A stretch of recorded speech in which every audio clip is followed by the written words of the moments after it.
Hi there, Future Manlet here, back from the end of the game to record an intro. This is a full playthrough of the visual novel Z.A.T.O, I Love the World and Everything in It.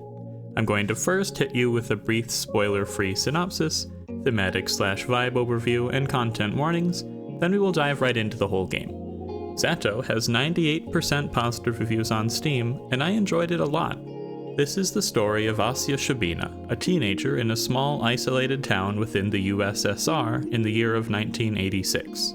One of Asya's classmates, Ira Garkevskaya, has gone missing, amidst rumors that she's having an affair with an unknown older man. Complicating the situation are Vadim Garin, a classmate who has been fighting with Ira, and Marina, an upperclassman looking for her herself. Z.A.T.O's Night in the Woods-esque mystery is punctuated by very dense philosophical monologues. It is very wordy and mildly a downer, with a lot of very relatable bullying and immaculate PC-98 retro aesthetics, and zero Gen AI use. There is no overtly sexual content or graphic violence.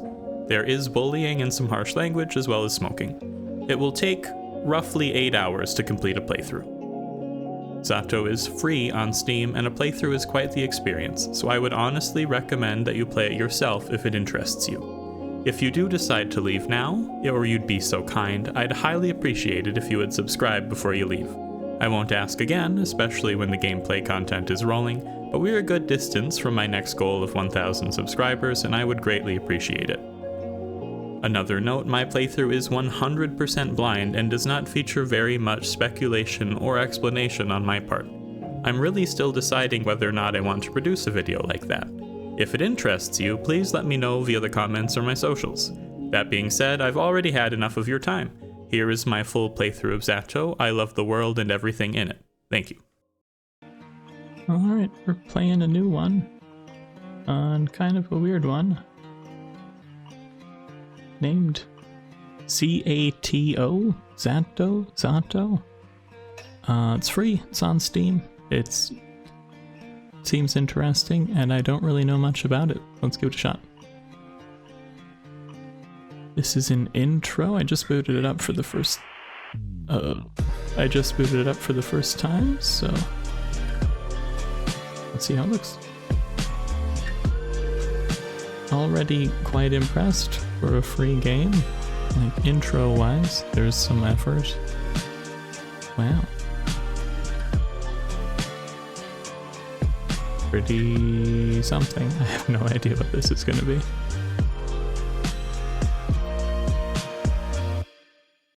It's giving, like, Scott Pilgrim? I don't know, the art style. Alright, let's start.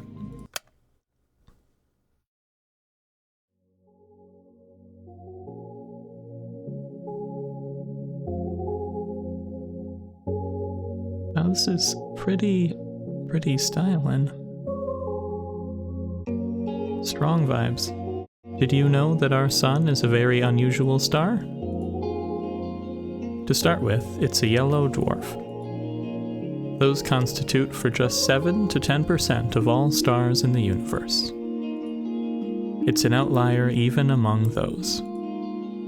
Most yellow dwarfs are primarily covered with dark spots.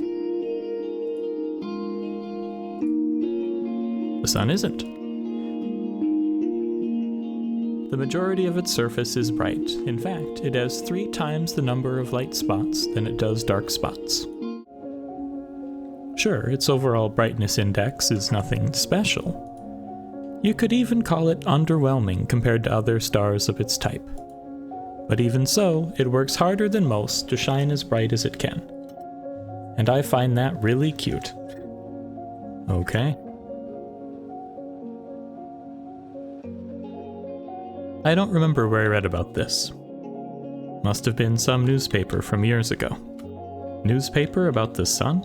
But that small piece of trivia still pops in my mind whenever I look up at the morning sky. It's not much of a view, to be honest. Not much of a sky, not much of a sun. I guess that's the kind of region it is.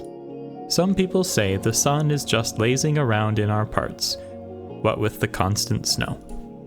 But people that go around saying that, well, they clearly haven't read that newspaper.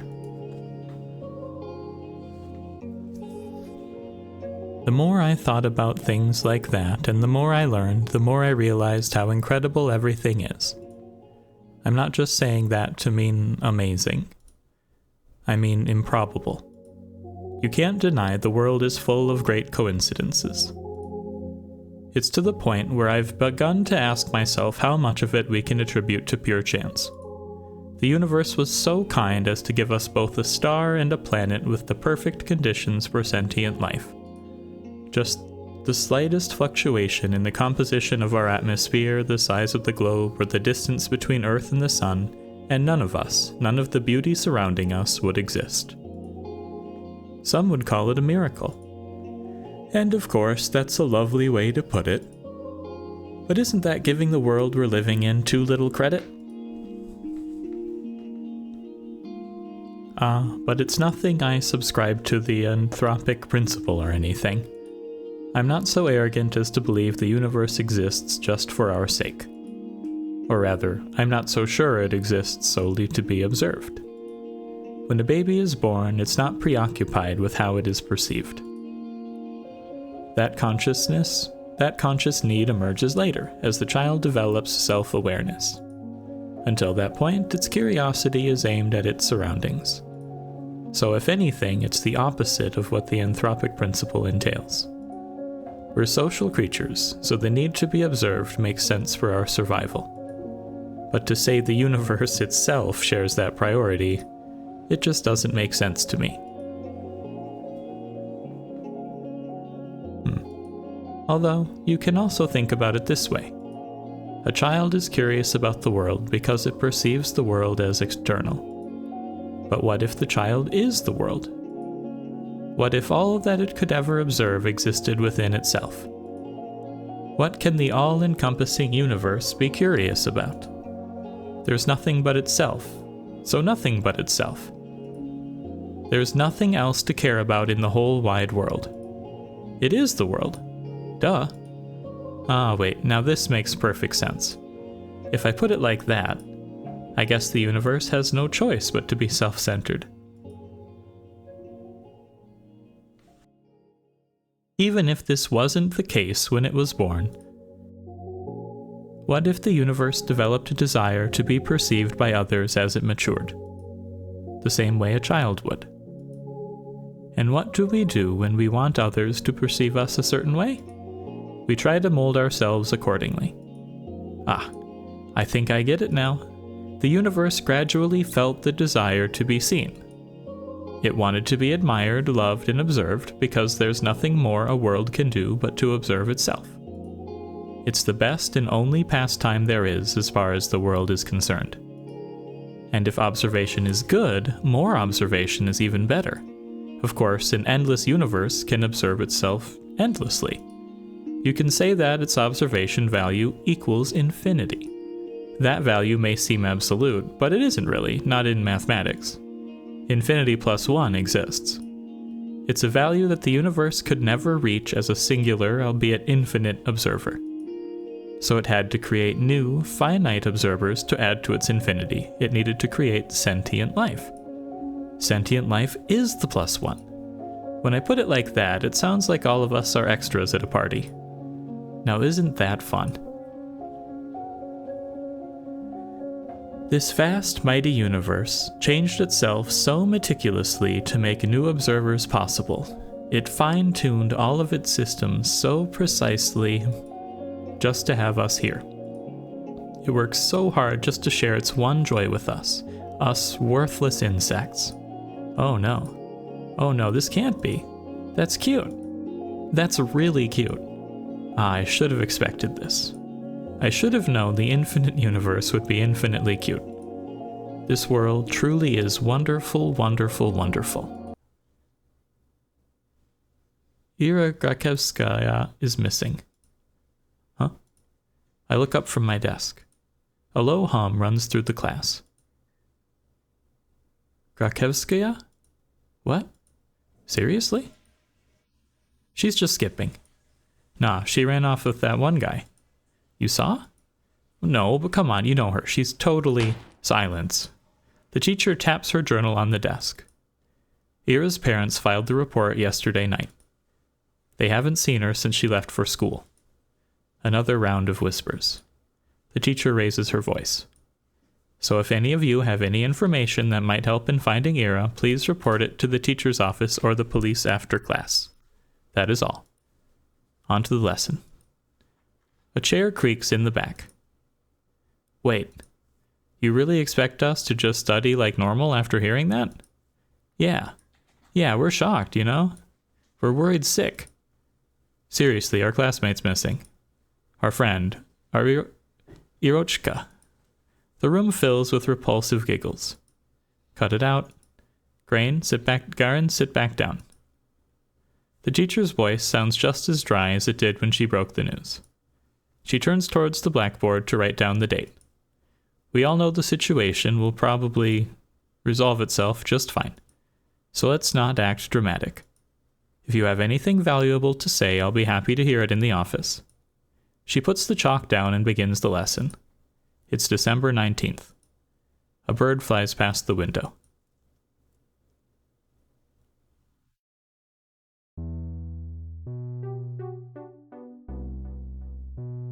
Disappearance, give me a break.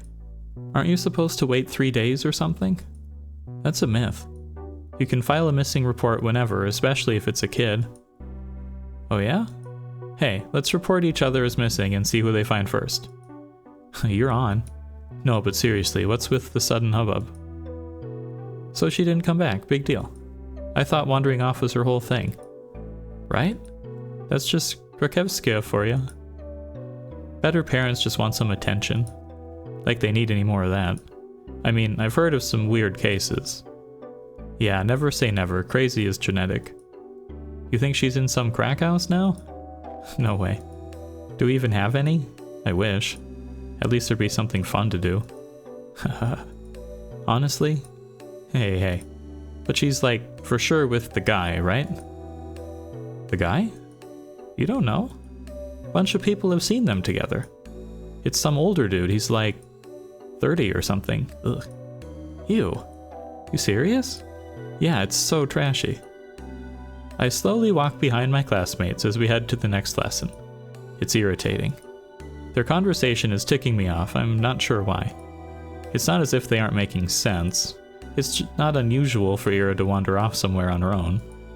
I'm not treating this news with any real gravity. Really, I'm no better than them. There is a trace of worry in my head, but it isn't directed towards Ira.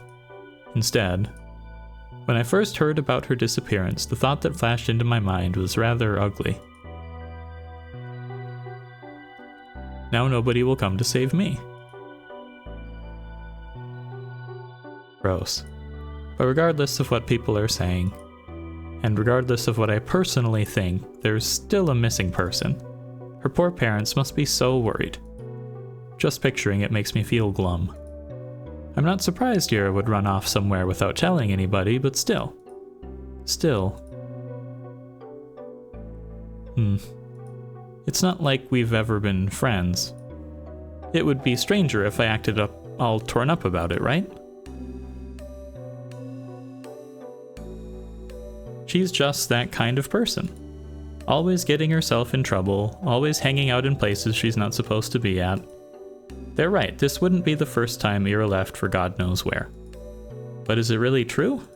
The stuff they said about that older man, I've never even seen or heard anything like that. Even though this whole time... I suppose it's plausible, knowing how some girls are. Even so, I'd never have thought Ira would be the type to be love-struck like that. Love-struck, huh? When I put it that way, then it's almost... Yeah, it's most definitely cute. Ira in love. Forbidden love, too. Wow, I'd never have guessed. I never took that girl for a romantic. But she is a girl at the end of the day. And she does like those types of books. So perhaps... she was planning to elope all along? Oh, crap. Crap, it's all so complicated. I'm really torn on this, I really am. On one hand, it's super romantic. Such beautiful young love with no regard for what anyone thinks. It's so incredible. It's incredibly cute. But on the other hand, I'm really Sad. It's selfish and it's dumb, but if Ira is really gone, it's like I've got nothing to hope for anymore. Weird take. Hey, Shabina. Huh? You know anything about this? No. Why would I? Well, you two were pretty close, right? Their whole group chuckles. We weren't. No? No, not at all. Really? Really? I thought you two were... Eesh. What? They all erupt in laughter. We weren't.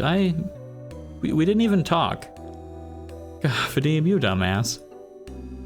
Rakevska's screwing the old guy. She ain't like that.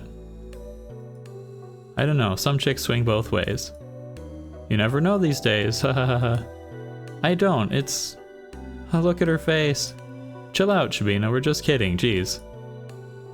Why are you getting so scared anyways? You really a lesbo or something? Ooh, I'm not. They just keep laughing. What can I even say to that? No matter what I do, they just keep laughing. If Ira came in through the door right now and heard what they were saying, all hell would break loose. I mean, she only disappeared a day ago. She's probably just coming in late today. She doesn't even know there's a missing report. Maybe she's already left her lover's place. Maybe she's trudging through our snowy schoolyard as we speak. No, she's already inside. She's already left her wet puffy jacket in the cloakroom. And now she's going down the corridor. Up the stairs, to the left. That's right, she's coming. She's gonna storm in any minute now. Right, that's it. I hear her, I can hear her footsteps. She's coming. Ira's coming. What's with that face? You look like you're holding in a shit. She's totally a lesbo. Oh, high school kids. I'm not. I've never talked to her, I told you. The steps walk past the classroom. Now that they're closer, they don't sound like her at all. They never sounded like her in the first place. Well, maybe not with her, but like, in general? Yeah, you don't have a boyfriend, right, Shabina? Why is that? Huh? I don't know. Dude, look at her. Be real. Come on, don't say that. What, do you want to be your boyfriend? Hey, Shabina, want to go out with Igor? Oi.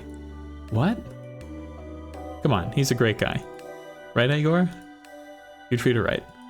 Piss off, man. I'm not doing this. Gah ha ha ha ha. I bite my tongue. There I go again. Bad habit. It's not like it works anyway, so why do I keep doing it? I plop down at my desk and start mindlessly flipping through the textbook. I need to stop indulging fantasies like that. It just makes me feel stupid every time. If Ira came in through that door and beat them up right then and there, would it really help my case? They'd probably keep saying those same things behind her back. And to my face. I guess it really would be for the worse. Yeah, I shouldn't have wished for that. If Ira saw that, it would just add fuel to the fire. So it's a good thing that she didn't interfere. It's a good thing, it's really a great thing. I don't know, unconvinced. At least these guys don't bother me for the rest of the day. Everyone's too preoccupied with gossip. I can't focus on studying either. I keep thinking. The last time I saw Ira, the teacher says her parents saw her leaving in the morning, but she didn't show up to class. That part's nothing new. Ira had always had a bad habit. Ira has always had a bad attendance record. That part's nothing new. Ira has always had a bad attendance record. So I assume she skipped as usual. And went to see that man they talked about? Did she go to him right away?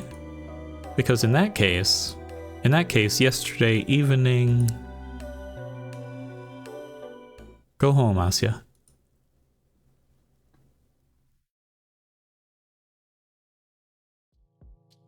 The teacher's office, was it?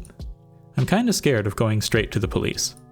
But I should probably report that. Not sure if it will be of any help. And for some reason, the idea of telling anyone what I saw, something about it just doesn't sit right with me.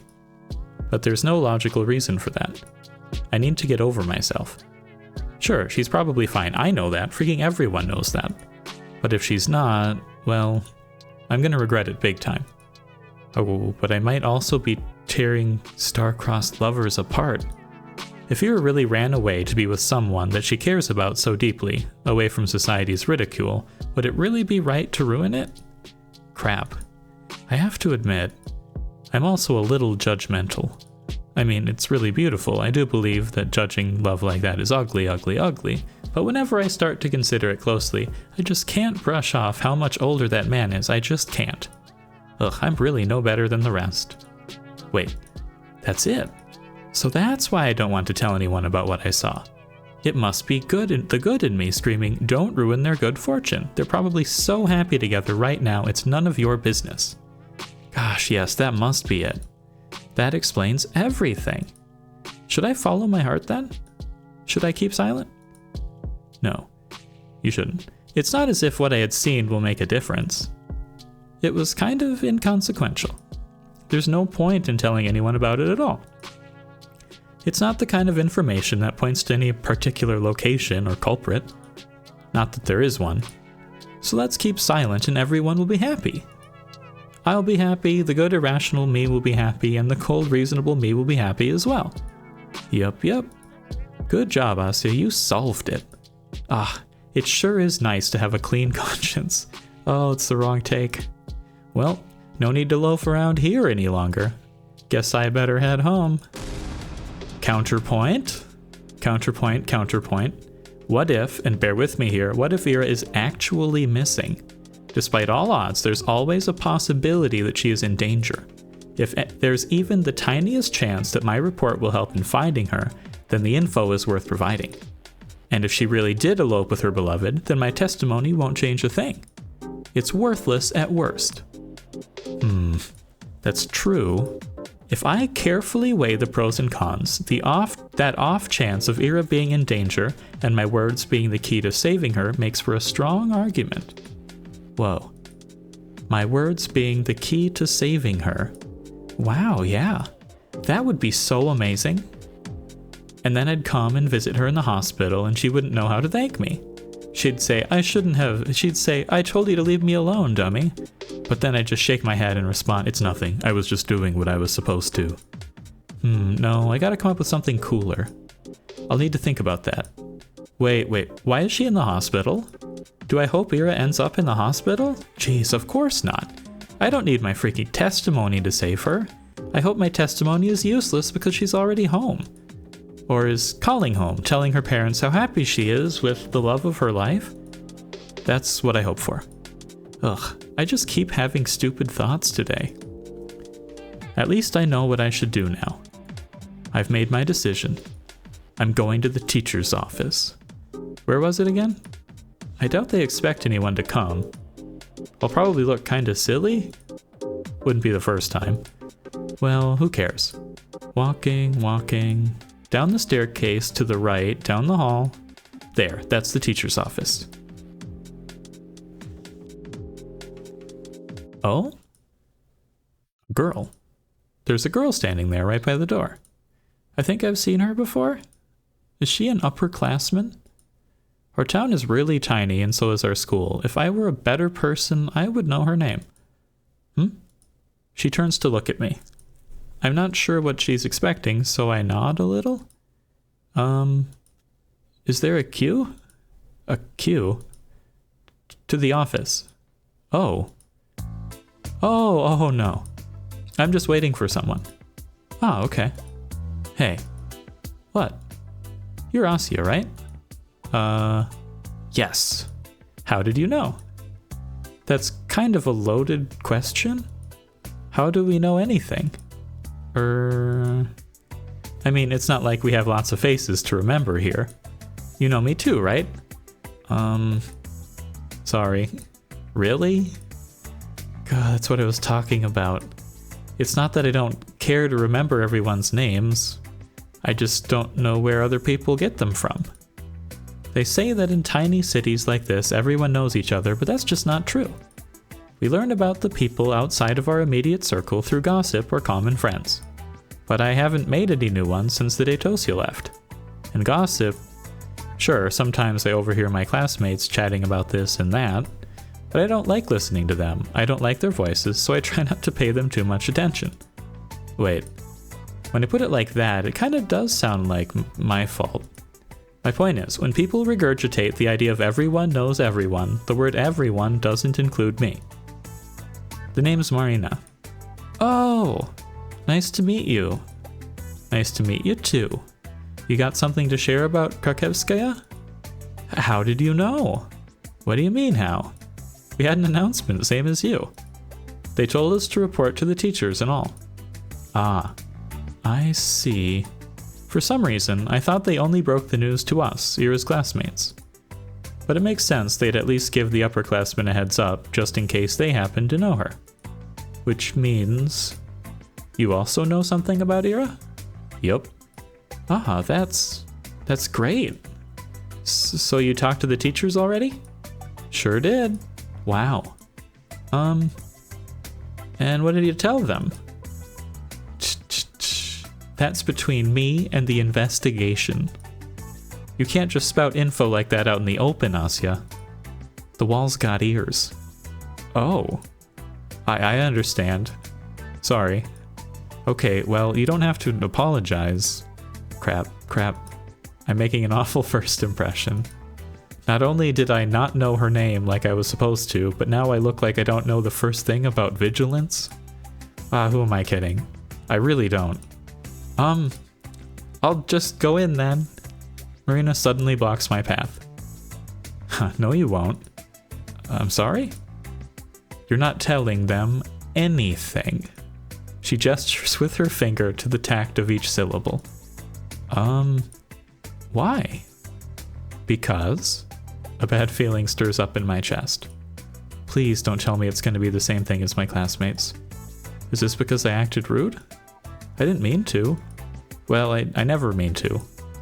I just can't help it, can I? We just met, and I've already managed to mess everything up. Damn it. I desperately search her face for signs of mockery. But, weirdly, I can't find any. I've been waiting for you. Huh? He. Surprised? Of course I am. No, wait. This has to be some stupid ruse. I'm going to believe this girl, and then she'll just laugh in my face about it. I'm serious. Ira told me about you. Really? Yeah. Oh gosh, they talked about me? Wow. I'm shocked Marina is being as friendly as she is, considering the kind of description Ira could give. Wait, does this mean she's a friend of Ira's? For some reason, I never thought about her having any, at least not at school. That was really presumptuous of me. I wonder what Ira's like when she's with friends. I know you saw her yesterday. I figured you'd want to report it, so I ran here as soon as classes ended. I guess it'd be easier to catch you between lessons, but I got so caught up in all of those stupid rumors. It kinda slipped my mind. She knows? But hey, what matters is that it all worked out. So why are you stopping me? Aha. Well? Marina looks around the empty corridor before lowering her voice. If you tell them about yesterday, you'll make everything worse. Huh? Let's not talk about this in front of the office, okay? Come on, let's go. She takes a step back and beckons me with her hand. I'm not sure what she has in mind, but it doesn't seem like a prank. Still. Wait. I know Ira's probably fine, but isn't it better to play it safe? The faster we share all we know with everyone, the... Quiet, you! I just said that we shouldn't talk about this stuff where the adults can hear. What? Marina grabs my hand and starts dragging me down the corridor. She's not exactly being quiet either. All of my stumbled protests sound so weak they might as well be white noise to the other girl. Yeah, I spent half the day doubting whether I should report it at all. So what? I carefully examined my options and came to my own conclusion. I deserve to see it through. I deserve to testify. But some part of me is relieved that the ultimate choice was made for me. I mean, that silly gut feeling I thought I overcame with reason has come out on top. So there was something to it in the end. So I was right, my heart was right. Sure, I can't actually know that, since I'm yet to hear what Marina has to say. But this can't be pure chance, can it? And if it's not, what does it actually hinge on? Did Marina show up because the world needed to stop me for the sake of something more important? Or did Marina show up because I subconsciously wished for something, for anything to stop me? Whatever it was, I guess I don't mind this after all. I think I'll stick to the grander narrative angle for the time being. The world is bending itself to the will of some worthless gnat is a preposterous idea. But it wouldn't be the first time for me, would it? And the fact that the world, for any reason, has decided to guide me towards the right path, that's so endlessly sweet. Down the stairs, to the lobby, to the coat room. I don't resist anymore. Marina drags me along, and I can feel my doubt turning to excitement. This is definitely the right path. The girl knows about Ira. I want to know more about Ira too. The whole wide world wants me to know. This protagonist has an interesting perspective. Bit weird. Z.A.T.O. I love the world and everything in it. Episode 1. Ira.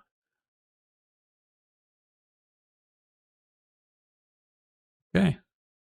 Was that the end of episode 1 or the start of episode 1?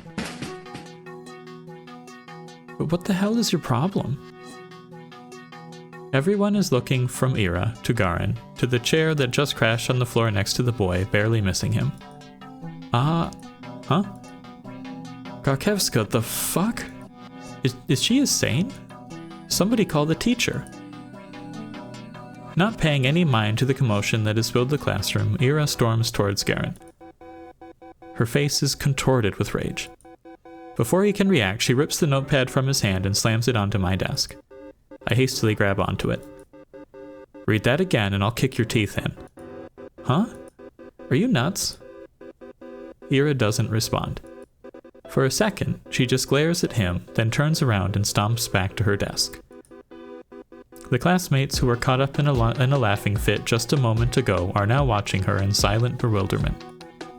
They scoot out of her way as she retrieves her bag, then heads towards the door. Crazy bitch. She ignores him. Rakevskia, what are you doing? Bump. Hey! Ira forcefully pushes past the teacher. You? Rakevskia, wait. What do you think you're doing? Your parents will hear about this. Her threat falls on deaf ears. Whoa. Everyone knew Rakevskaya. She's always been like that, I think.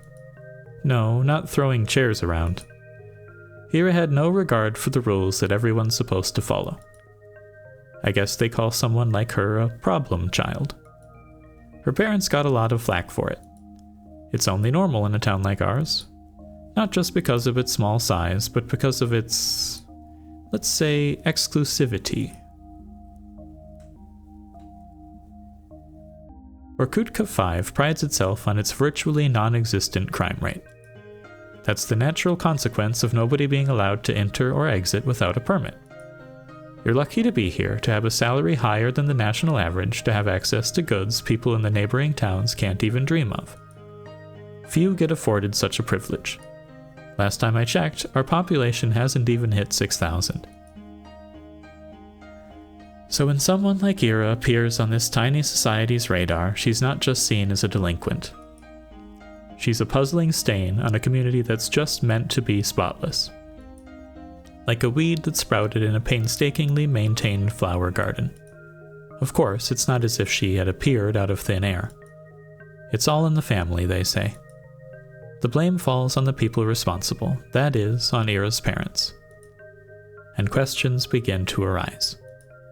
Why is Grakevsky's daughter behaving like this? Is there trouble at home? Do they believe this is acceptable? Do they not teach her discipline? Do they not understand how fortunate they are? They've been granted so much, yet they can't do the bare minimum in raising their own child. Do they really want to be here? Do we want them to be here? Rough. I've heard a lot of talks like that. I've heard more after Ira threw the chair at Garen. I don't get why. Everyone was just having fun. And it was my fault for bringing the notebook anyway. I was hoping to write a little in the library once school was done, but my bag slipped and all of the contents scattered onto the floor. Of course they would get curious about it. Of course they'd want to read the silly things I wrote. It's not a big deal. It's not like I've ever taken poetry or drawing very seriously. Those are just fun distractions, nothing more. If people laugh, well, what's it matter to me? I couldn't wrap my head around it. I couldn't, but I still wanted to thank Ira somehow.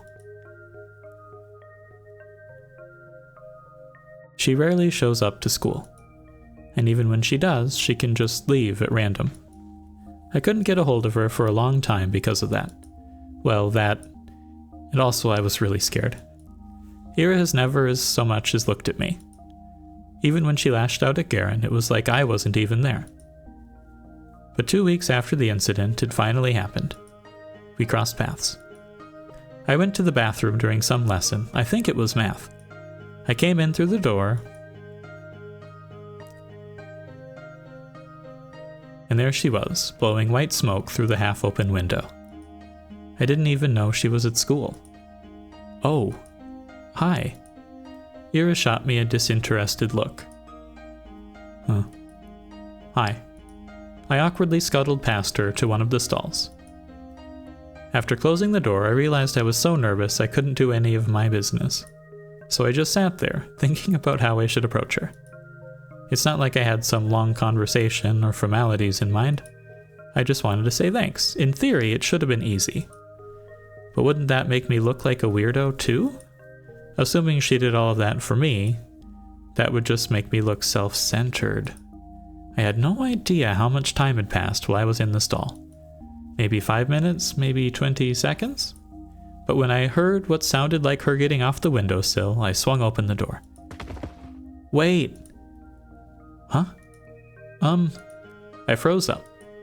She stood next to the window, bag in hand. The cold draft wafted through her hair. I had to say something. I got this rare chance. The world gave me this rare chance to tell her what I wanted. But what am I supposed to say? Thank you? After I just tumbled out of a toilet stall? What? She raised an eyebrow. I just stood there with my mouth helplessly open, as if I'd just gone mute, as if every word in the Russian dictionary got wiped from my brain. Whatever. No, wait. Please. I took a step towards her, and she jolted away like I were a leper. I didn't know what I should say or ask. I just knew that I had to say something, even if it was the first thing that popped to my mind. What? What the hell do you want? Isn't it cold? Huh? The windowsill. When you sat smoking there right by the window? I thought, weren't you cold like that? Huh? She blinks. Not really? Uh-huh. Maybe a little. Ah, thought so. Anything else? No. I mean, yes, I'm sorry that you got in trouble. Huh? Well, I heard you got into a lot of trouble after that. You know, when Garen read my stupid poetry. I'm sorry for that. She eyed me for several seconds, which to me felt like an eternity. Then she sighed and slowly flipped her hair back. And why are you apologizing? That had nothing to do with you. Huh? Well, I guess not. His voice was getting on my nerves. I see. I looked down at the tiled floor. I knew that was the case, of course. It's not like I was hoping Ira jumped in to defend my honor or anything of the sort. I wanted to thank her regardless of intent, but no matter how hard I thought and tried to word it, everything just came out sounding awkward or wrong. Why does this always happen? The sole of her boot squeaked against the floor. She spun around and walked towards the door, and this time I made no attempt to stop her. Your poetry isn't stupid. Huh? Slam. I stood there, dumbfounded. Did she just say that? Did I hear it right? Your poetry isn't stupid. Does that mean she likes it? Ira likes my poetry? Ira Gakevskaya? The bell rang and snapped me out of my short-term stupor. I shook my head. Right, I need to get back to the classroom. I doubted Ira was going to be at the next lesson. I washed my hands from nothing in particular. Didn't even go to the bathroom. Mission failed.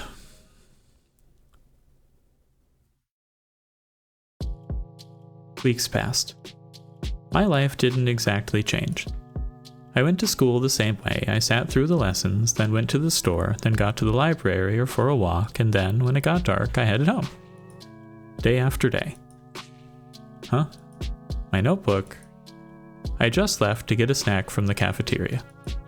Where did it go? Oh, Shabina. We borrowed your homework for a second. You don't mind, right? It's fine. Thanks. By the way, is this supposed to be you? He lifts a scrap of paper up to me. Oh no.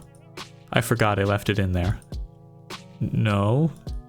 It's just a drawing. Yeah? You sure? It really looks like you if you were pretty. Oof. It's not me. Whatever you say. Sometimes my classmates joked around with me. Bullying. Whenever that happened, my thoughts involuntarily drifted to Ira. She still attended classes, albeit irregularly. She always vanished during breaks. I don't know where to, and I wouldn't dare ask. Something told me she'd say, "None of your business," if I did. And she'd be right. But even so, I kept imagining those scenarios in my head. Not just when I was being laughed at. I started doing it when I was just walking home from school, or to the store, or just wandering the streets killing time. I kept thinking about how funny it would be if I bumped into Ira. I thought how interesting it would be if we talked. I even tried to stay out longer. I started to take new routes. It's embarrassing to think about it now. But... Ah, Ira. She just walks past me in the corridor. Not even a nod, not even a look in my direction. I guess I don't exactly stand out in a crowd, but... No, it's my fault for mumbling. I should have spoken louder. Even though it took all of my courage just to muster that much. Even though I definitely think she should have heard it. Hey, Vadim. What? Remember when I gave you 50 kopecks? Can I have it back? Huh? 50 kopecks? When was that again? Last Friday? Jesus. You remember things like that? Can I have it back? Man, I don't even remember taking it. You sure you're not making this up? Maybe you gave it to somebody else. No, it was you. Jeez. I don't freaking know. It's half a ruble, Sabrina. Who gives a shit? Yeah, why do you care so much? So petty. You probably just lost it or something. My eyes keep snapping to the doorway. It's empty, of course. What am I waiting for? Even if she showed up, what would she do? Mug him in front of everyone? That would be really funny. Hey, stop thinking that. Maybe he really did forget. Who knows? I really shouldn't be upset. It's not that much. You could go grocery shopping with that, but it's not the end of the world. I'm not exactly starving. Lately, I've been eating too much junk anyways. Yeah, maybe if I eat less of this stuff, my skin will clear up. That'd be nice. Asya, you don't use makeup at all, right?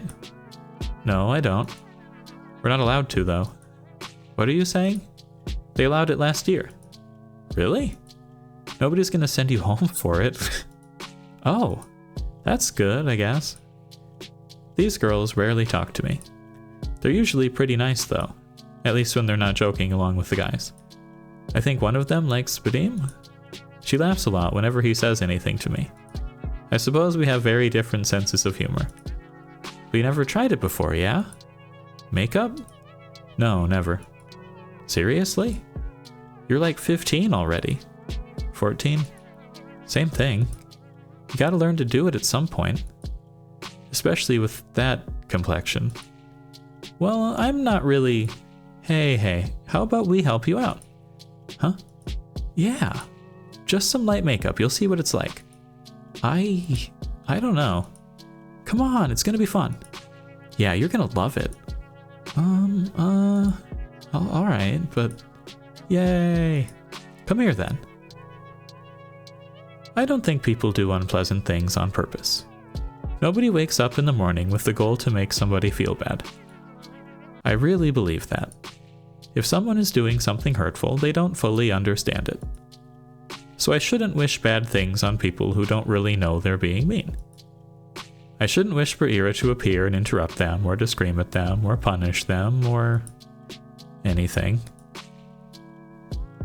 I can still hear everyone laughing as I run out to the corridor. I'm covering my face, I don't need any teachers seeing me like that. At least the toilet's close, so I can wash this mess off quickly. Ugh. I should stop falling for these pranks, but... Bump.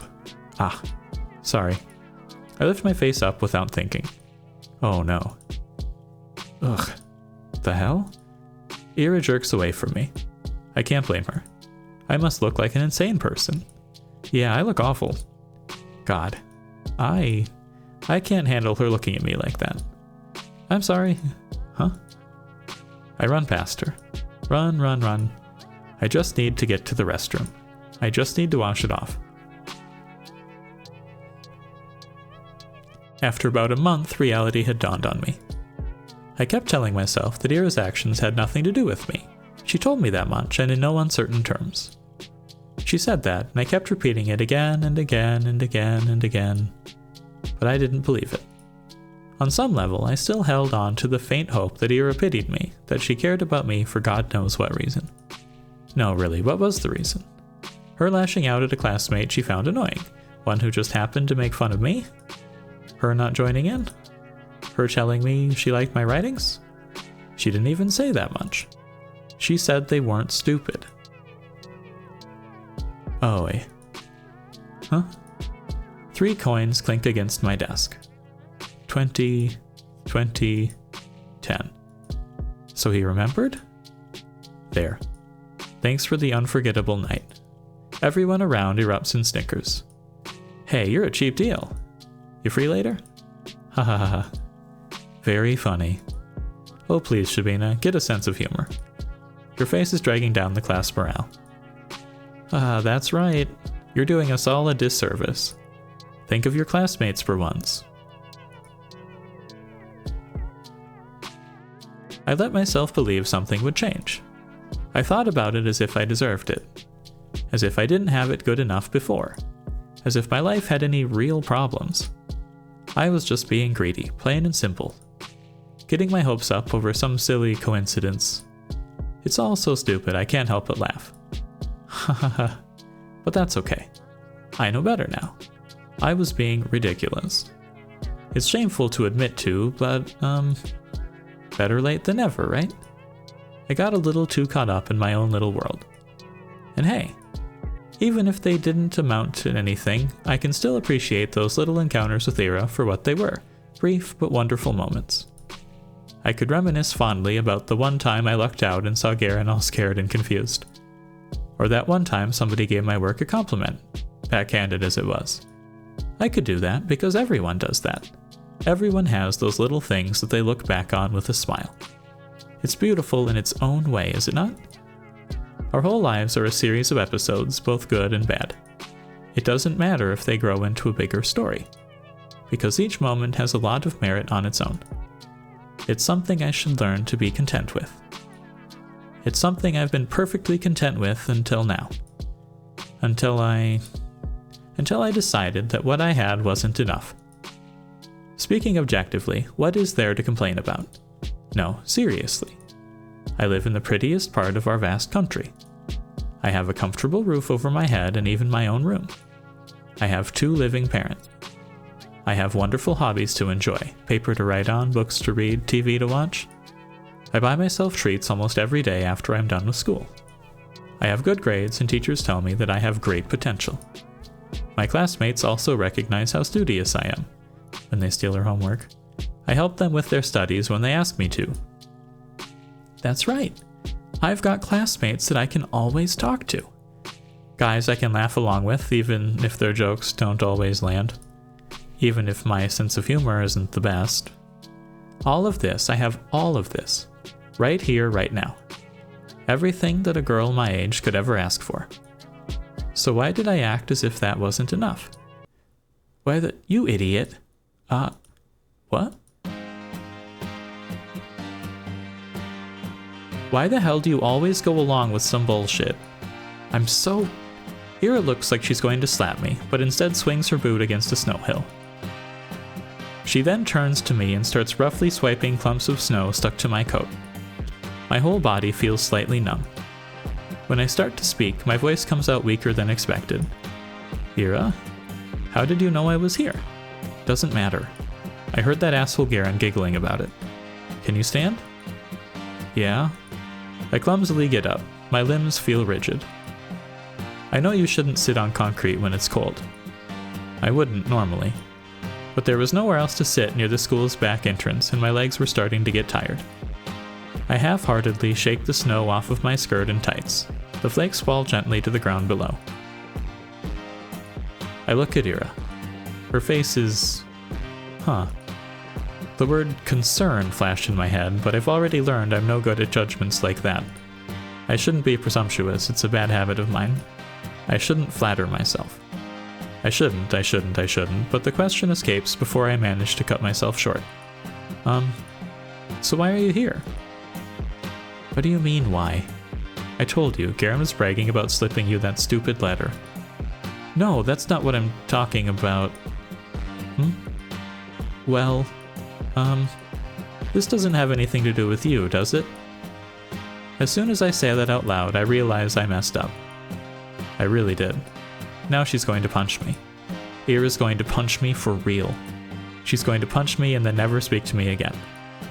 I don't even say sorry, I just brace myself for the incoming blow. Physical, verbal, I don't care. I've earned it. No, not really. Huh? It doesn't concern me at all. It's just annoying.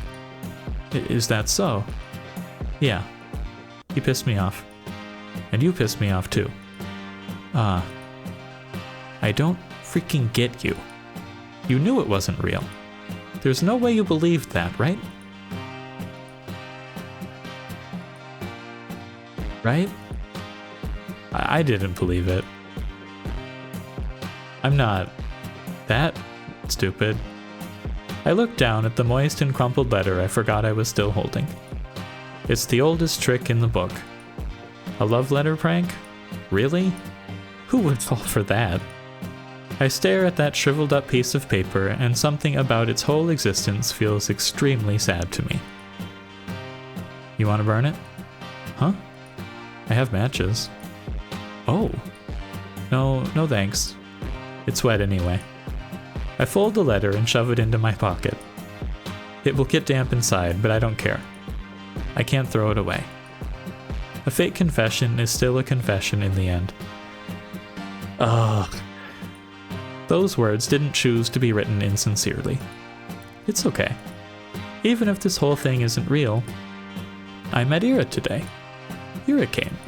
After all these weeks of praying. Ira came. Thank you. Huh? I smile at her. Even after I said I had come to terms with it, no, right as I was saying it to you, to myself, to the world, I knew that I was lying. I couldn't throw away that last dumb scrap of hope I had. That small, involuntary thought that crept into my mind whenever I felt slightly lonelier than usual. Even if it took so long, she finally came. I didn't do anything, really. Ah, flustered. Ira's flustered. Is she flustered? Really? Huh. That's cute. That's just so cute. Huh? What's with you? Ah, right. I'm grinning like an idiot. Sorry. I'm fine. Whatever. I'm going home. What? Already? Ira gives me a quick once-over. You... take care. Ah. Yeah, okay. Bye-bye. We wave at each other and I watch her disappear behind the corner. I hesitate. Maybe I shouldn't... It feels like there's still so much I want to say to her. I don't know what or why, but I just know that it's a lot. I turn and walk a couple of steps in the direction of my home. No. Change my mind. I run back. Crap, my legs are still so stiff. I turn the same corner Ira passed not even a minute ago. And she's already gone. I sigh. The snow here isn't deep enough to leave clear footprints. Not that I'd be desperate enough to follow. Huh. Why does she always leave in such a rush?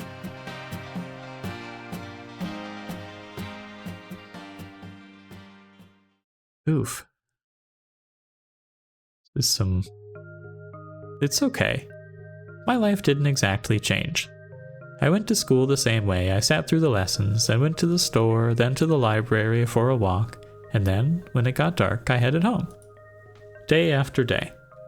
Sometimes my classmates joked around with me. Whenever that happened, my thoughts involuntarily drifted to Ira. She still attended classes, albeit irregularly. She always vanished during breaks. I don't know where to, and I wouldn't dare ask. Something told me she'd say, "None of your business," if I did. And she'd be right. But even so, I kept imagining those scenarios in my head. Not just when I was being laughed at. I did it when I was walking home from school, or to the store, or just wandering the streets killing time. I kept thinking about how funny it would be if I bumped into Ira. I thought how interesting it would be if we talked. I even tried to stay out longer. I started to take new routes. And as naive as I was to behave that way, I kept doing it. Again and again. Walking and walking, praying and praying. Ira, tsk. Do you assholes ever shut up? Huh? Ugh, this bitch. Nobody saw Ira enter the class. Everyone was too busy whistling and laughing. Ah. And she caught me in a really dumb pose. Well, that's on me. I wouldn't have chosen Dare if I knew she'd see me like that. Though, choosing truth when playing with these guys, I'm not sure what's worse. Oh well. I'm saying all this, but I got what was coming to me. I chose to embarrass myself, and as I did so, I kept begging, wishing as hard as I could for Ira to appear. And so she did. And now, despite the overwhelming shame, I feel so happy that I might explode. Ira walks to her desk, barely paying me a passing glance. All the boys screwed out of her way, only Garen doesn't. Move. Nah. What's the rush? Come play with us too. Huh? Dude, are you serious? Come on. Have some fun for a change. Look, Shabina's having fun. Right, Shabina? Please don't look. Yes. See? Ira doesn't flinch. Out of my way. Or what, gonna throw a chair at me? To everyone's surprise, Ira calmly puts her bag on the nearest desk. She starts digging through it without saying a word. Garen lets out an awkward chuckle. What, got a grenade in there or something? She looks at him. Swish. Whoa. Garen jumps back, bumping into another student. What the fuck? Everyone shifts away. What was that? Huh? What the hell? You... Something silvery shines in Ira's hand. It's a bow compass. Is that... you serious? She doesn't say anything. The room fills with low murmurs that quickly turn into jeers. Psycho, nutcase, crazy bitch. Ira lowers the compass and makes her way to her desk, looking unbothered. Ah. It's just like that last time. Ira saves me without acknowledging my existence. Maybe some onlookers, no, most people will think she didn't plan on helping me at all. And that's what I'm inclined to think as well. Yet, my unreasonable heart is still elated, and I'm getting some really silly thoughts. The 2 times when Ira lashed out at Garen were the 2 times she saw him laughing at my expense. That can't be a coincidence, right? Of course it can. It was only 2 times. 2 times and weeks apart. You'd be an idiot to think otherwise. Yes, I guess you're right. It's the only logical train of thought. I should agree. I would agree. If only... I didn't do anything, really. If only Ira didn't show up that day. It's been 2 weeks since then, and I haven't stopped replaying that moment in my mind. Over and over and over and over and over. I didn't get sad about Ira ignoring me at school or anywhere anymore, because in that moment I got all the justification I could ask for. It was everything that I could have hoped for. But I'm still a very greedy person. It's still not good enough. I still keep looking for her when I'm out. It's almost ridiculous how hard it can be to catch a person in a town this small. So at some point I started to wonder. I saw my classmates regularly just out and about, strolling along the main street, at the courtyards, at the community center, at the store, at the cafe. They weren't hard to run into, but it was as if Ira spent all her free time at home, which could be the case, but didn't sound like something she would do.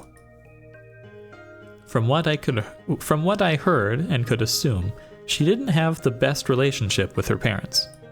Spending hours on end in a home like that every day? No, I really doubt that. The other, more probable option was that she preferred the outskirts. Maybe she didn't want to be bothered? That sounded like her. Well, despite that being highly likely, I was hoping to do just that, bother the heck out of her. I felt almost brave about it. Ira could totally get pissed. She could push me away. She could even attack me. Whoa. But for some reason, I really didn't think she would. My breath halted. Oh, hey. Hi. The vents near the Research Institute expel hot air. Nobody really goes here aside from the staff coming out for a smoke. I never really ran into any, but the ground here is littered with cigarette butts, so that's a safe bet in my book. Why is Ira here of all places? Again? Huh? How many times can you buy into stupid pranks? They seriously sent you all the way here? What? No. I didn't get any letters after that. I'm just taking a stroll. A stroll? Here? Yes. Okay. Ira gives me an incredulous look. Do you, smoke? No, I don't. Why? It's a smoking area. Ah. Yes. I know that. You want to try then? What? Smoking? Mm-hmm. No, thank you. Okay. She shrugs. Ugh. Awkward start. I can't let it end here. I need to just... And what about you, Ira? What about me? Why are you here? Were you at the Institute? Yeah. Something like that. Something like that? My mom works here. She forgets her lunch sometimes. Oh. You bring her lunch?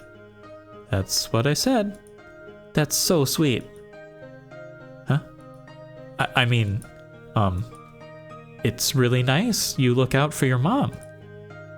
It's whatever. It's not. I know it's not. With all I've heard about her family, the fact that she still goes out of her way like that, it's really amazing. The thought of doing something like that for my parents has never crossed my mind. I mean, if I were told to deliver something, I would. But Ira's different. She wouldn't do something just because she was ordered to. She'd have to really care about it. Crap. That proves it. Ira and I weren't cut from the same cloth. When I spend my days looking for excuses to stave off the minute I have to come home, Ira is cooking, packing lunch, and carrying it to the edge of town. That goes against everything I've heard. But it makes so much sense. That's why I never see her on the street. That's why she doesn't have the time to sit at the cafe. That's why she doesn't idle away at the community center. That's why she's such a caring person. That's why I'm such a piece of trash. No. She only said her mom forgets her lunches sometimes. Lunches are prepared in advance. It doesn't take long to go to the institute, even if you walk from the other side of town. Yes, that's true. She'd still have plenty of spare time. This doesn't work. This explanation doesn't work.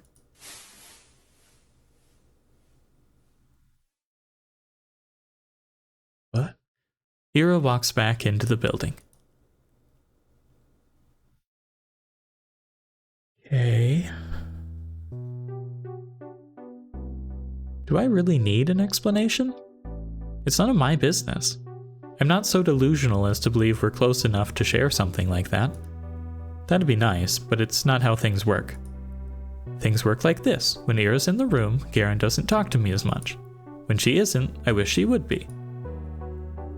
Your friend's not here today. Who? Who do you think?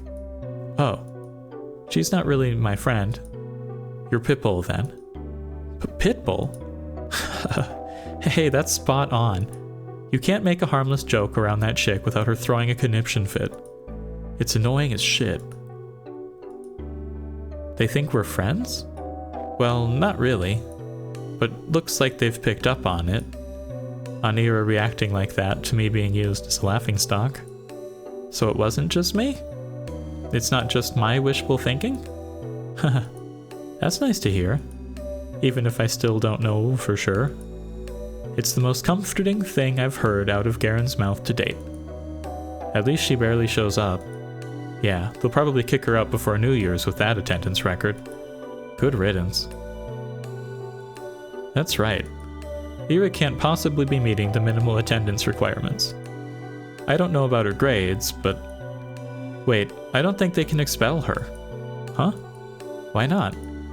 We're the only school in the town. What else is she going to... Where else is she going to go? Damn. Good point.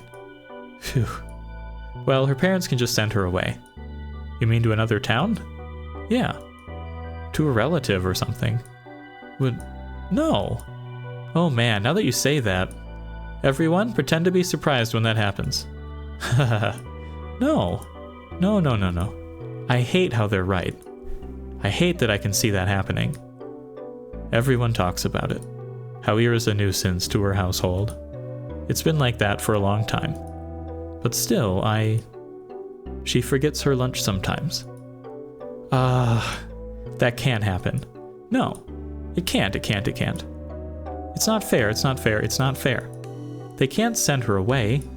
She can't go. She's so nice. She cares. She does. Maybe not for me, but for her family. Why would they send her away? That's just too cruel. They can't do that. If they do, then we'll be all over. If they do, then I won't... We just started. I don't know what. I can't even call it talking.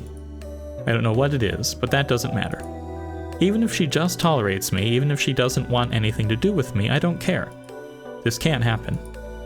This physically cannot happen. I raise my head and look out through the window. The snow is falling lightly on the yard. The dark pine branches sway under its weight. The long gray clouds glide placidly across the tundra. Far past the fences. Past the mountain ridge. So far away that I can't picture it. So far away that my mind circles twice around the earth and comes back to the spot I'm sitting in. This world is way too gentle. It's been too kind to an ungrateful brat like me.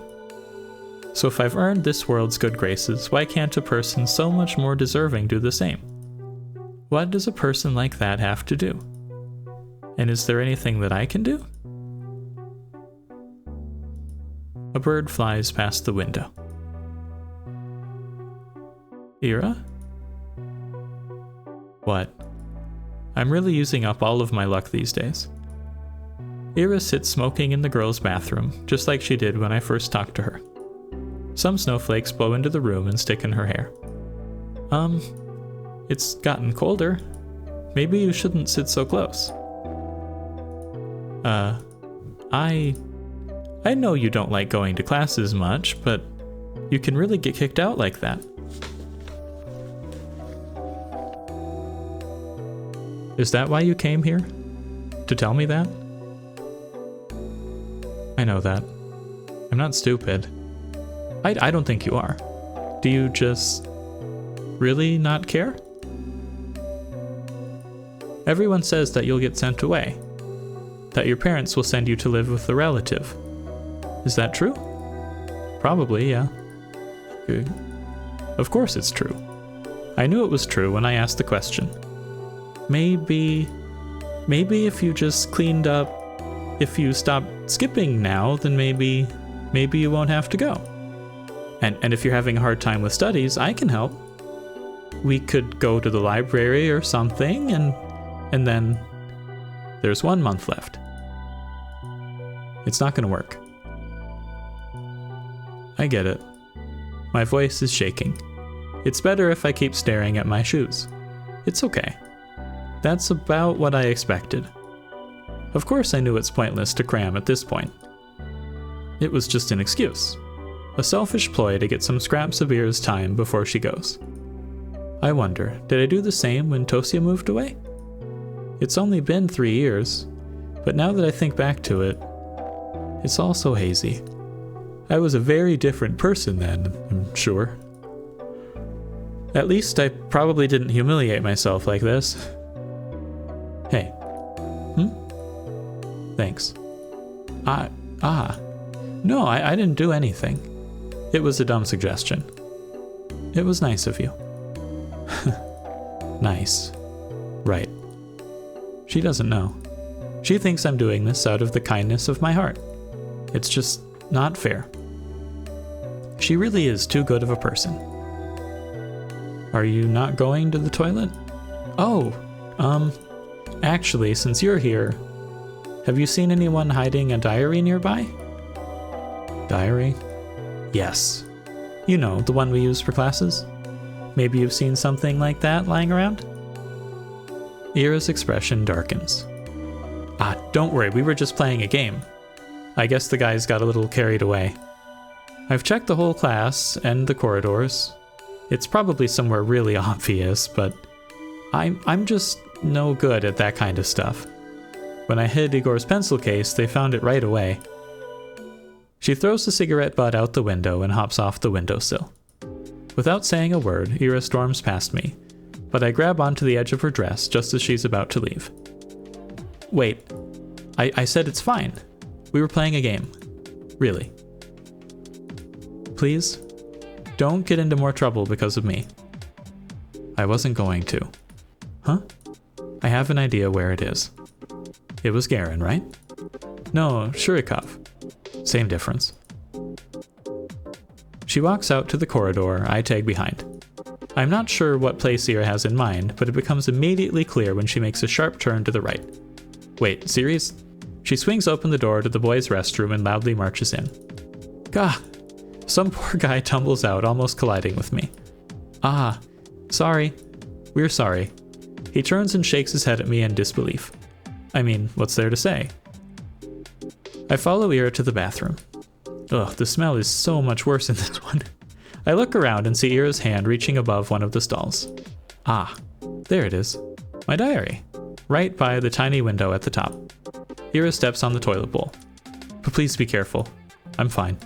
She grabs onto the flush tank secured way above. Then, using it as an anchor, she reaches for the windowsill. Catch.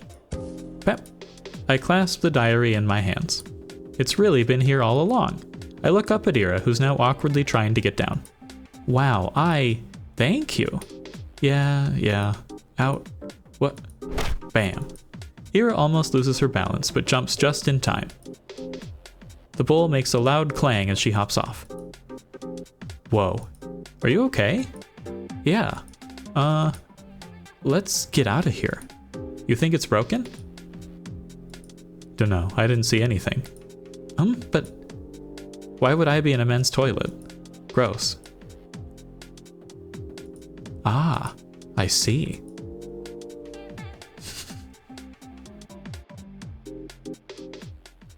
Thank you again. How did you know it would be in the boys' room? You think Shurik would go into the ladies' room? No. I suspected they put it there. I just didn't have the courage to enter. You can't keep doing this. I know. I should have checked there from the start, instead of running around the whole school like a... No. You can't keep going along with it. It was just a game. It wasn't. No, really. We were just playing around. Bullshit.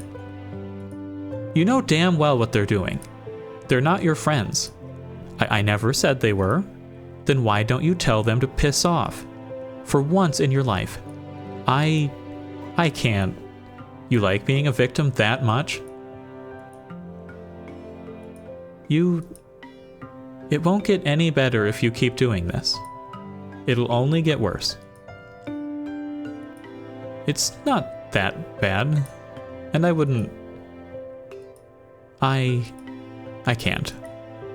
I can't just say something like that to them. I'm sorry. Why the hell not? Well,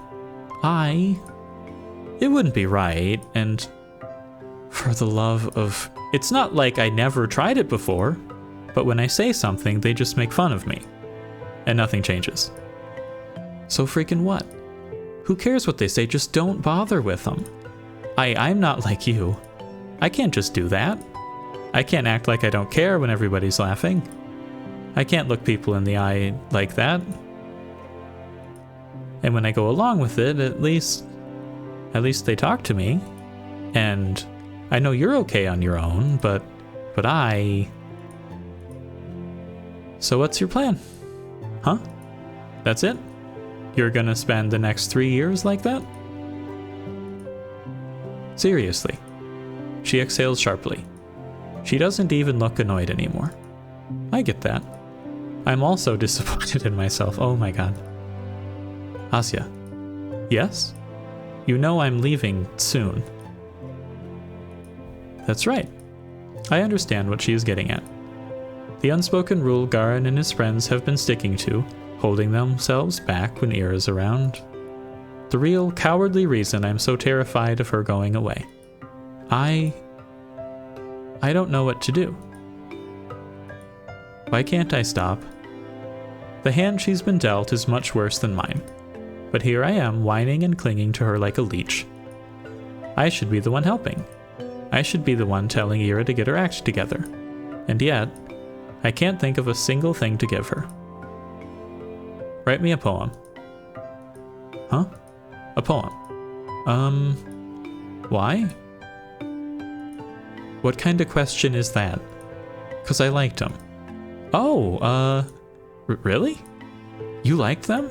You like my poems? Why else would I ask? Ah, that's...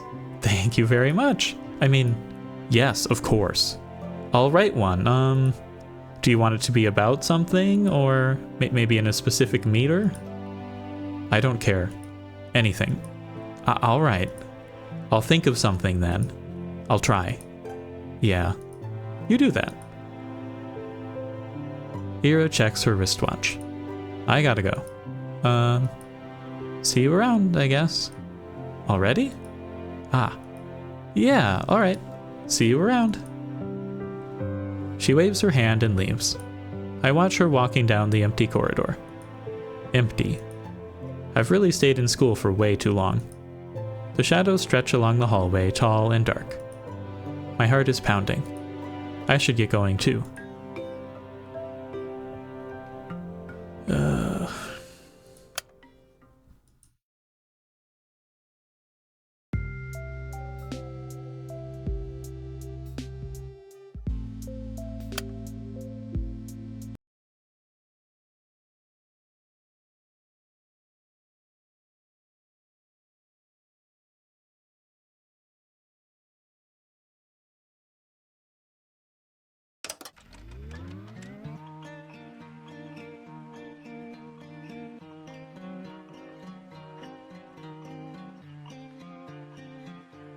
Okay, we're back for part 2, or more of this.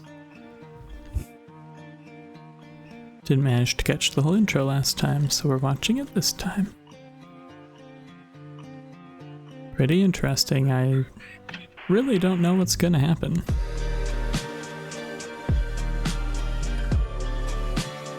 They've forecasted some weirdness, but it seemed kind of mundane so far. Not in like the boring sense, in like the non-supernatural sci-fi sense, so we'll have to see. I am enjoying it though. Alright, let's continue. My life didn't exactly change.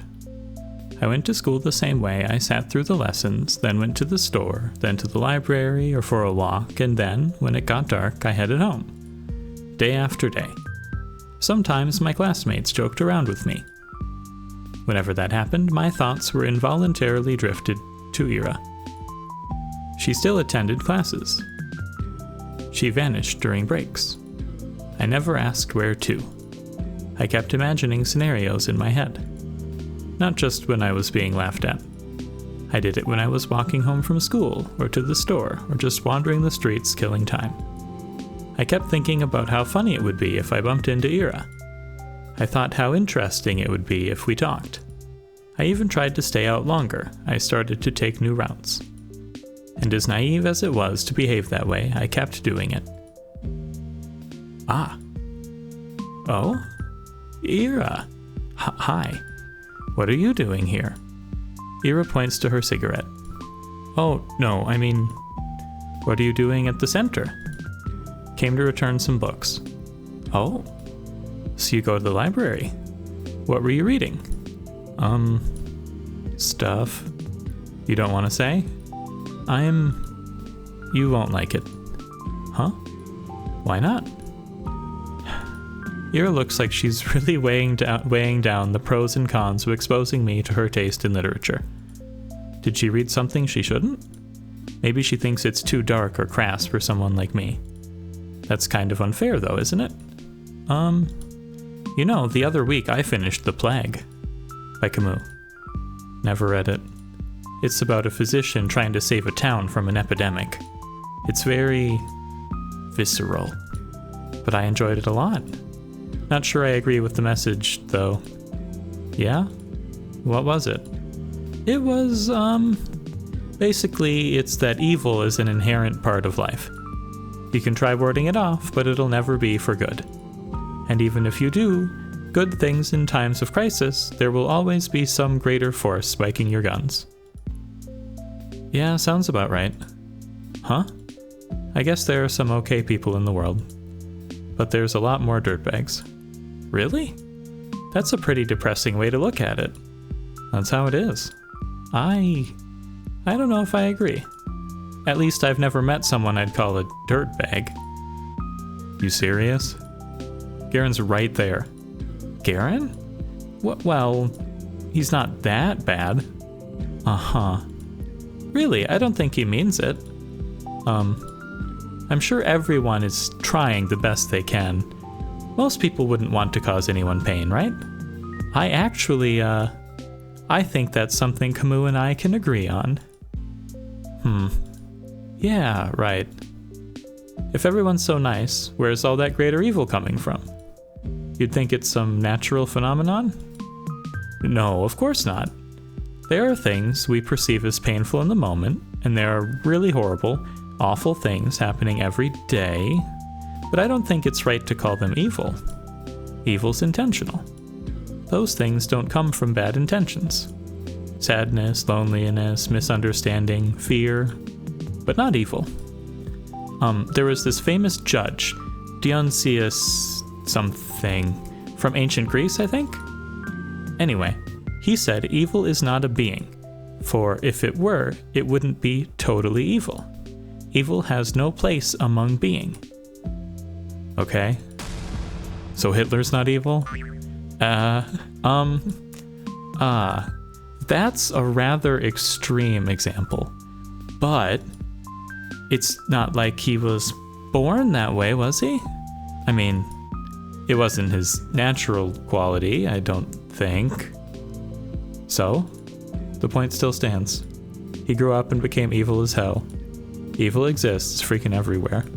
Just cause there's a reason for it doesn't make it better. Oh, of course not. I just don't like it when it's described as something omnipresent. Omni what?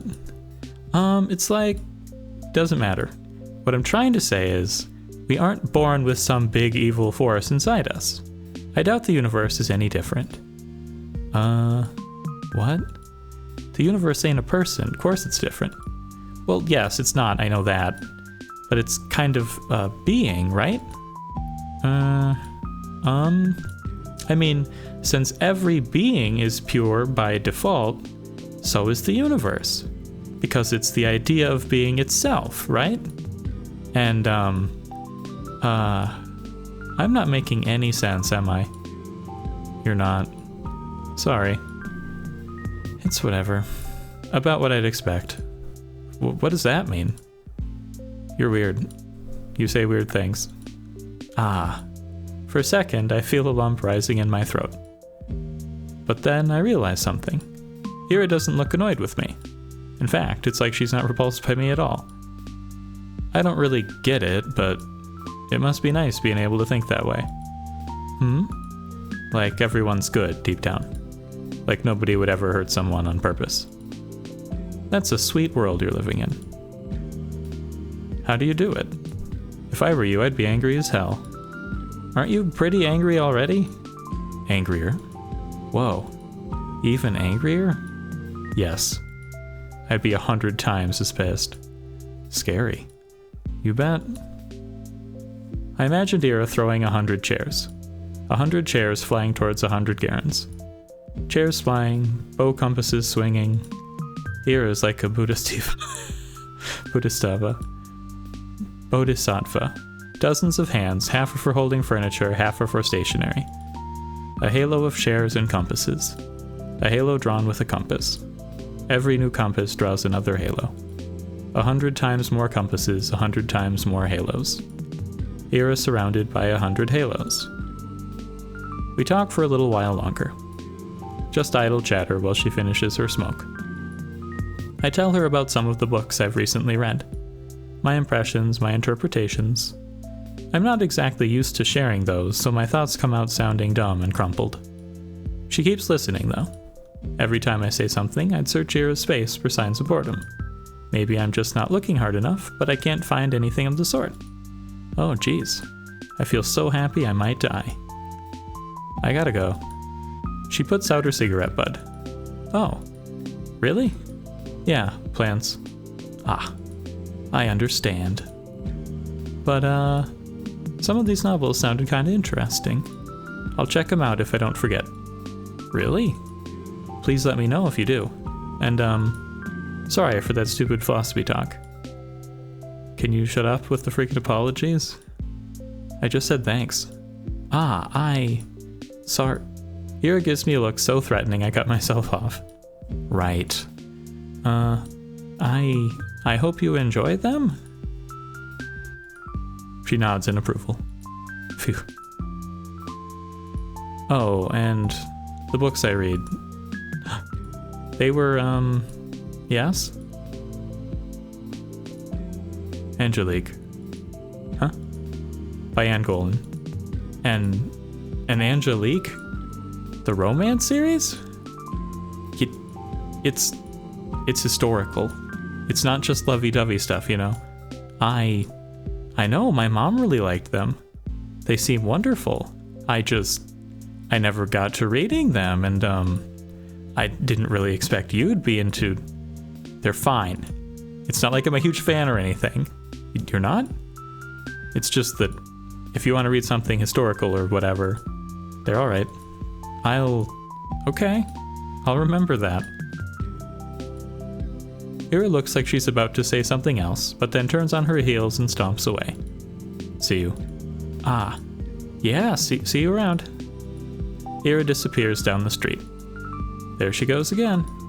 My body leans against the frigid wall. My legs are weak. We talked. Ira and I really talked. I never would have guessed. It was even nicer than I imagined. And I had no idea. So she likes books like that, huh? Ira likes novels like that. It's so wonderful. It's really, really wonderful.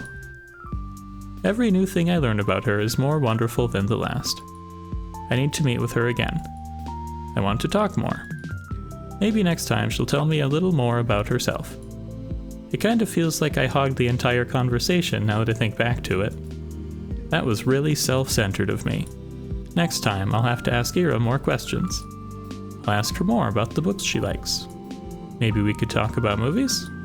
I wonder what her favorites are. Does she also like romance films? That would be cute. I usually prefer detective films, but I really enjoy all kinds of movies. So if she wanted to watch something, maybe we could even go to the cinema. That could be so much fun. It's been a long time since I've gone there. I need to see her again. I don't know about that. Setting yourself up. She skips even more often than before. No point in keeping up with classes if you're getting expelled anyway. I guess that's Ira's modus operandi. To some degree, I understand it, but I still wish she showed her face from time to time, if only for one lesson. We probably wouldn't even talk if she came. It's not something we ever do in class, so I don't expect anything in that regard. Just seeing the back of her head would be enough. What's with you, Shabina? Huh? You're all smiles. Finally taking my advice to heart? What advice? Not looking like you're about to hang yourself for a change. It's great to see, really. Yes, it's great. We're so proud of you. How about brushing your hair next? That grin makes you look like a basket case. Thanks, Vadim. I'll do that. You're welcome. He grabs my English notebook off the table. Payment for my services. His friends chuckle along. I couldn't care less about that. Even though she isn't here today. I don't mind. I know we're going to see each other soon. I'm going to do everything to bump into Ira again. I'll walk the whole town up and down so that we see each other. I'll scour every corner of this place to find her. Perhaps I'm being overly reliant on the universe's kindness. At the end of the day, even if I walk all the possible routes, there's no guarantee that I'll run into Ira. But I want to believe. No, I'm convinced the world is merciful. So if I try my hardest, maybe my efforts will be rewarded. Of course, it's an entitled way of thinking. But there's so little time left. Too little time. I need to make the most of it. I'll make as many memorable moments as I can while Ira's here. I'll make every encounter count. I'll fill this measly scrap of time with wonderful things. Ira! Hi. Oh, Jesus, it's you. She sighs with a mixture of relief and irritation. I barely hold in a giggle. I'm so glad to see her. It worked, it really worked. I spotted Ira between the rows of garages on the edge of town. She was crouching down by the wooden wall, hugging a thermos with one hand and holding a cigarette in another. What are you doing here? What does it look like? Meditating? Wrong answer? Ira shakes her head and looks back at the ground. Huh. That rush of joy that had washed over me when I first noticed her began to dwindle. Now that I take a closer look, I don't think I've ever seen her curled up in this way before. Everything about her posture screams exhausted. But why out here? Are you okay? She mutters something. Huh? Ing on me. What was that? I didn't quite catch it. I take a tentative step towards her, but Ira's scowl stops me dead in my tracks. You spying on me now? No. I was just walking here. At a garage lot? Yes? She gives me a look of such contempt it sends a shiver down my spine. Why? I'm not lying, really. I always take these walks after school. And going the same route gets boring over time, so sometimes I go through here, or through the barracks. Or a couple times I even went to the helipad. You know, the one that's over there. As I speak, I see Ira's expression slowly change from disdain to confusion. Ugh, this isn't right. We talked so nicely just a few days prior. Why then? Did she hear something bad about me? From who? I don't think she'd believe a word of Garen's. I mean, I usually stroll along the main street, or near the community center, but it'll get colder soon, you know? So, it's better to enjoy the outdoors while you can, right? I just keep speaking, hoping she'll stop being mad at me. I need to keep going. I need to keep talking, because that's what I wanted to do with her. I wanted to talk, and so I have to, because I can't waste this moment. We can recover from this, and I can cheer her up, and we'll cheer everything up, and she won't think that I'm some creep. I just can't stand it. I can't bear having her glare at me in silence. And you know, the views are really great here on the outskirts. The sky is bigger, and you can see way into the tundra, and what I mean is, I don't think you'd be here. That's a lie. Well, more of a half-truth. I hope she'd be here, like I hope she'd be wherever I went. It's just that this isn't what I imagined at all. Not after our last meeting. Not after everything. She's just staring at me. She's just, for a moment, her eyes soften. But then she closes them, as if it were just looking at me that was wearing her out. She takes a drag and turns away from me. God. Can't I be alone for 5 minutes? Oh, I'm sorry.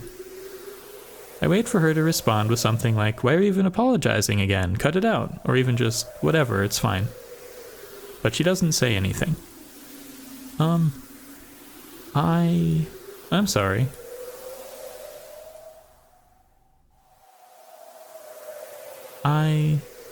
I'll be going then. Goodbye.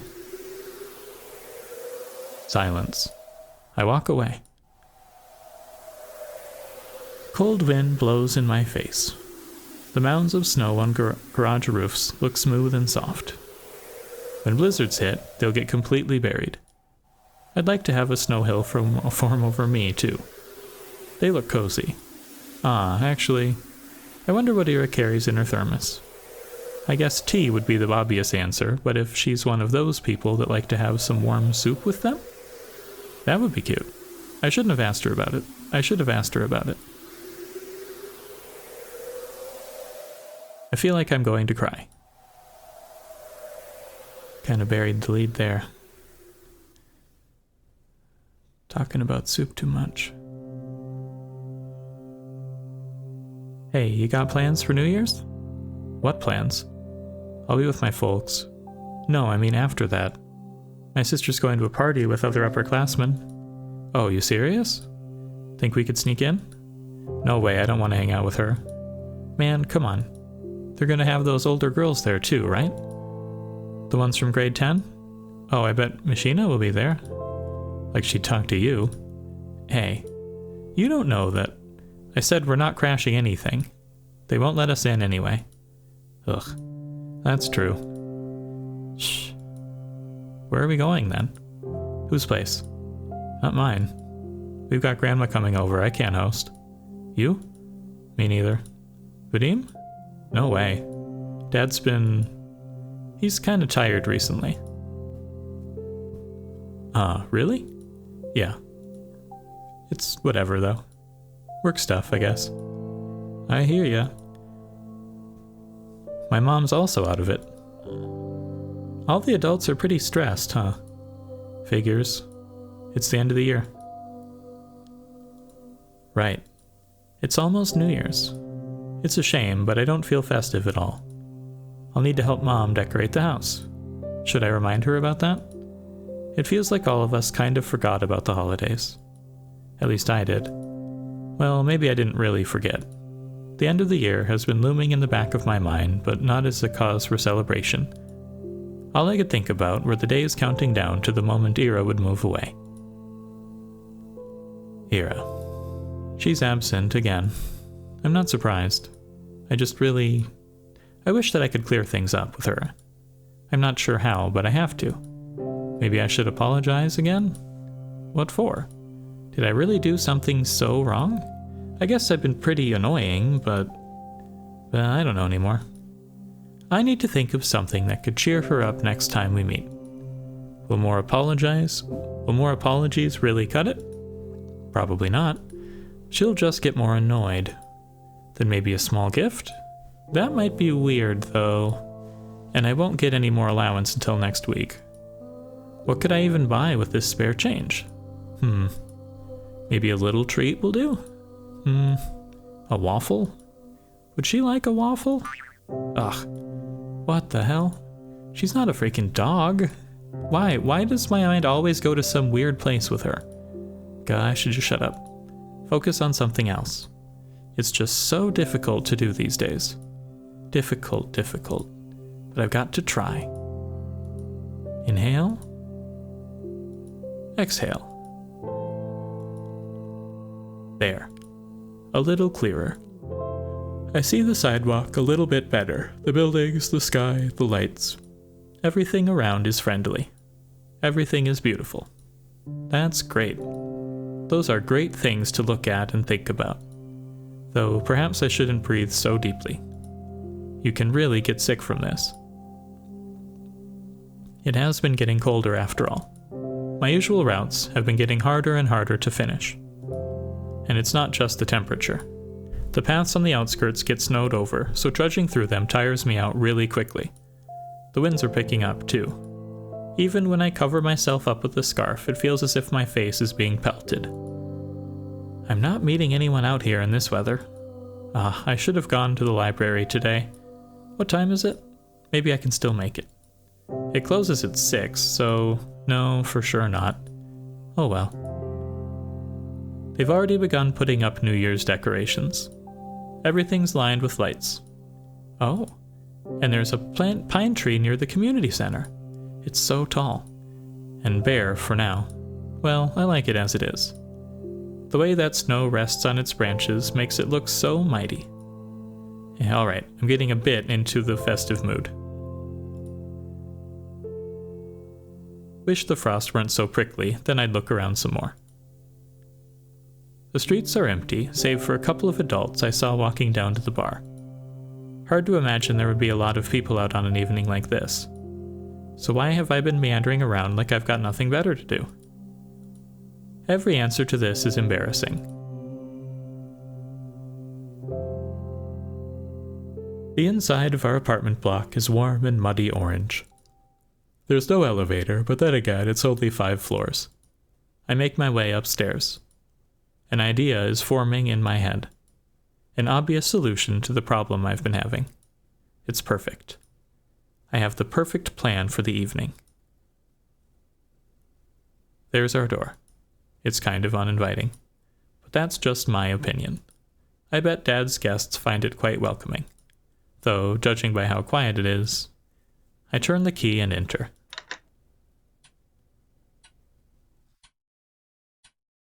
The only sound is the faint muttering of the TV coming from the living room. Yes. Thank God, no visitors today. I hang my wet coat up to dry, take off my shoes, and quietly go down the corridor. Hi, Dad. Hello. I don't even stop to peek into the room. I won't see anything I haven't seen before. At least tonight seems like it will be calm. I wash my hands. When I exit the bathroom, I hear a soft voice from the kitchen. Out with friends again? Mm-hmm. Hi. Mom nods her head, staring in front of her. She's smoking, again. I go in and open the window, then turn on the light. She squints from the sudden brightness. You want some tea? I'm setting the kettle. She shakes her head. I sit opposite her and wait for the water to boil. She's not saying anything, and neither am I. It's not awkward, per se. I just pick at the oilcloth and swat away the smoke that occasionally drifts in my direction. We're both used to this kind of thing in our own way. Even so, I go to my room as soon as I fill up the teapot.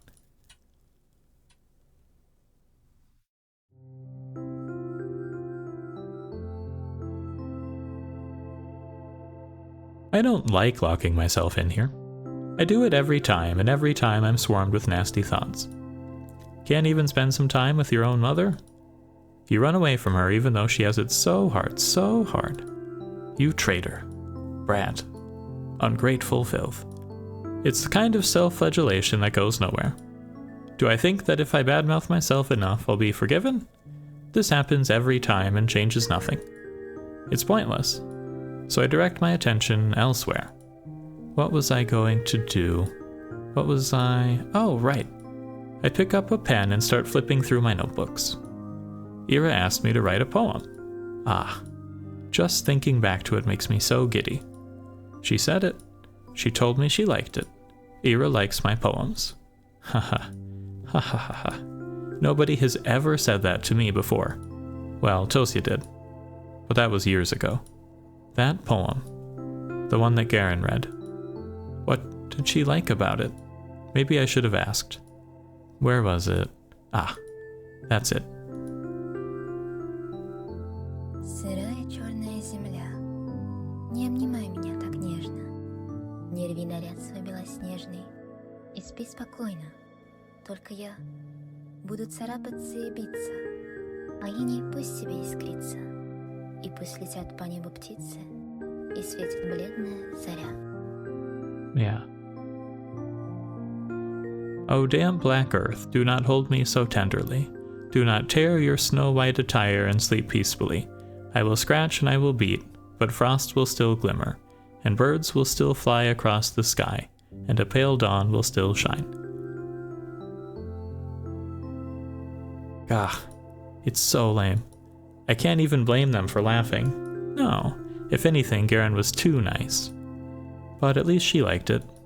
For some freaking reason, Ira liked it, so maybe it's not all bad. Maybe I can make something worthwhile. At least worthwhile in Ira's eyes. That's all I really need. She got angry at me that last time I saw her. I don't know why. I mess up a lot. I really mess up a lot. I doubt she was in a bad mood because of me. But, I definitely didn't help. But now I will. Maybe if I do this, she won't be so mad anymore. I've been really trying since that day. The day she helped me with the diary, I mean. I've been trying, but I just can't get the words to flow right. Today, though, I really want to do this today. I think I can do it.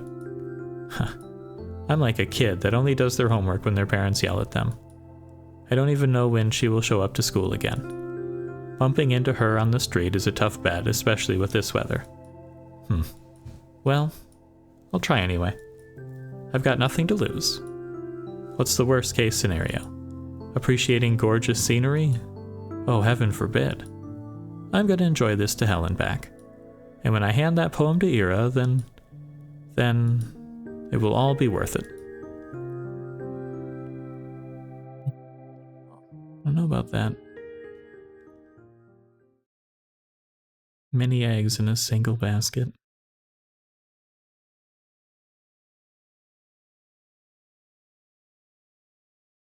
Ow. My wrist is tired. I'm gonna totally wear down this poor eraser at this rate. I've got to remember to buy a new one. It's just a bit annoying. Even though I ask my classmates to be more careful, they always forget about it. I didn't used to do that before. But now, whenever I lend a textbook to someone, I specifically ask them not to doodle in it. Despite that, they always come back with crude drawings all over. I can't hand them back to the library like that. And I'll get into trouble if a teacher sees it. I lean back in my chair.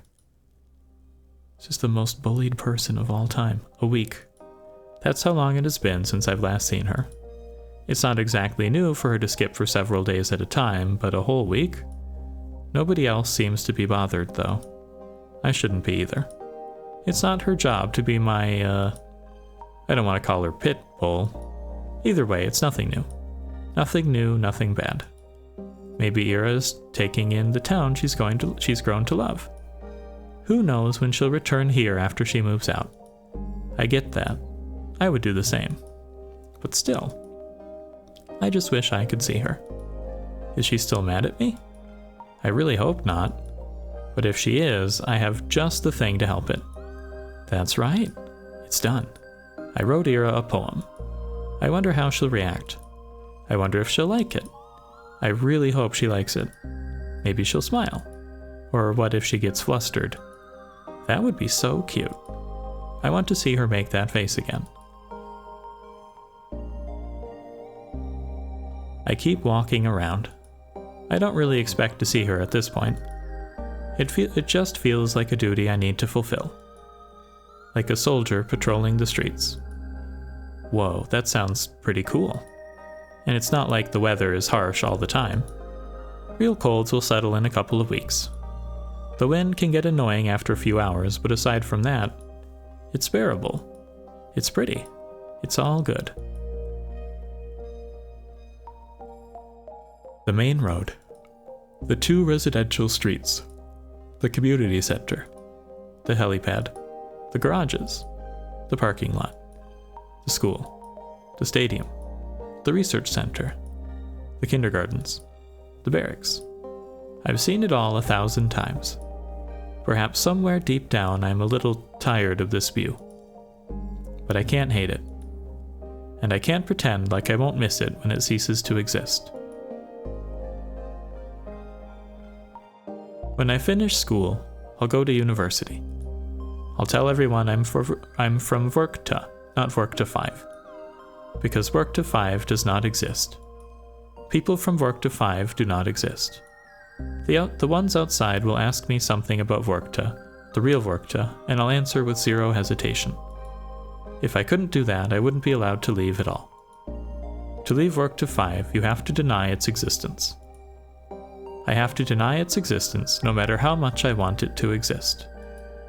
I have to deny. I have to...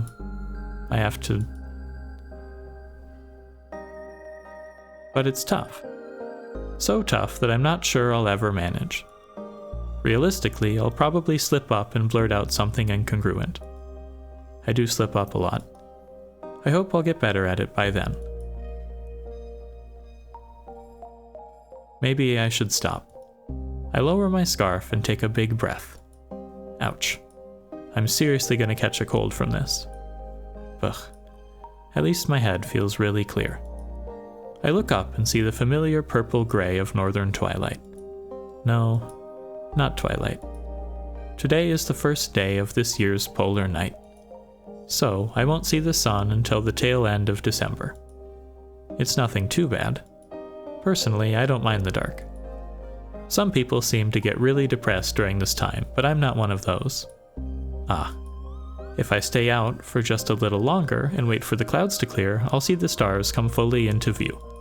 It's a beautiful sight, especially from here, from the barracks. Far better than that dinky sliver of the sky I'd see from my apartment windows. I wish that I could stick around for longer, but it's getting too cold. I start making my way back. Decrepit rows of worker housing disappear behind bigger and bigger homes. Bigger and better homes. There's that old playground just around the corner. That's right, we used to go there all the time with Tosia.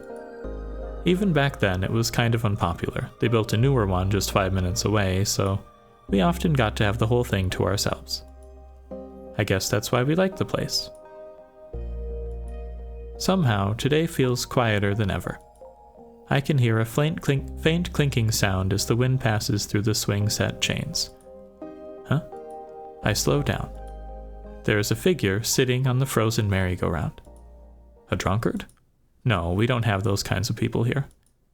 At least not out and about on the streets.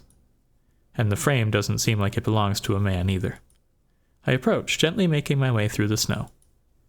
My Valenki sink into it with almost no resistance, almost zero sound. When was that last time we've had snow this soft? I don't remember. But perhaps I've stopped noticing the crunch of ice under my feet. Perhaps it's me being too focused on the person I've now recognized. It's Ira.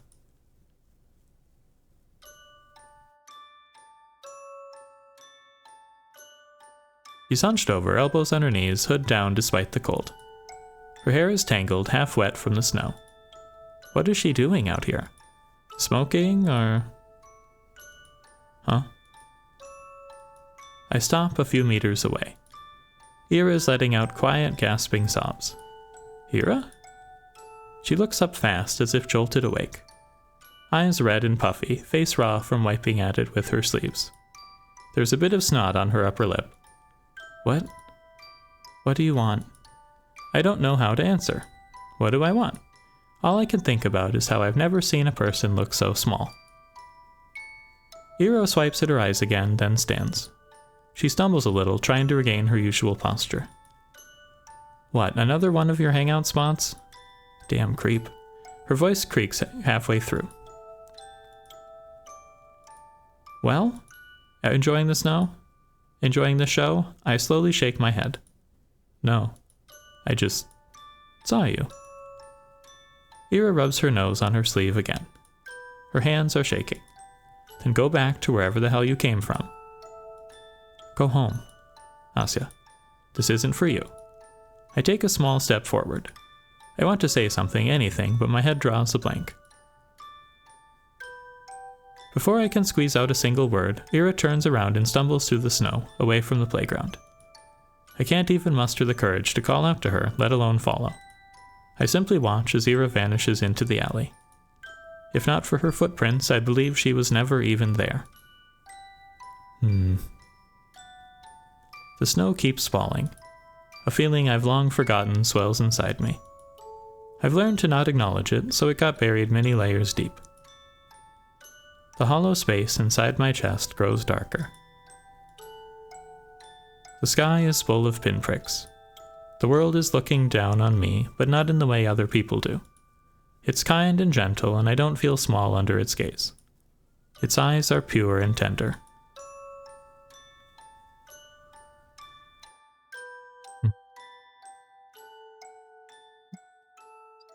Not great. Not the greatest turn of events. And now we're back to the in media res. Episode 1 and Episode 2, Marina. Okay.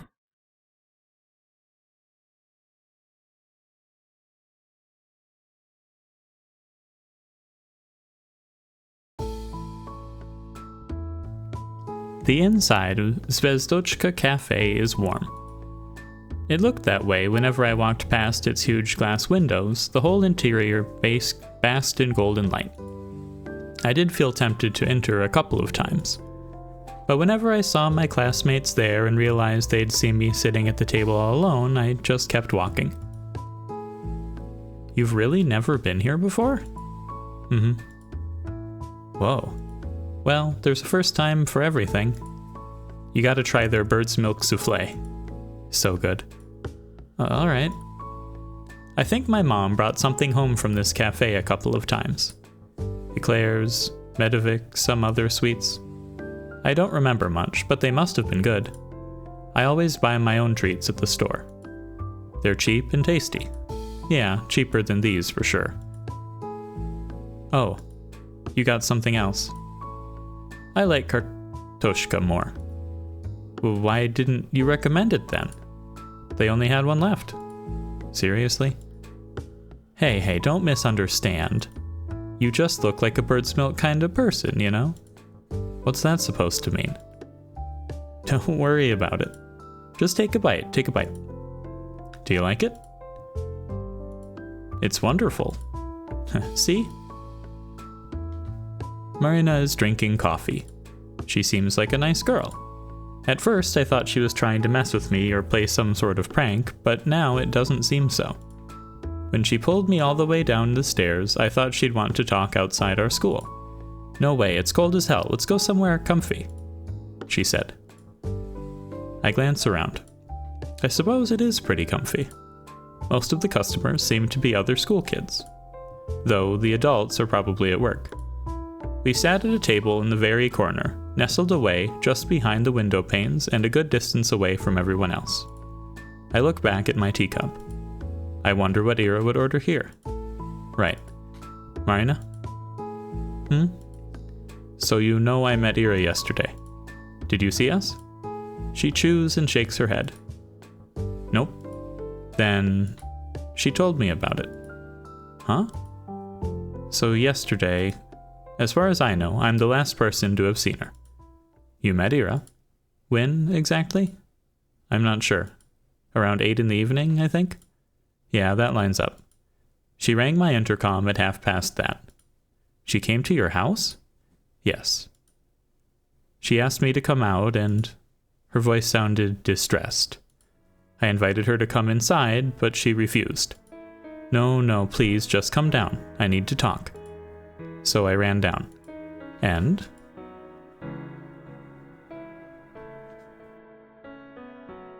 She looked so shaken.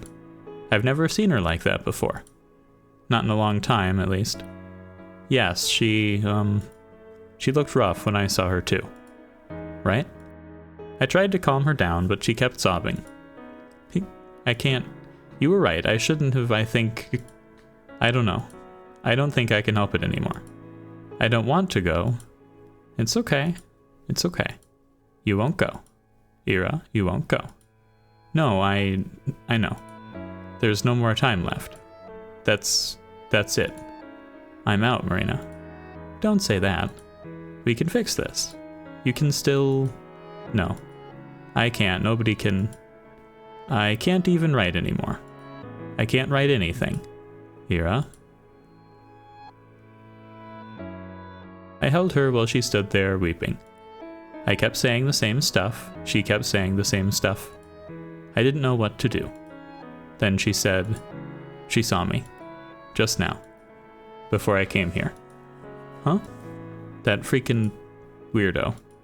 Asya. She saw me like this. She saw me... Weirdo. Her words, not mine. She laughs. Don't take it personally. You know how Ira is.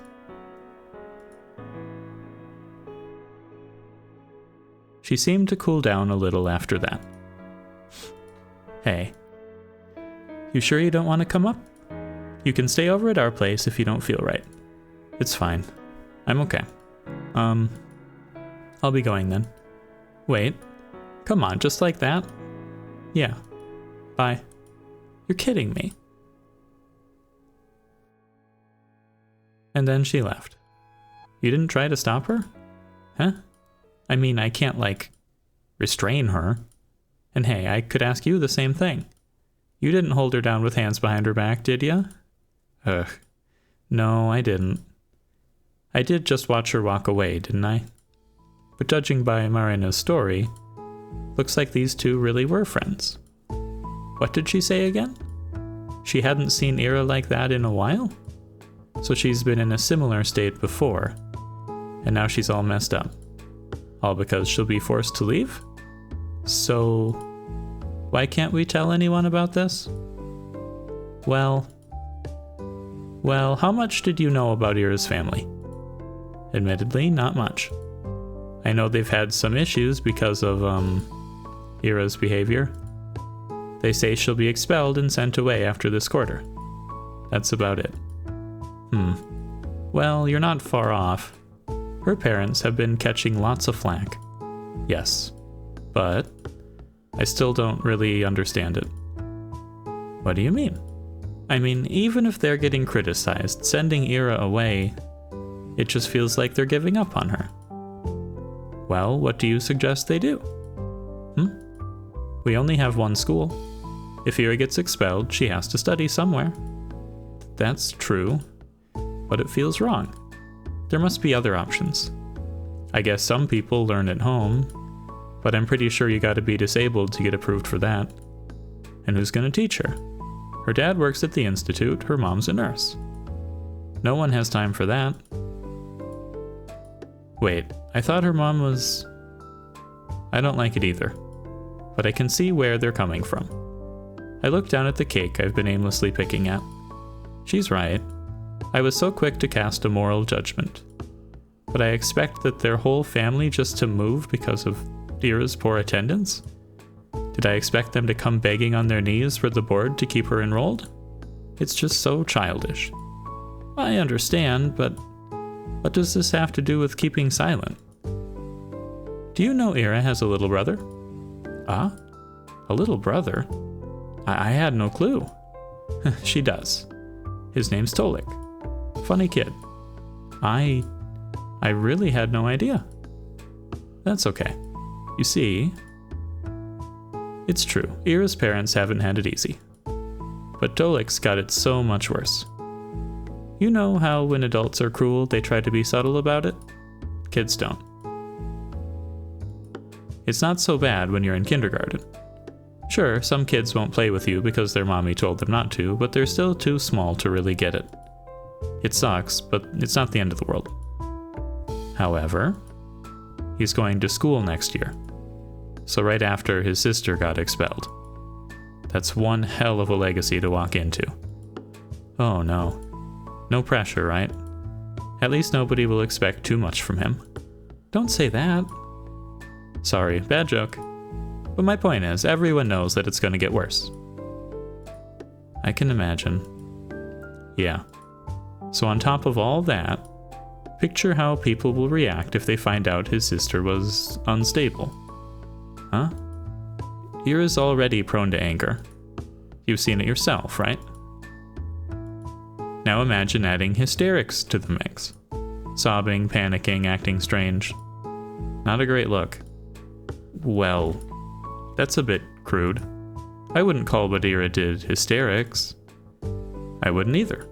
But you know how they're going to paint this. Word spreads fast. You say anything to the teachers or police, the next day everyone in this town will know. That's why I don't think it will help anyone, Asya. But maybe it could give them a clue? What clue? Well, if anyone should give a testimony, it's me. I saw her last, right? Oh, right. That makes sense. Well, I told him I saw Ira from our apartment window around that time. You know, without the part where I came down to talk. But I don't know how helpful that'll be. She seemed to go in the direction of her house after we met. But I didn't exactly follow her home, so not much of a pointer. At least they know she didn't leave the city. Border control could tell them that much. Right. Border control for a city? This sure is a pickle. I've had my doubts about reporting from the start. And now Marina has solidified them one by one. Tolik, this really could harm Ira's little brother. But if that's the case, are we really supposed to sit back and do nothing? I don't like the idea of that. There's one more thing I wanted to clear up. One burning question Marina must know the answer to. Oh, by the way. You seem to be a good friend of Ira's. Maybe you know something about this. Good friend is generous. I mean, I guess I am. Just don't tell Ira that, she'll break out in hives. Oh, no. Really? Yep. She said my jokes get on her nerves. Can you believe that? Yeah, I believe that. What? Mean? Sorry. I'm used to the abuse. Wait, that gives me an idea. Huh? Let's climb a roof and yell some crap like, Irochka Barinochka best friends forever. That girl will come back just to choke us. Wow. That's so smart. Ain't it? Yeah, but the roofs are slippery this time of year. Boo. We'll tie a rope around you then. Why me? You seem lighter. That's it? Don't worry, I'll hold you real steady. I have a strong center of gravity. So I'm doing the screaming then. Exactly. Oh no. I'm no good at that. Don't worry, I'll just pretend to lose grip on the rope. You'll shriek your lungs out. I refuse. How long has it been since I last chatted with someone like this? It feels like forever. Marina, huh? We keep talking and I don't feel uncomfortable, not one bit. Really, I haven't felt so carefree speaking to a person in a while. Should conversations be this easy? It feels like I'm cheating, especially considering the circumstances. Just yesterday, we both saw Ira agitated and crying her eyes out. Today, I learned she never came back home.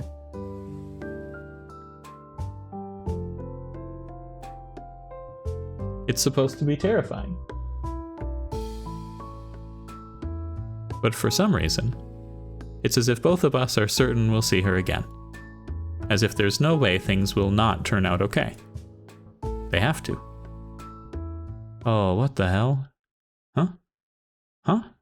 Crap. Why now? So they finally let you in, huh, Shabina? This place has really gone downhill. Hey, Vadik. Marina. Huh? These two know each other? Look at you, getting a replacement already. Can't blame you. But come on, Shabina of all people? He looks at me. No offense. You're keeping tabs on all of my friends? How flattering. Asya, he's in love. Yeah, in your dreams. It's just funny how you always gotta have someone like that around. Someone like that? Marina menacingly lifts her coffee cup. You want this on your pants? Ooh, scary. You want to get banned from your single hangout spot? I won't. It'll just be a happy little accident. With your aim? Look who's talking.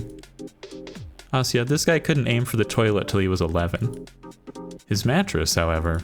Shut up, that's not... Garen makes sure none of his buddies heard that. He glances back at us, trying to look unbothered. Why am I even talking to you? Good question. Wasn't she your best friend or something? Huh? Geez, why does everyone keep saying that? I mean, maybe I'm wrong. You seem to be having a snazzy time without her around. Having a good laugh and all. And? You were joking about it too. Huh? In class. You laughed when they declared Ira was missing. Well, she ain't my friend, is she? That bitch attacked me. That's not the point. You don't think she's really missing? I don't give a damn. And you don't really seem to either. Why should anyone? You're exhausting. Don't worry, the feeling's mutual. Well, whatever. I just came to check if it's really Shabina over here. Thought I was hallucinating for a second. So what, they let you out in public now? Must be a big day for you. Having fun? She was before you showed up. Oh, she was before you showed up. 1, not talking to you. 2, learn to take a joke. Whatever. My boys are waiting for me. Ciao, ladies. Enjoy your evening. Why, thank you.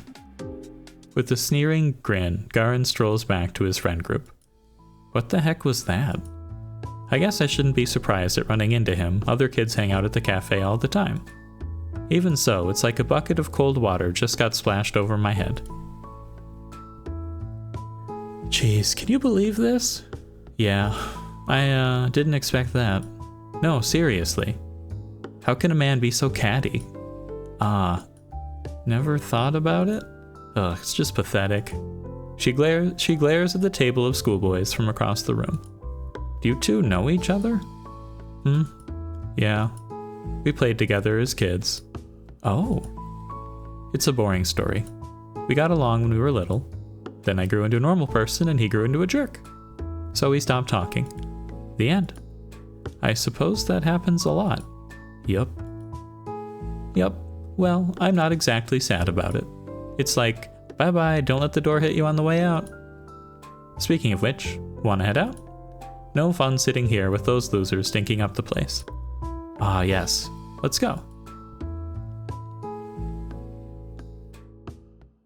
Thought they were going to be brother and sister for a second there. The cold immediately stings our noses as we step outside. The sky is just as dark as it was when we went in an hour ago. It's a deep violet, one of my favorites. Marina huffs and grumpily pulls up her scarf. Man, I wish we had more cafeterias or something. Well, there's the pub. The pub? I guess we could get in. I've been told I look mature for my age. Is she seriously considering it? Also, who told you that? If you want to sit somewhere, we can go to the, library? I realized how lame of a suggestion that was halfway through the sentence. Gugh. And here I thought I was doing all right. Library? Huh, never thought of that. Well, it's rather nice if you just want to, be at peace for a bit. Whoa, at peace. Peace and quiet's important, yeah. Self-reflection, meditation, contemplation, like Buddha and stuff. Yeah, I hear you, I get it. Buddha? Sounds great. I'll try it sometime. Thanks. You're welcome? I think I'll go home for today, though. Ah, yes, that's alright. I was thinking the same. Cool then. Cool then, it was nice talking to you, Asya. Sorry about the whole fatigue thing. Oh, no, don't worry. It's not your fault, he just came up to us, so... No, I kinda made it all worse. That guy just drives me up the wall. Yeah, that's fair. Guess Ira and I have that in common.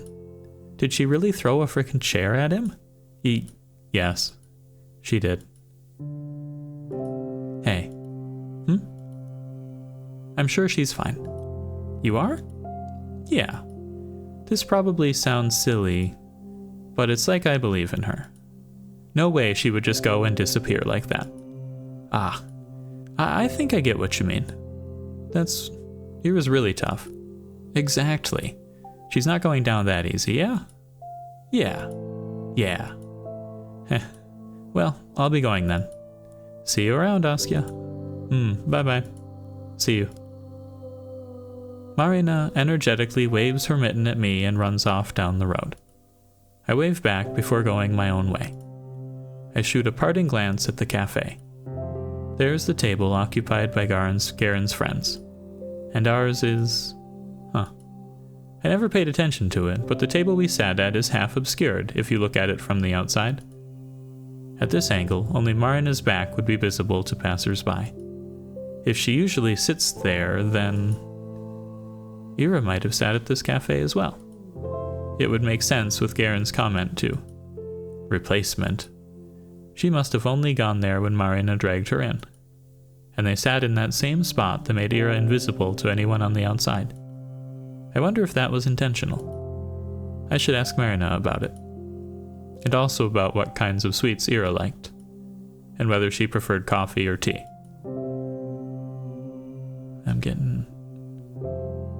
I can't wait for Ira to come back. Getting suspicious about these circumstances. It's like, if she was just getting sent away, some of those comments she made to Marina are kind of like... sound sick. Oh, I forgot. I totally forgot. Garen came up to us and it just slipped my mind. I wanted to ask Marina about the man Ira was seeing. It doesn't feel like something she would do, but after everything I've learned, I'm not sure if I knew Ira at all. We don't talk much at breakfast, but I asked my parents if they heard about her disappearance in the morning. Dad said about what I'd expected. Ah, Kochkevsky's daughter. Yes, we got a notice. You know Ira's dad? Did you see him yesterday? No, we're not acquainted. I don't think he came into work. I see. Do you think they'll find her? Of course they'll find her.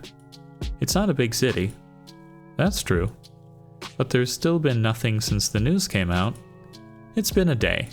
The police would know if she left through the control post. I suppose. It just doesn't feel like anyone's looking. They are. A few of my colleagues went in for questioning. Really? Nothing came of it. It's just a big waste of time. I don't see what someone's teenage rebellion has to do with us. Mom slowly shook her head. Poor girl. This made me feel a little more determined. It's clear the attitude towards the case is pretty much the same between both kids and grown-ups. But it does sound like there's an actual investigation going on. So the police aren't just sitting back. At least there's that. No updates. I haven't heard anything. Yeah, me either. Boring. The boys at the desk next to me are copying my homework. Everything is already back to normal. The same conversations, the same digs. Hey, at least Shabina here got herself a new friend. Huh? Yeah, what's up with that? Got kicked out of the library? I can't go to a cafe now? Look who's getting sassy. We're only curious, you know? It's rare to see you crawl outside your little cave. And what of it?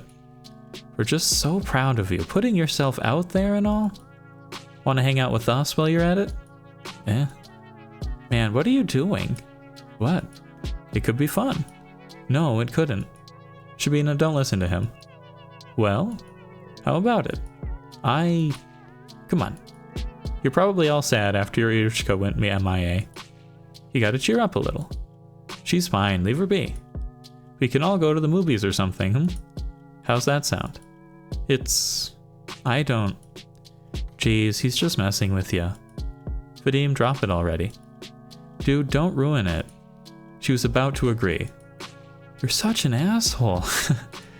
I wasn't going to. I sigh. It's always gonna be like this now, huh? Ira might come back soon, but once she's transferred, that's all I have to look forward to every day. Don't they get tired of this? It's always the same jokes. Although, it won't get any better if you keep doing this. It will only get worse. Worse, huh? I'm trying to imagine what that'd be like. She talked about it as if I were being bullied, but that's not really the case, is it? We've all seen Scarecrow. We know what actual bullying looks like. Nobody's hurting me or destroying my clothes. The worst I have to deal with is some tasteless jabs. If anything, I have to grow a thicker skin.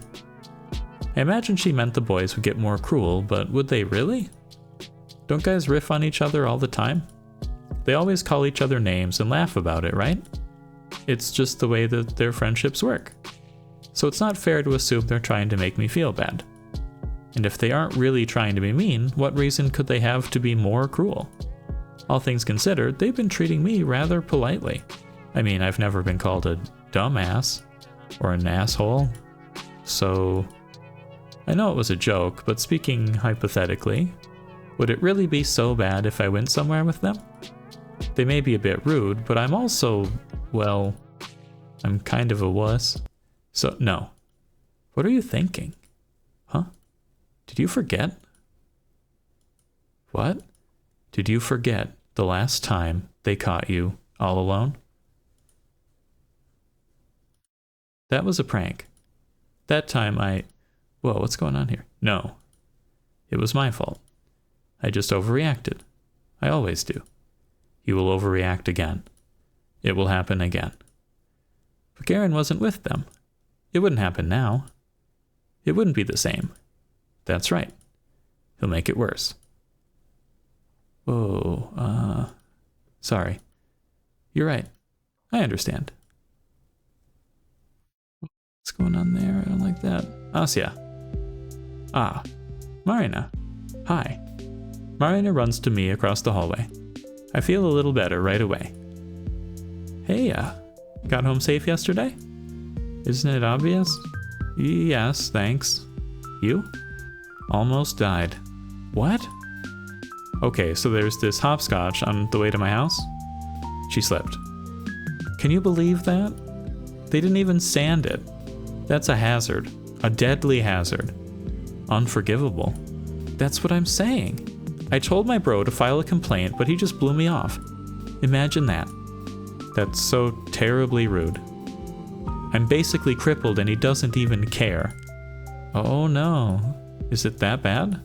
My butt hurts. Ah. Get well soon? We chat about dumb things like that for a minute or two. I still can't wrap my mind around how natural it feels. It's so much fun, but I can't shake off the feeling that we're trying to stave off a question no one wants to hear the answer to. Marina has been nice enough to set an easygoing atmosphere. It's only natural that I should be the one to ruin it. By the way, have you heard anything from Ira yet? If Marina were a dog, her ears would droop. No. You? No. We never had each other's contacts. I see. Should have figured. I doubt she'd call me, even if she had my number. Marina was the person Ira went to. If she did get in touch with anyone, it would have to be her. Her or... Actually, I wanted to ask you about something. Oh? What is it? I look around. The hall is rather crowded, more than I would like. I'm not sure it's a good place to discuss this. Marina seems to understand what's on my mind. Hey, how about we talk about it after school? You don't have any plans, right? I'm free, so yeah, that would be great. Sweet. I got 5 lessons, so meet me right after. Alright. Later then. I gotta get back to my friends. Okay, see you. She returns to the group of girls on the other side of the hallway. So Marina is pretty popular. Well, duh. She's a really outgoing person. Seems like the type that can get along with just about anybody. I'm just not used to people like that paying any attention to me. It doesn't feel real. As if it's breaking some sort of unspoken rule. As if it's yet another way the universe has allowed me to cheat. The school day passes slowly. The boys don't talk to me even after our short exchange. That's good. The room felt like it was buzzing with gossip only yesterday, but everyone seems to have already lost interest. What more is there to say? I figured that's how it works when someone you don't exactly care for leaves the picture. If Ira had never stood up for me, I'd probably feel the same. The Russian lesson drags on and on. They called me to the backboard last time, so I should be safe today. My thoughts drift to a different place, and my eyes wander. Ah, the windows. Thin frost engravings have begun appearing on the glass. Later than I expected, maybe the humidity levels haven't been right. They always draw it in swirly in cartoons.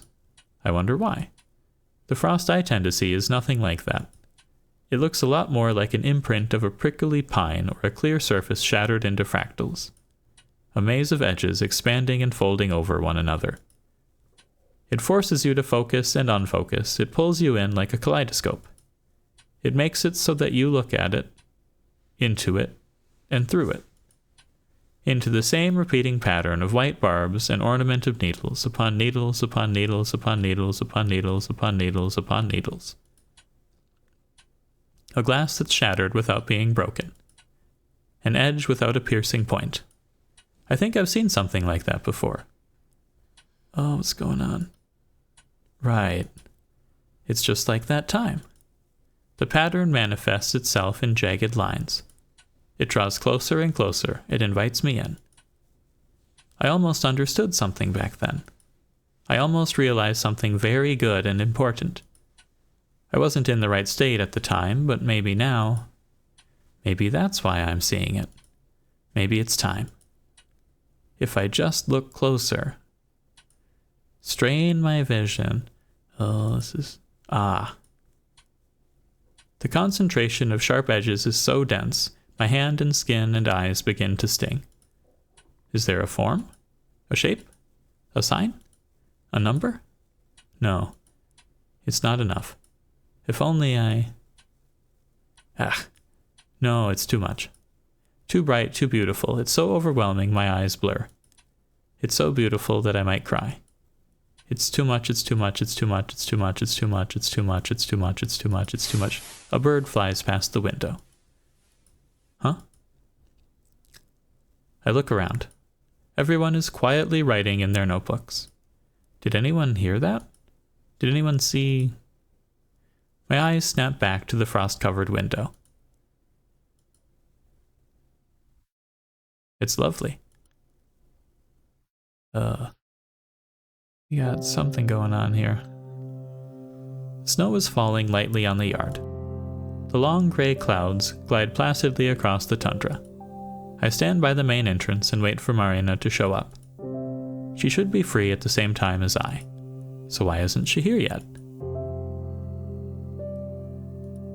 It's been a couple minutes. A thought occurs, or rather, an unpleasant memory.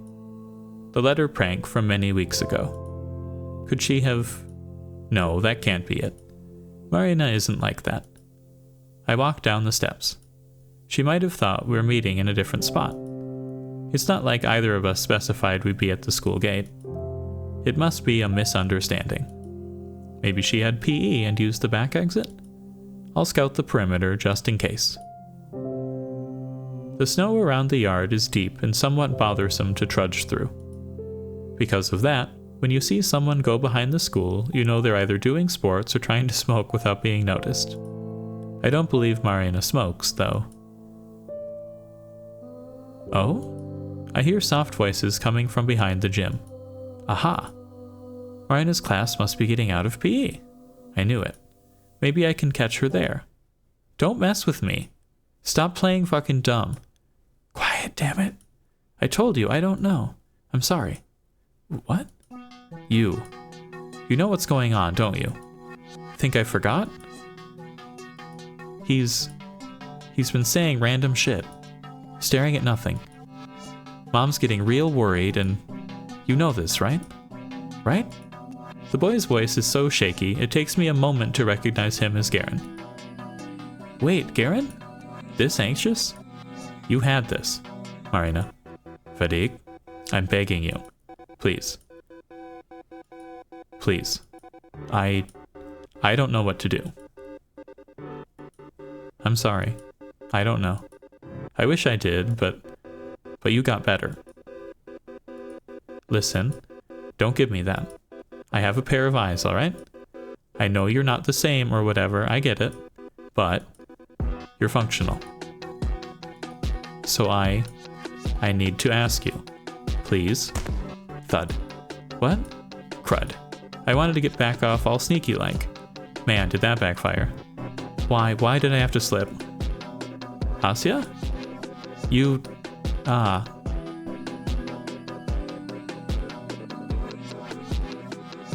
Before I know it, Garen pulls me up by the front of my coat.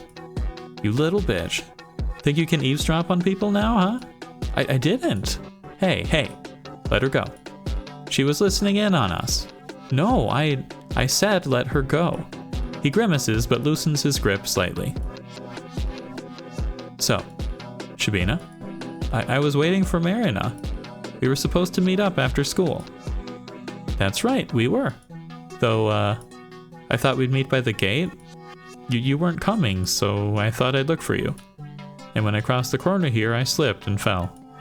Jeez. Are you okay? Yes. I think so. So what, you're saying you didn't hear shit? No, nothing. Yeah, right. You suck at lying, Shabina. I'm not. Damn it, Vatic. Drop it already. Whatever. Sure. Wah. He almost throws me to the side. Marina runs up and saves me from yet another humiliating fall. Piece of shit. I don't believe you for a second. Try and blabber about this to anyone. See where it gets you. Watch your tone. She's got nothing to do with it. You're defending her? Why? You know she just heard all that stuff about you. You want to help? You want help or not? Garen clenches his fist. Marina doesn't look at him, instead helping me get the snow out of my clothes. So you have a way. We can talk later. Oh wait, no, why not now? I mean, she totally heard everything we said, right? Might as well. Actually, why don't you do a little recap? How about it? Come on, go ahead. Huh. Think you're being clever? This'll come to bite you in the ass, Marina. Yeah, I think I've had enough of you today. Asya, let's go. She grabs me by the arm and pulls me in the direction of the schoolyard. Does she just like dragging people around? Hey, Marina, you know where to find me. Marina doesn't turn around to see Garen's barely hidden, pained expression. He glares at me. For some reason, it doesn't scare me at all. Okay, so we're getting like... Hold on. Pause. So we're getting a lot drip fed to us here. That like last 5 minutes seems pretty crucial to understanding what's going on. So there's some sort of neurological something going down in the town where multiple people have some kind of symptom. It seems like Marina had it in the past, and now something changed, but she no longer has it. I'm getting the vibes that Ira had it because she talked about kind of losing it over time. I'm gonna maybe guess our main character Asya has it because she's doing this weird fractal thing looking at the window, and it seems Badim's little brother also has whatever this is, and he's trying to find a solution to it. So there's a lot going on. A lot. What was like a pretty mundane mystery story is getting some interesting elements. Also, I hope they don't really elaborate on whatever awful thing happened earlier. I really don't want to know. Before long, we're out on the street. Marina runs her hand across her face with a frustrated moan. Ugh, what a mess. Sorry you got dragged into that, Asya. No, I'm alright. I should be the one apologizing. Man, I knew I should have brushed him off. That jerk came up to me and said he needed to ask something real quick. Really? Mm-hmm. I thought, well, if it's only for a minute. Worst mistake of my life. I'm sorry. Maybe if I came faster. Cut it out. That's what I get for entertaining him. So, how much did you actually hear? Huh? It's like I told you. I didn't catch anything, I just slipped. Really? You can be honest, I won't bite. No, I'm serious.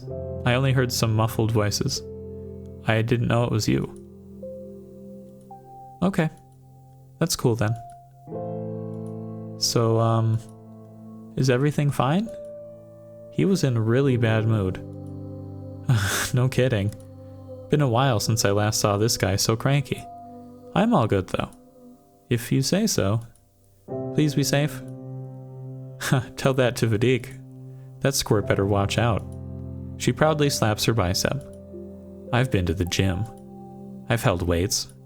10-kilo deadlift. That bum doesn't know who he's messing with. Whoa. I'll let him know. Marina's voice sounds so carefree. Does she really believe me?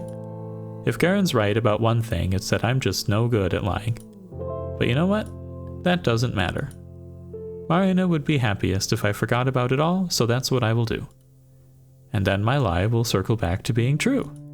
Bet you didn't think of that, huh? Anyways, I'm hungry as hell. You want to grab a bite? We can go hang at Z.A.T.O again? Z.A.T.O's nice, but I don't have that much allowance left. Oh, I hear ya. Wait, don't tell me I made you empty your pockets yesterday? I didn't know you were running short. No, don't worry. I'm glad we went. I've been looking for an excuse to eat there anyway. We could get something from the store this time if you don't mind. Sure thing. I was just thinking, wow, it's perfect walking weather. It really is. We leisurely make our way down the street, chatting about this and that. Turns out Marina goes to the cafe several times a week with different people.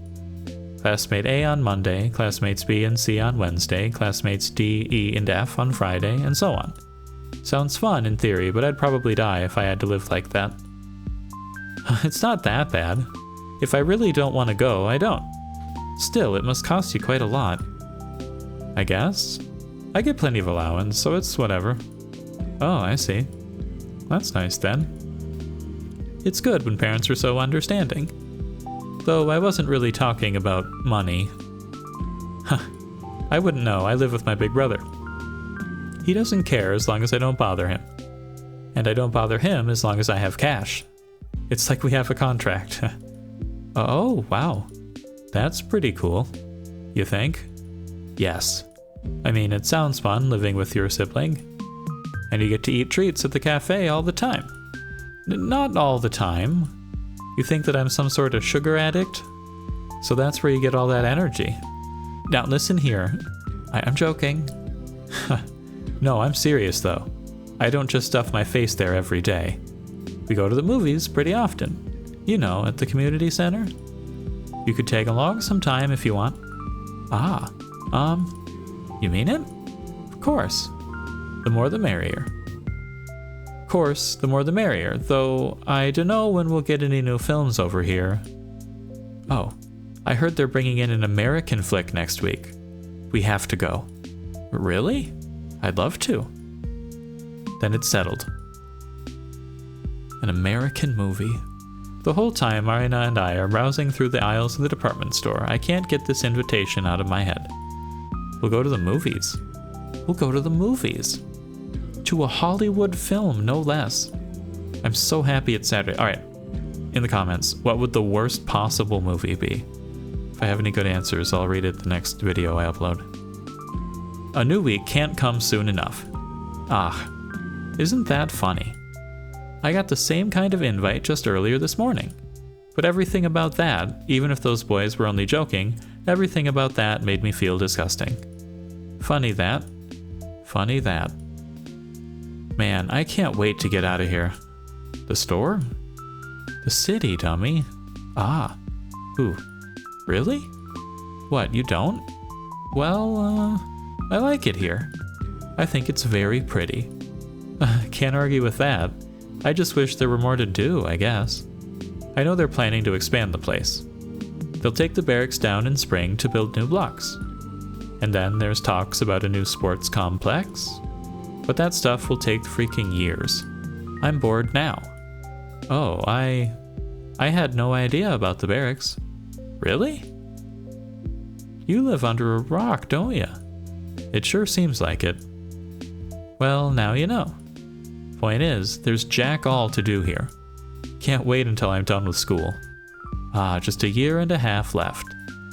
Do you know where you'll study already? No clue. Ah. I'll see where life takes me. I'm a person of countless talents. Who knows which one will be my calling? Whoa, really? That's pretty amazing. I don't have that many skills, I think. Well, it's all about the mindset. I'll make bank anywhere if I just put my mind to it. As long as it's not math. Or bio. Or English. Or chemistry. Or physics. Or Russian. Or history. Or lit. Wait a second. So how about you? Got any plans yet? Ah, well, I'm only good at writing essays. So probably something in the arts? Oh. I thought you were like a top student or something. No, not at all. I do my homework, but when the teacher asks me something in front of the class, it's like my head goes empty. I don't do very well on tests either. Huh, that's surprising. You look pretty brainy. Thanks? No problem. Both of us end up getting fruit juice and sausage rolls. For a while, we walked down the main street and I listened to Marina tell me funny stories. I don't contribute much, but at least she seems to enjoy making me laugh. I probably come across as boring. Perhaps I'm way too easily impressed by mundane things. I look into her smile. It's lovely, and I'm not sure I see anything behind it. But Marina is a very nice person.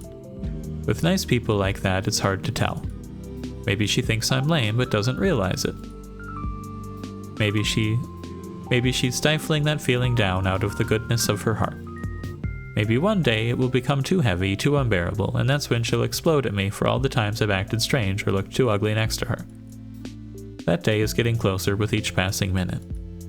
It's rapidly approaching and she's none the wiser. But that's fine. I know it's coming, so I will prepare. Until that day, I'll enjoy my time with Marina to the fullest. This small repose didn't come out of nowhere. I understand. Ira, who was supposed to be here until the tail end of December, went away. The same Ira that came across as an answer to all my prayers. Bringing her to me probably cost the world a lot of effort. And when all of that effort was cut short, well, Garin called me a replacement at the cafe. Maybe that's true from his perspective, maybe even from Marina's. But from where I'm standing, Marina is the substitute for everything that Ira stood for. My hope, my shield, my happiness. It makes sense she appeared as soon as Ira vanished. In fact, it all lines up so perfectly I'm surprised I didn't notice it right away. Of course. That's what it is. But then I'm not certain why it isn't working like it should. It's not Marina's fault. It's not the fault of the universe either. That leaves only one other suspect. Me. Something in my brain just refuses to connect. It feels amazing to have someone like Marina go out of her way to talk to me, even if it's only because Ira is missing. Nevertheless, I can't appreciate it fully. I can't get lost in it the way I'm clearly meant to. As if it's not enough. As if I still keep thinking about Ira all the time. It's only been 2 days since I last met her. 2 days are no reason to panic. Of course, I saw her crying, but it's probably okay, right? Her taking some time for herself is nothing new. And she's really tough, so she'll be fine. Of course she will. Everyone's being so blasé about her vanishment seems vapid, but when you look at it objectively, the situation isn't that alarming. I'm just being a crybaby, like always. Jeez. Critical lack of self-esteem.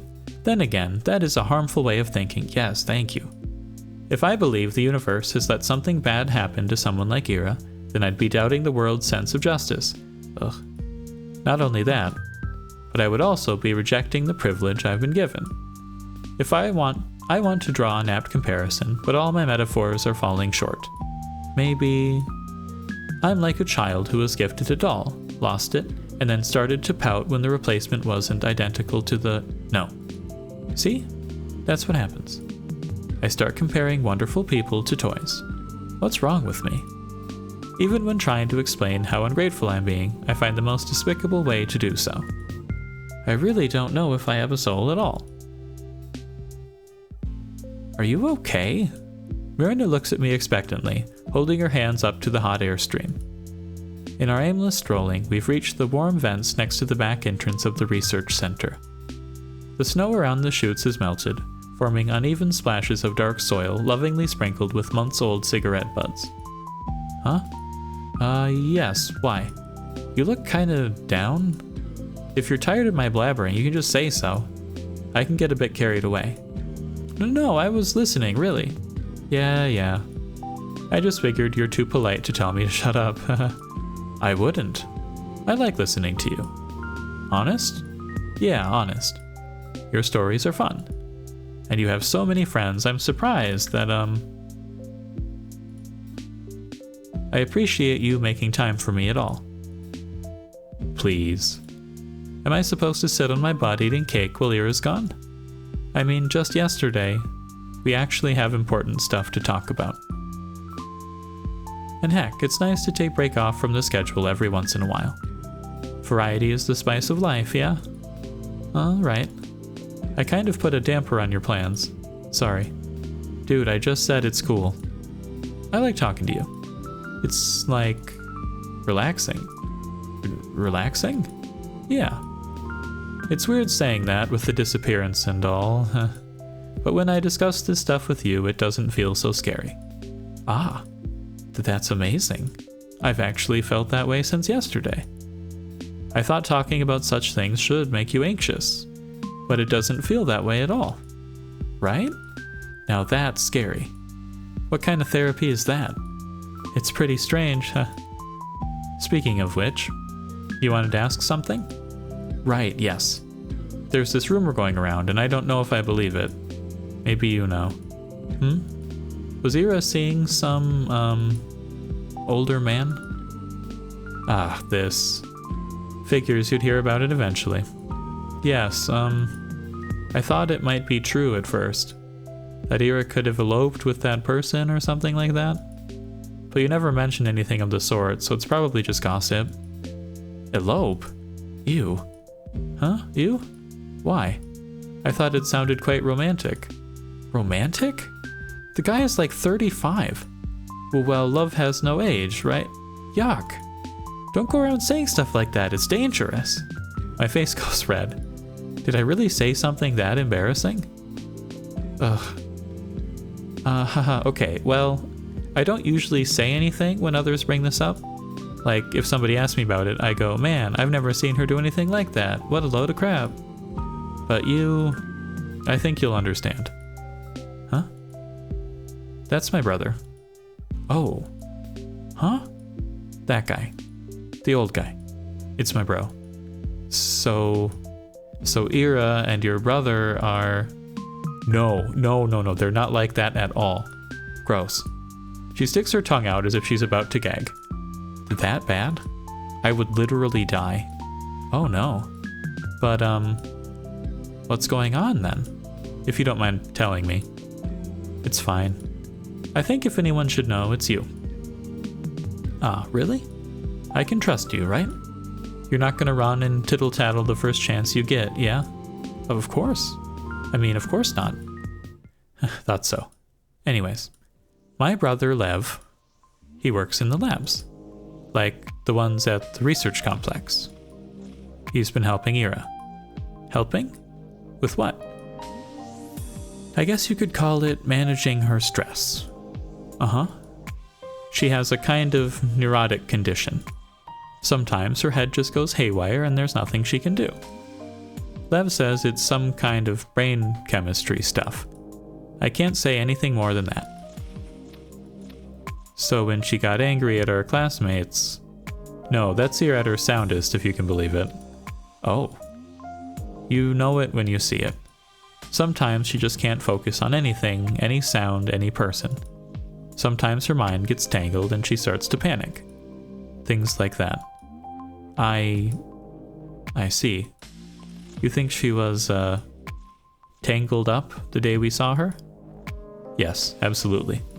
It hasn't been that bad in a long while. Not even a year ago, when she just started treatment. All along. This whole time I had zero clue. The more I learn, the stupider I feel. Just picturing her going through all of that makes my heart ache. Poor Ira. We're lucky, really. I mean, I don't know where she'd be if Lev refused to help. There's only so much I could do. But he got Ira the meds. Meds?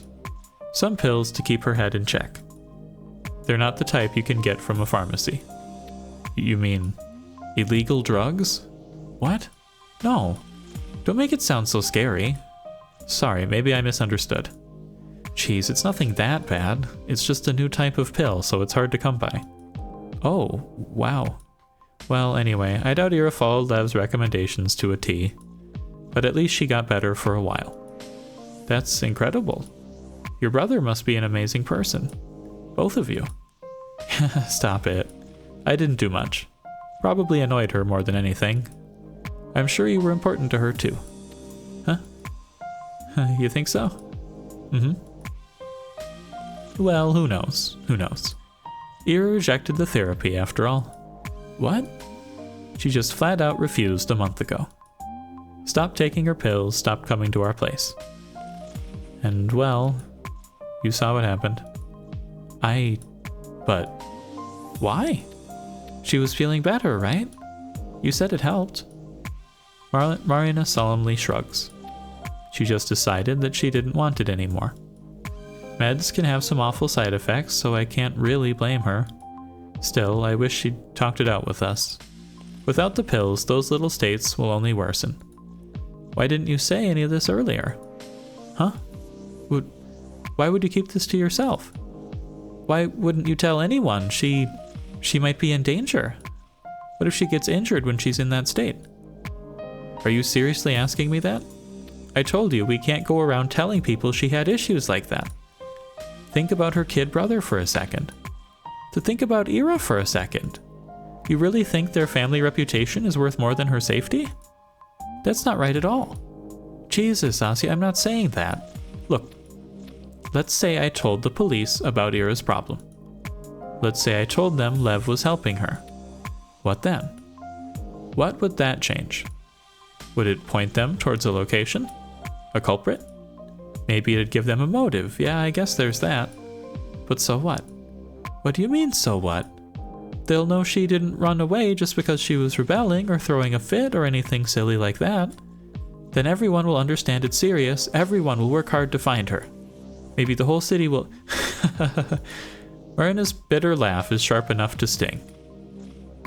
They'll take it seriously? Band together? Asya, you should be on TV or something. Listen, Asya? Ashenka? That's not how it works at all. You mean the police? The world. You think everyone will suddenly feel bad for her? That's cute. Let me tell you what people will actually say. People will say, oh, that makes sense. I always thought there was something off with her. That's right. She was totally messed up in the head. Yeah, this was bound to happen. Sick people can just snap. It's sad, but what can you do? No point in looking now. Betting a 10, she killed herself in a ditch. Betting 100, she froze to death. Shut up. Don't say that. Stop lying to me. I'm not lying, damn it. That's how it's gonna go, and you know it. They'll turn it into an excuse to gossip more. They'll turn it into an excuse to brush her off. Her life, her choices, her disappearance, everything. Even if Ira's really gone, everyone will remember her as that. She'll be the basket case that always had it coming. Does that have a nice ring to you? That's just not right. That can't be right. It's a hard pill to swallow. Marina, be mad at me all you want. You have no idea how mad I am. But if I betrayed Ira's trust like that, I'd never live it down. I'd hate myself for the rest of my life. So why are you telling me this? Because she told me you looked up to her. So I believed you'd understand. Maybe I was wrong. You think Ira would want us to tell everyone about this? Think she'd come back and thank us? Send a blessing from beyond the grave? Don't talk about her like that. Huh? Come on now, Asya. You gotta face reality. You know how everybody will react when... No, that's not what I mean. I wiped the tears and snot that have apparently been pouring down my face. Don't talk about her like she's dead. Marina's lip trembles. She quickly sniffs her nose and fixes her collar. I don't really believe she's dead, you know. I want you to understand, alright? Ira kept silent for a reason. I don't know if she's right or wrong for that, but I get it. When people learn about those things, it never turns out good. It's just degrading. I understand. Do you? Yes. You're probably right. Not about everything, but about Ira. I can understand that. But Marina, you're also afraid, aren't you? Huh? If everyone learns about your family helping Ira with her condition, they'll suspect Lev, right? Ah, well, you said he got her this rare medication. Did Ira's parents know about that? No, but I don't think you're allowed to do that.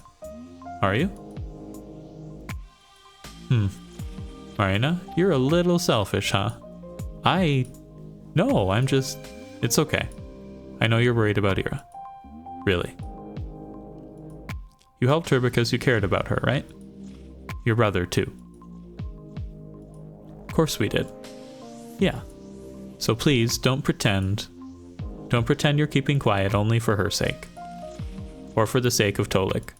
I mean, I'm not pretending. I know. I just wanted to say, I don't think it's bad that you're also worried for yourself. That's all. Yeah, sure. Why not? I'm scared to get in trouble. There. You don't have to say it like that. What? I'm saying it. I'm putting it out there. I don't want to get in trouble. I don't want my brother to get in trouble. I don't want him to lose his job. Is that what you want to hear, Asya? Marina, please. I don't want to fight with you. You're the one who started screaming at me. I don't want to fight either, you know? I'm sorry. I shouldn't have yelled. Please forgive me. Jeez. Why so serious all of a sudden? It's not a big deal. Maybe? I thought it was important. Sorry. Don't apologize. I feel like a total bully now. Oh, sorry, I'll stop. No, cut it out. Don't look at me like that. Don't look at me with those puppy dog eyes. All right, I'll look away. You... For crying out loud. Marina chuckles and lowers her head. Her smile is wry and tired, but for some reason, I don't feel sad looking at it. Something about her defeated expression makes me feel hopeful. That doesn't sound very nice when I put it like that. Sorry. I got carried away as well. Oh. Oh no, not at all. You weren't rude or anything. No, really. I'm not usually like that. I don't talk like that. I know. And you're right. I said it in a nasty way, but you're right. I can come up with 100 of these noble excuses. But they're just that, excuses. I'm just trying to keep my nose clean in the end. It's really lame. That's not true. You need to look out for your own family, too. All of the good you did for Ira's sake still matters. Please don't belittle it like that. Maybe it does. I don't know anymore. Everyone's just looking to save their own skin at the end of the day. Every man's an animal, yeah?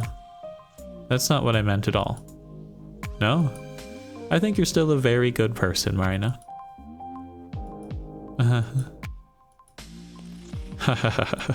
You're a funny girl, Asya. What? Really, I don't know what to make of you. I don't know how it works, but I just want to trust you. How to explain? It feels like you'd never judge a person. Really? At first I thought you were like really innocent. Not dumb, but maybe a little dumb. Sorry. I don't think that's really true, though. I don't think you're naive.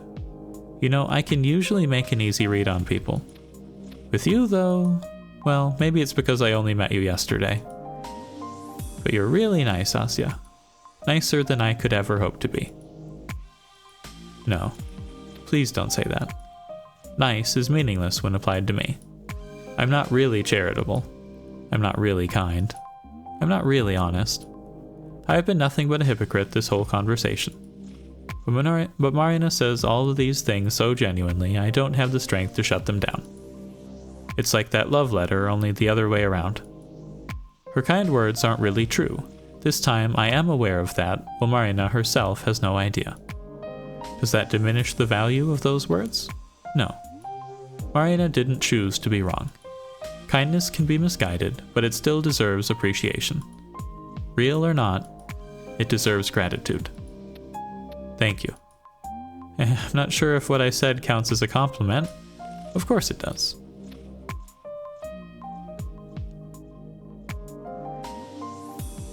I look into the world. A world where everyone is kind to me. A world where every sight I see is beautiful. An unjust, lovely world. Its kindness is misguided on a scale that I can't even fathom. But calling it misguided is an insult to the universe itself. What do I know about what's worthy and what isn't? At most, I'm a conceited gnat.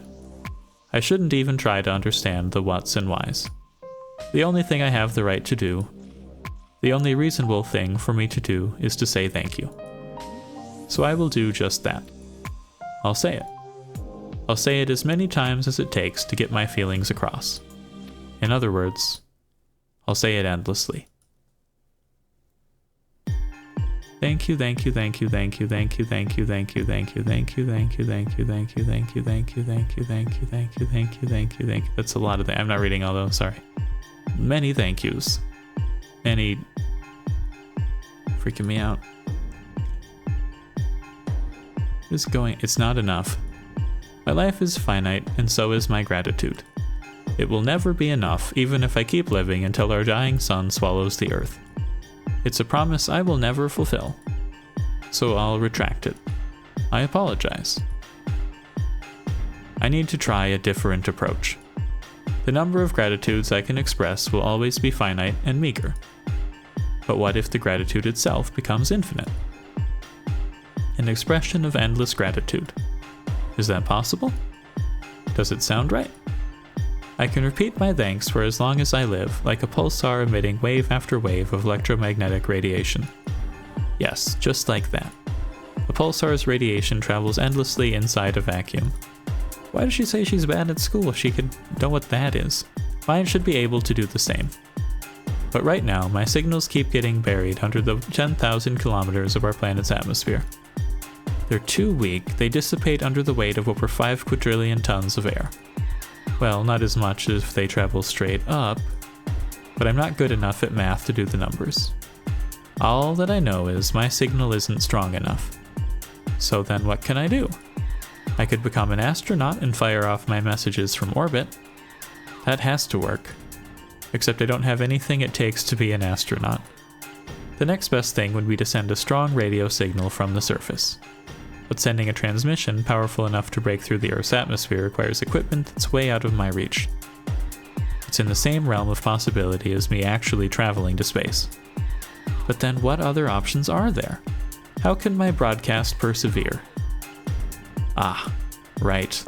Isn't it obvious? Of course, it's so much like me to rely on others.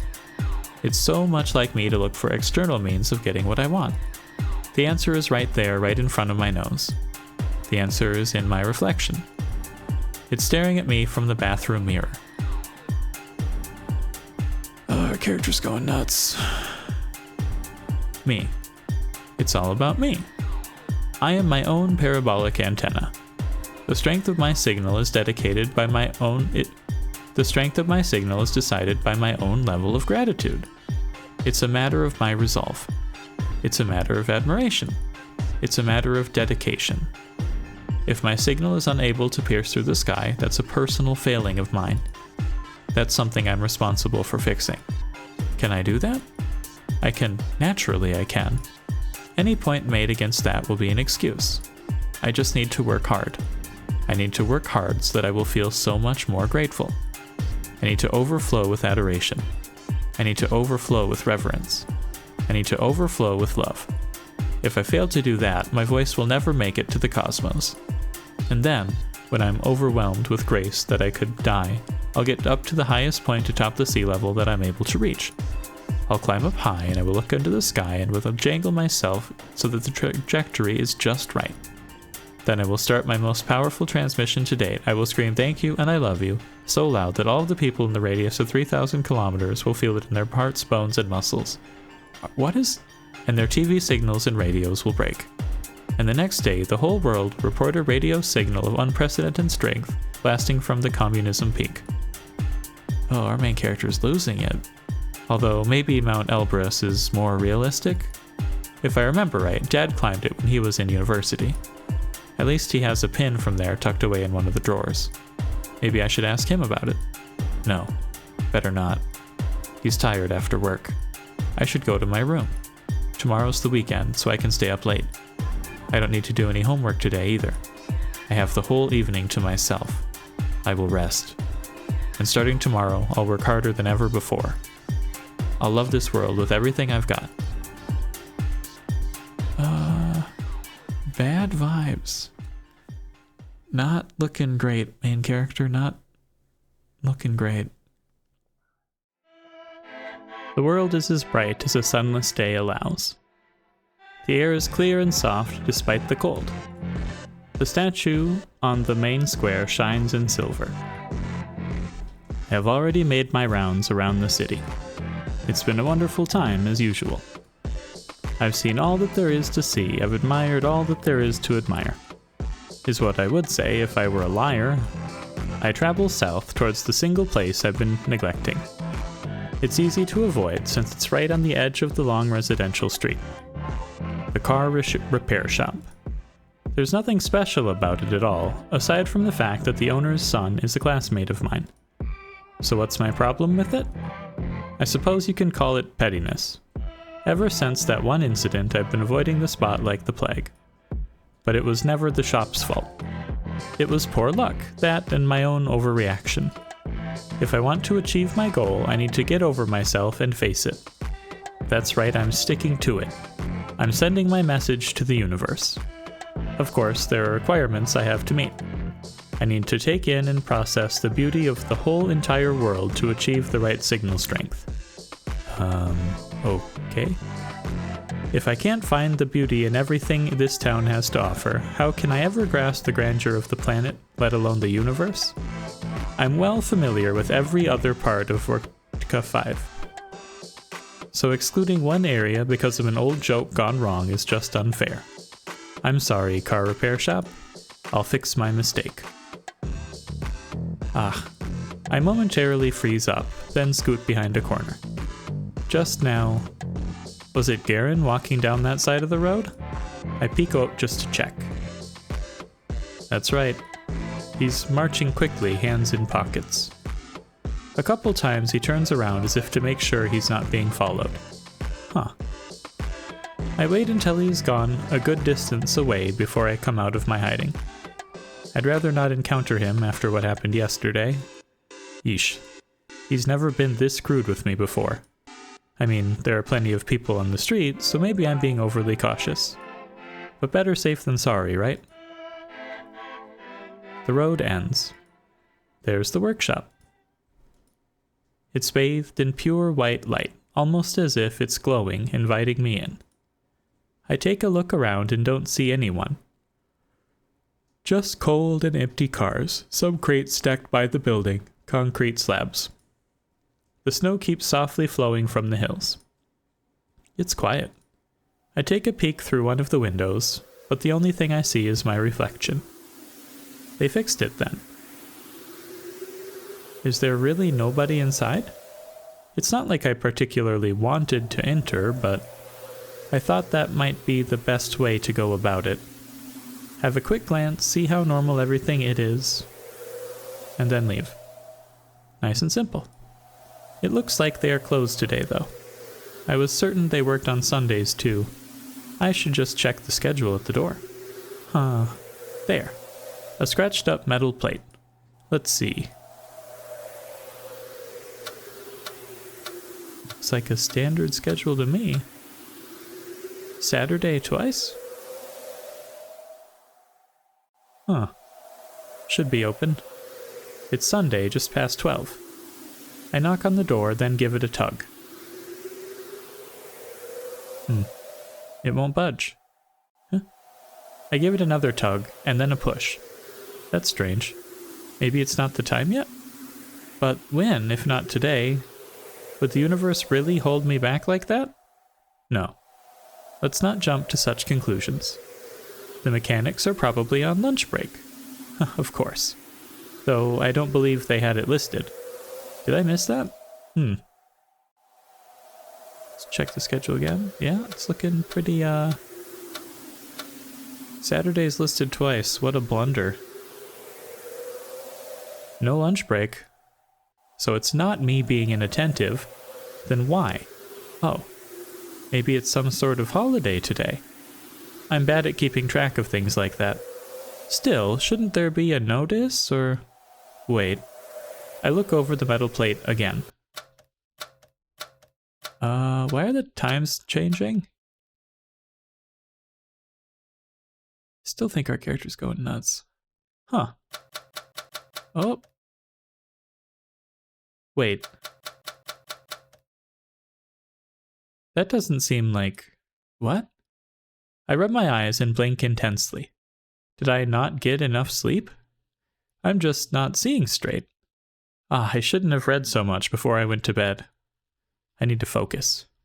Focus, focus, focus. Okay. Yeah, looks pretty messed up to me. They don't even have Sunday on here. Huh? Well, whenever Matt comes around, things will be good. I don't...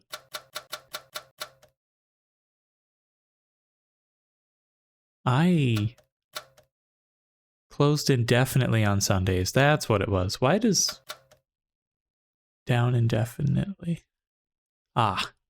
It's okay. I got it. I know what this is. I shut my eyes. It's just a dream. I've seen these things before. I come to my apartment door, but the number is all messed up and wrong. I need to make an urgent call, but the rotary dial wraps into a spiral. I'm running through my school and I can't find the right classroom because the number I need doesn't exist. In times like this, I need to firmly close my eyes. I need to understand that this isn't real. Then, when my eyes open, I'll be in my room. I'll see the morning light beaming in through my window, projecting a bright square on the wall. I'll look into the sliver of the sky outside. and it will be a soft hue, pink and blue.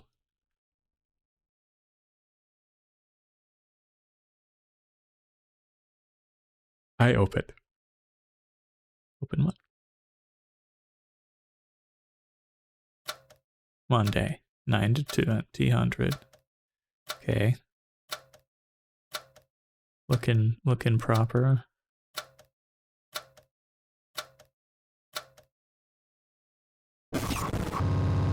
Ah. I see. That's what it is. What? Ah. Ah. Ah. Okay. What? I'm not reading that. I stumble back. What is this?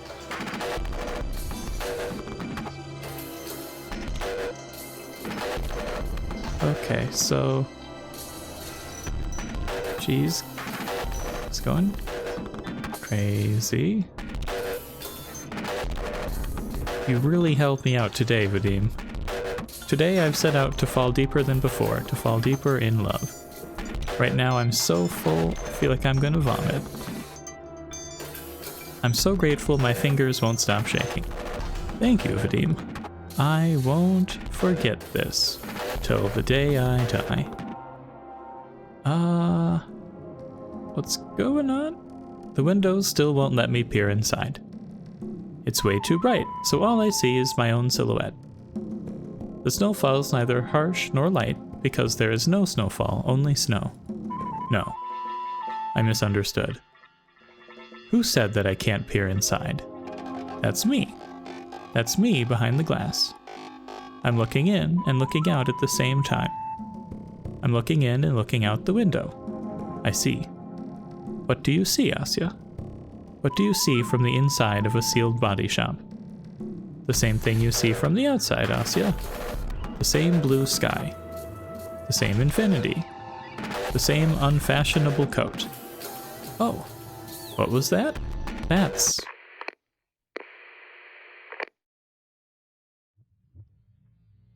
I don't like it. I don't like whatever's going on there. Should not have come back to the auto shop. It smells of oil. The air is so thick I feel like I'm choking. Ah. Huh. It feels like I have grit under my nails. My hands are cold.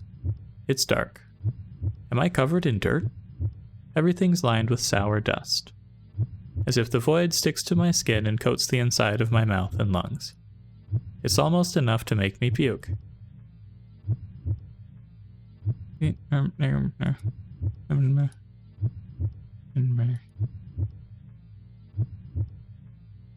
What are they saying? Are they addressing me? Do they know that I'm here? Are they laughing? The voices have become completely unintelligible. The wall between us is becoming thicker by the second. I have to cry out to them. Maybe this time... Well, that took a horror turn real fast. Nothing comes out. Or does it? It's like my words collapse against the wall before they reach them. A wall. That's right, it's a dark metal wall. A closed door. A lock firmly shut. I've been banging against it, yelling, all to no avail. My body is too soft. My words are too weak. My outline is too blurry. Of course I can't break through. I'm no more than a shadow. A dusty, dirty, grimy shadow that reeks of petroleum and sweat. Why is a shadow afraid of the dark? A raindrop shouldn't fear the ocean. A fragment shouldn't fear the whole. Perhaps it didn't know it was a shadow. It lived too long thinking it was something so much more solid. It believed the notion of agency existed in its world. What a naive little shadow that was. The time has come for it to face the truth. The blurry shadow slumps down, head against the wall. What is going on? The voices are a muffled mess, but there's no need to pay it any mind. Soon the shadow won't have the ears to hear them with. Soon the shadow won't have to concern itself with anything. The smell of oil is sharp, but soon there won't be anything to smell it. The floor is cold, but soon there won't be anything to touch it. The pain is piercing, but soon there won't be anything to feel it.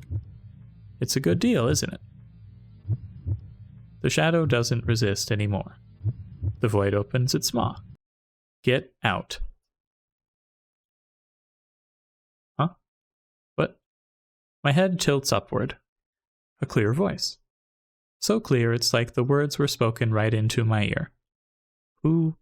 I spin around.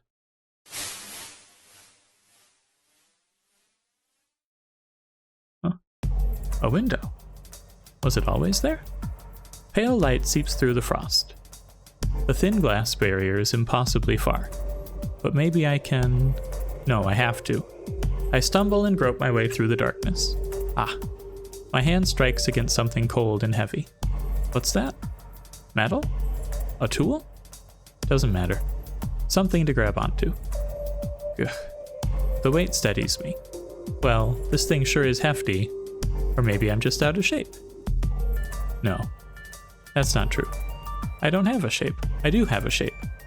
My body has a steady form. Of course it does. Because my hand is firmly clasped around the wrench. I feel its temperature, weight, and texture. It's there. I'm there. My arm rises. If this doesn't work, it's going to be really embarrassing. Embarrassing? Who cares? You either do or don't. It's as simple as that. That's right. It is that simple. My arm swings down.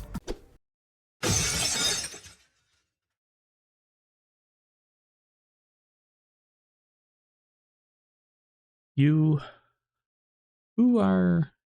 Asya?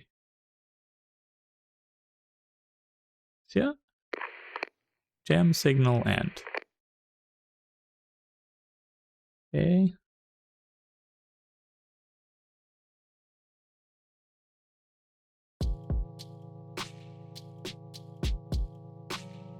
Man, the constant dark is making me depressed already. I hate this time of year. Is it that bad? It's not like there's no light at all. You call that light? It's a dingy mist all afternoon. I feel like I got shoved into a smokestack. Can you go crazy from vitamin D deficiency? Do people die from that? I don't think so. And, personally, I find it rather nice. Everything looks so gentle. Ugh, it just makes me all moody. The guys made fun of me for that, can you imagine? Ain't it normal to feel down when you're not getting any sun? I've heard it's pretty common, yes. You wilt like a sad little flower. Exactly. You're so right. I am a gentle rose freezing to death. I waste away, no photosynthesis, no water, no nothing. There. You'll get your sunlight soon. Not until the end of winter, I won't. Anyway, I wonder how we haven't run into you yesterday. I thought we'd see you by the library or something. Oh, I just went to the outskirts. It's really, serene out there. Serene, you say? Yes. It is a little dim right now, but it's very beautiful too. Oof. I never thought of going there this time of year. A bit too cold for walks, you know? Yeah, I understand. But hey, maybe I'm missing something. Like the season's charm and all. Huh? Hey, maybe I'll tag along sometime. I could use a change of scenery. Ah, that would be great. Please do, whenever. Yay. Then count me in. You know, our recent hangouts have been kinda sucky. Oh. Ah, not with you, with my friends. Some of them have these stupid curfews now. Half of us had to be home by 7. 7? Can you believe that? Oh. Wow. Why now? Parents are worried because of Vera being gone. I mean, I get it, but... It's been 4 days. Yeah. No news on your end, I figure? Nothing. Marina's face darkens. She sighs. The adults organized a search party this weekend. Maybe you've heard? No. My dad was home. Mom too. I see. Well, my brother went. And? She shakes her head. As expected. If the search party found anything, it would already be the talk of the town. It's comforting in a way. If they found Ira's body after so long, No, I'd rather not think about that. You know what I've been thinking? That she left the city? No. She has to be at someone's place. Ah. Of course, this possibility has also crossed my mind. But all the arguments in its favor sounded either too morbid or far-fetched. Do you mean she was kidnapped? I don't know. She could be staying on her own accord. But where would that be? I can't think of anyone Ira would trust that much. Well, there's the two of us, for starters. Huh? We're the last two people that saw her, right? So who's to say one of us isn't guilty? But we weren't even that close. And Ira, she's not in my apartment. How do I know if you're telling the truth? Ugh. Marina, I don't like this joke. Sorry. I'm just speaking from the point of view of the investigation. Ask me the same thing, I'll stumble the same way. The only means to prove my innocence would be a house search. I kinda have a theory on what might be going on. You do? Yep. It's more of a hunch, but the more I think about it... Marina looks around. I don't like whispering about stuff like this at school, though. You know what? How about I call you later? Oh, like in the evening? Yeah. Can I have your number? Yes, of course. I pulled out a scrap of paper and scratched the digits into it with a dull pencil. Thanks. I have some plans before that, so I'll dial as soon as I'm back. Won't be too late with everyone getting dragged home at baby hours. Does 8 sound good? Sure. I'm going to the library anyway. Have fun out there. I'll sure as hell try. You have, enriching experience. I will, thanks. Marina runs off. Man. Now I have to wait until evening to find out. I wanted to wind down a little after school, but now I'll be all restless. Well, maybe not. I haven't visited the library in a long while. Maybe that's why I've been so stressed in the past months. It's always nice and quiet there. I'm sure it'll help me relax. I make my way back to class. Hey, Shabina. Hey. Did we, have no homework? Your notebook's empty. Oh. No, we did. I'm pretty sure... Well, where is it? Nowhere. I didn't do it. A surprised hum rolls through their whole group. That's okay, I'm also a little shocked. Oh, is someone getting rebellious? No, it just slipped my mind. Ah, classic. Right. Taking some time off for yourself is great and all, but you gotta come up with a better excuse. I'm serious though. Really? Yeah. Huh. Well, that's good. Would be pretty selfish of you to start ditching homework altogether. Huh? We all rely on you, Yeah, you're the best. You're so smart. What would we do without you? Hear that? The people need you, Shabina. Okay. We'll forgive you this time. But don't get used to it. Anyways. Lakin. Huh? What? Pass the notes. The Russian ones? No, fucking Japanese. You're supposed to be smart, aren't you? Okay, there. I really did forget. After yesterday's prank, my head was all over the place. Really, school is the last thing on my mind. Although that does remind me. I turn towards the boys, who are now preoccupied with copying Lakin's homework. Vadim? He clicks his tongue. You see I'm busy? Yes, but shut up. He briefly glances at me. If you want something, ask me later. Okay. The bell rings right as Garin finishes his notes, so I don't get the chance to ask him, not until the lesson ends. At least the teacher doesn't check my homework. She's used to me always having it prepared. I feel like I've just abused someone trust a little. After the lesson is done, I catch up to Garin in the hallway. What? I wanted to ask you about yesterday? Yesterday? His face twitches. He looks back at his friends. The hell are you talking about? I saw you on the street, so... What's this about? It's whatever. You go on ahead, guys. Alright. See ya. Garen turns towards me and blocks... Garen turns towards me, and before I can understand what's going on, I feel my side hitting the wall. Ow. What the fuck did you see? He dragged me, no, more like threw me, behind the nearest corner. What the fuck did you see, Shabina? What do you want? I saw you walking from there, so I know.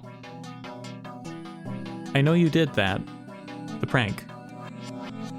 What? The prank at the car repair. I just wanted to know how you managed to do that. And also how you knew. What? What prank? What are you on about? I know you did that. Don't pretend. I saw you walking, looking guilty. It's okay, I think that's a pretty funny prank. I mean, I don't. I'd rather you didn't prank me like that anymore, but I've never seen anything like it. How did you do that? It was like a magic trick. Magic? The hell? Shabina, are you high? The hell do you think I did? Change the schedule? The one on the door of the car repair shop. I saw it. Why would I do that? Come on, Vadim. I know it's just one of your jokes. If you don't want me to, I won't tell anyone. It's just that it's pretty obvious. I just want to understand how you knew about that. Garen takes a step back, looking me up and down.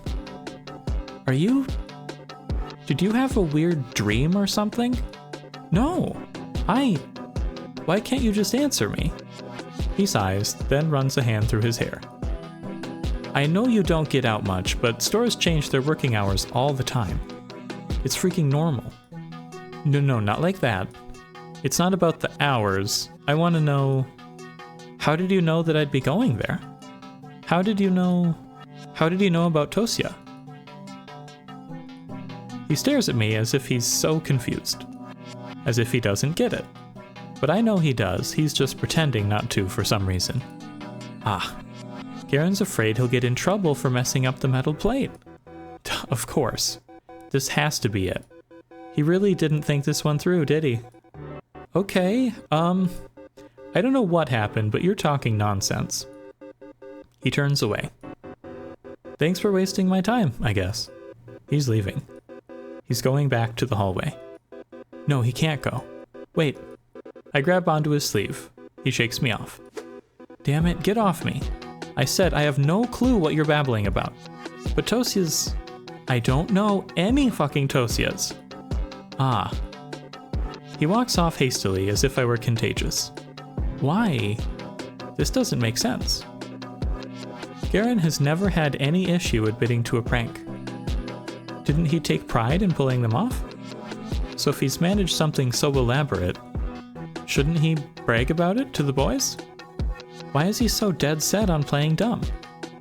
It sure seemed like he had something in mind when I mentioned seeing him from across the street, so it's not like I made anything up.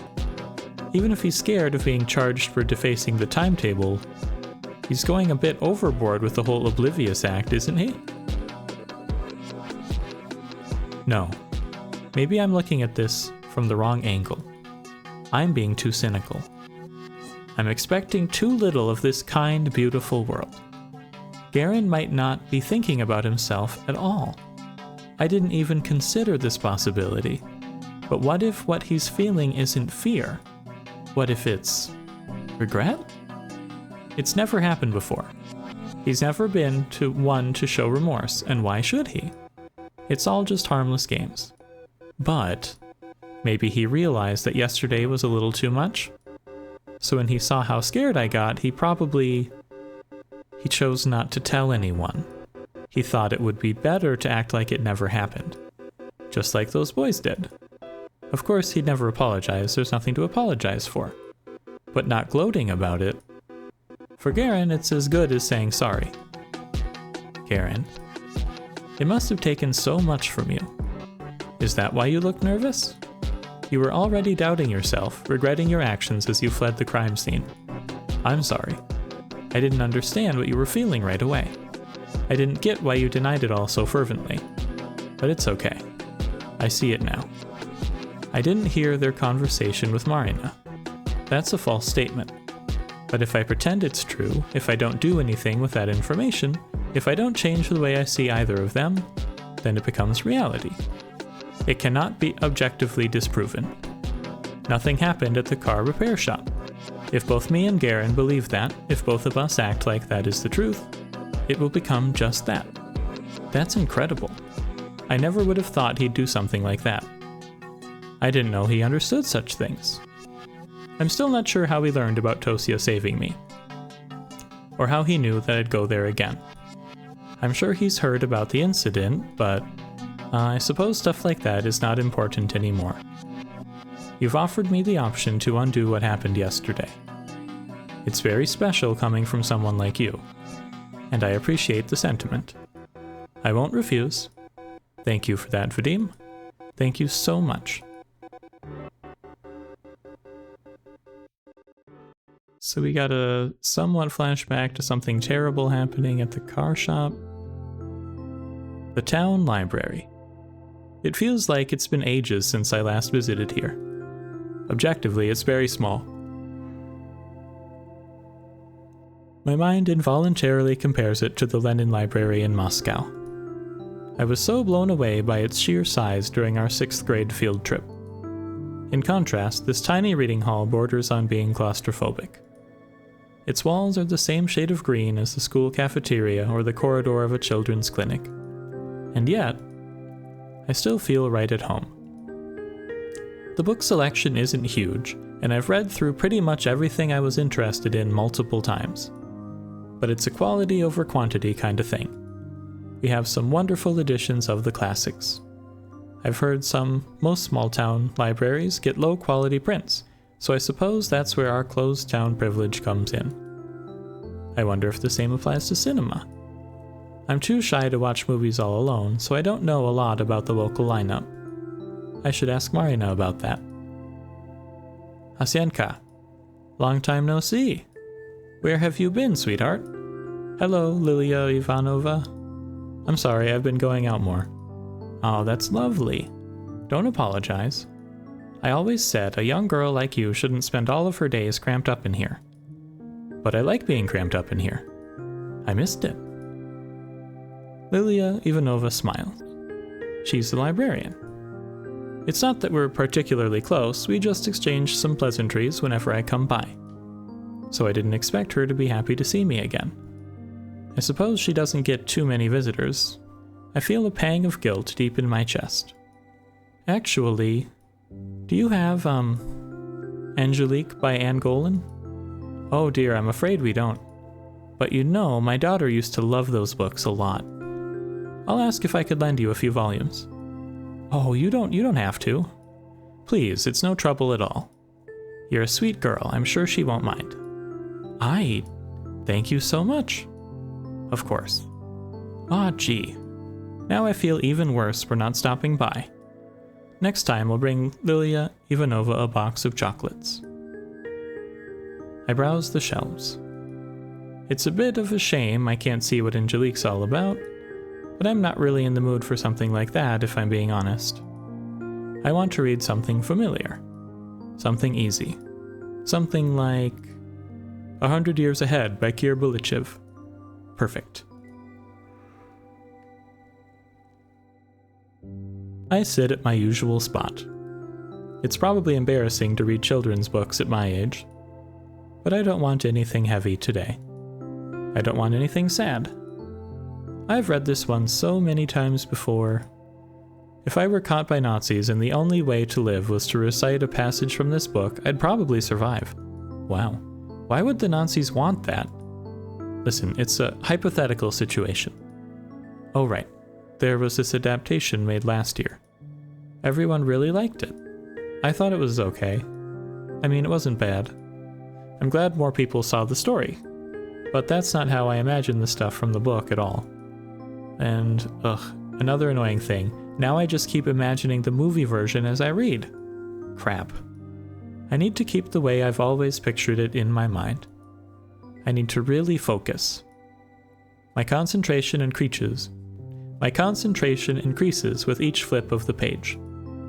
I need to keep the futuristic tech in mind. I need to keep the future world in mind. I need to keep the present world in mind. I need to keep the aliens in mind.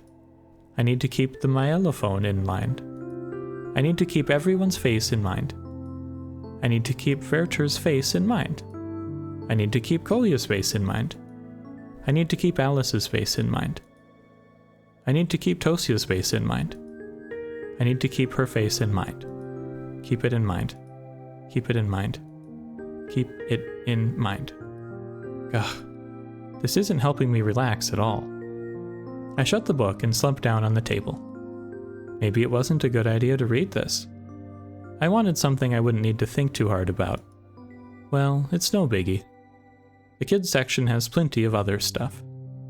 I get up and go to grab something else. A fairy tale will do. Morozko. This is a really good edition. Something about it always fascinated me in a way I found hard to place. Perhaps it was the tone. The folk version had a more morbid ending compared to the published story. That's how it often is with fairy tales. But this retelling, something about it has always felt off to me, even when I read through it as a little kid. It felt like the text was covering up something I shouldn't see. Are you warm, my lass? I am, Morozko, Mashenka responded, shivering. Morozko leaned in lower, cracking and clicking. I really think children like being scared. Even when there's no reason to, they'll try their hardest to come up with one. You can stare at a beautiful book illustration and refuse to trust it. You can read a short and sweet cautionary tale and imagine something horrific. Are you warm, my lass? Are you warm, my beauty? I am, Morozko, Mashenka responded, teeth chattering from the cold. The frost grew stronger. The girl's cheeks burned bright red. She breathed white mist, her fingers barely moved. Are we all thrill seekers as children? Maybe it's a simple survival instinct. Always prepare yourself for the worst. Always imagine a scary face staring from the dark. Always think twice about what hides behind a smile. Okay. Are you warm, my lass? Are you warm, my beauty? Are you warm, my dear? Oh, so warm, Morozko, the girl responded, her voice growing silent. No, that doesn't sound right. What a depressing life it would be if we always had to scare ourselves into experiencing its best moments. At least I'm not like that anymore. I don't imagine scary things where there are none, because I know the world better than that. I know there is way more to love than there is to despise or fear. It's not some impulsive emotional choice, no, it's the only rational conclusion to everything. Then Morozko took pity on the girl. He wrapped Mashenka in a heavy fur coat, covered her in a blanket of snow, and warmed her up. Right. I'm flipping through one stunning picture to another. This is far more enjoyable than the original. The folktale is predictable. It's so simple and crude it's underwhelming. The good girl respects the rules of the ritual and lives. The bad girl breaks the rules and rides back to her mother as a frozen corpse. It's an interesting piece of folklore. But the idea of it, I'm not sure what a modern kid can glean from that. Maybe Garen was right. I am getting rebellious. Although, if we look at Morozko, the entity, as if he were the extension of the universe's will, oh, I think I'm getting it. The real meaning, of course. That's what it is. Morozko is the natural order. It's the will of the world. Yes, you may fear it. You can find yourself in a situation where any positive feeling towards it may seem impossible, but you must gather all your strength to love it still. And then, you will surely be rewarded. Yes. How have I never noticed it before? It's been beating me over the head all along. Now I see. In that sense, it's an incredible story. In that sense, every child across the world has got to read it. I look down at a page I've never seen before. It's Morozko and Mashenka, and every other character's face smiling wide and looking right at me. I did it. I got the message. The lesson you've been trying to get through to me all of these years. I finally understood it. This is my little celebration. This is my acknowledgement. Today I've realized something very good and important. I stare at the page, this never-before-seen page, and I am filled with gratitude. I know that it's just for me and my eyes only. Nobody in the world but me has seen those smiles. What an incredible honor. I'm such a lucky girl. Goodbye, Lily Ivanova. Oh? Goodbye, Asya. Stay safe. Of course I'll be safe, because I've got this amazing blessing, this acknowledgement on my side. I'll be okay no matter what.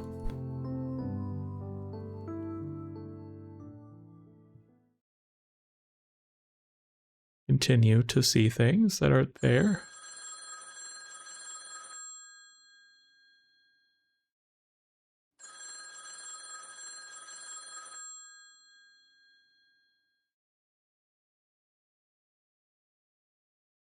Hello? Evening. I hear Marina's cheery voice on the other end of the phone. Good evening, Marina. You're late. Huh? What do you mean? It's basically 8. It's 1/4 past. Maybe I should have been the one to call. Sorry, I wasn't aware we're on a timer. Being a little late is fashionable, you know? I'm not very fashionable. Well, you can always change that. And be late? For starters. You can also make your hair all wild. Ever seen Natsia from my class? She has this crazy perm. I don't know how to do that. Also, I think my dad would kill me. You gotta go to a salon for it. I kinda want to get one. Lev says I'd look stupid, but what does he know? That guy dresses like a total schlub. Isn't she worried he could hear her? Oh, right. How was your library trip? Ah, well, it's a library trip. It was good. Come on, at least try to make it sound interesting. Well, I'm kidding, you don't have to. It was enlightening. Perhaps everything I've believed until today was wrong. But the me you're speaking to right now is a much wiser and braver person than before. The trip was pivotal. It was monumental. Whoa. Huh. Well, alright, that's what I'm talking about. Never underestimate the quiet types, they say. How was your hangout? Neither pivotal nor monumental, I'm afraid. Sat at the cafe, looked at some magazines. Got the new Rovesnik. You read that one? Oh no. I read, The Young Naturalist. And Coster. Ha. That does sound like you. Well, what's that supposed to mean? Sorry. Didn't mean it in a bad way. But, I mean, aren't you curious about something more, grown up? I read grown-up stuff all the time. Oh yeah? Like what? Books? Dad's newspapers? Mom's magazines? Ooh, so mature. Ugh. Well, what mature stuff do you read, Marina? The good stuff. Rovesnik, Work Shift, Robotnica, Fashion of the Socialist Republics. How's the last one mature? You know what, Aska? I gotta lend you some of those. You'll love them. Huh? I don't know, I'm not really into... No, I'm serious. You're gonna love Work Shift. They had this crazy story about a drug dealer last month, you have to check it out. There was one about a foreign prostitute or something a couple of issues ago, too? I'll look for it. Those do sound really interesting. Alright. I'm not sure my dad will like me reading that, though. That's so. Well, then we can read together. Really? Yeah. I'll bring them this week. Okay. To be quite honest, I've been curious about those publications for a while. Last year, I even bought myself an issue of Reveznik. I read all of it in one sitting. But then Dad found out, and, well, it wasn't worth it. I guess I could just buy the issues and read through them right away. Then, I could throw them away, but that sounds really wasteful. Oh, maybe I could donate them to the library? That's not a bad idea. That's not a bad idea at all. Although if Marina will share her magazines with me, I might as well save my allowance. Right, so let's get back on topic. The reason I called you. Yes. There's a long pause on the other end of the phone, almost as if Marina was bracing herself. Remember our talk about Ira's condition? Of course. Of course. Well, here's the thing. I told you how Ira can get into these states where she isn't quite there. Usually, she could snap out of those. It took some time, maybe a couple minutes, maybe even hours, but she got over it. And as time went on, it grew more and more difficult. The treatment helped. The pills acted as stabilizers. So it was like the pits in her mind became more shallow. They still formed, but they became easier to manage, easier to climb from.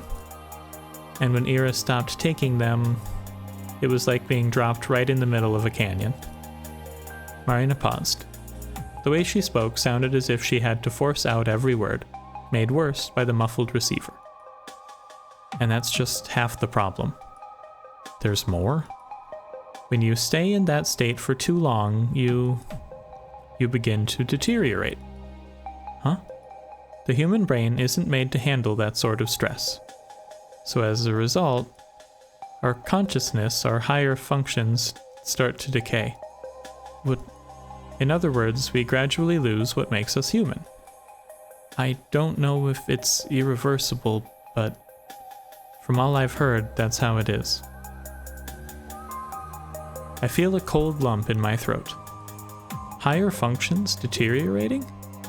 Losing what makes us human? Just what the hell kind of illness is that? When we saw Ira that day, it seemed like she'd been out of it for hours. So there's a high chance that if she didn't snap out of it soon after, her consciousness began to fall apart.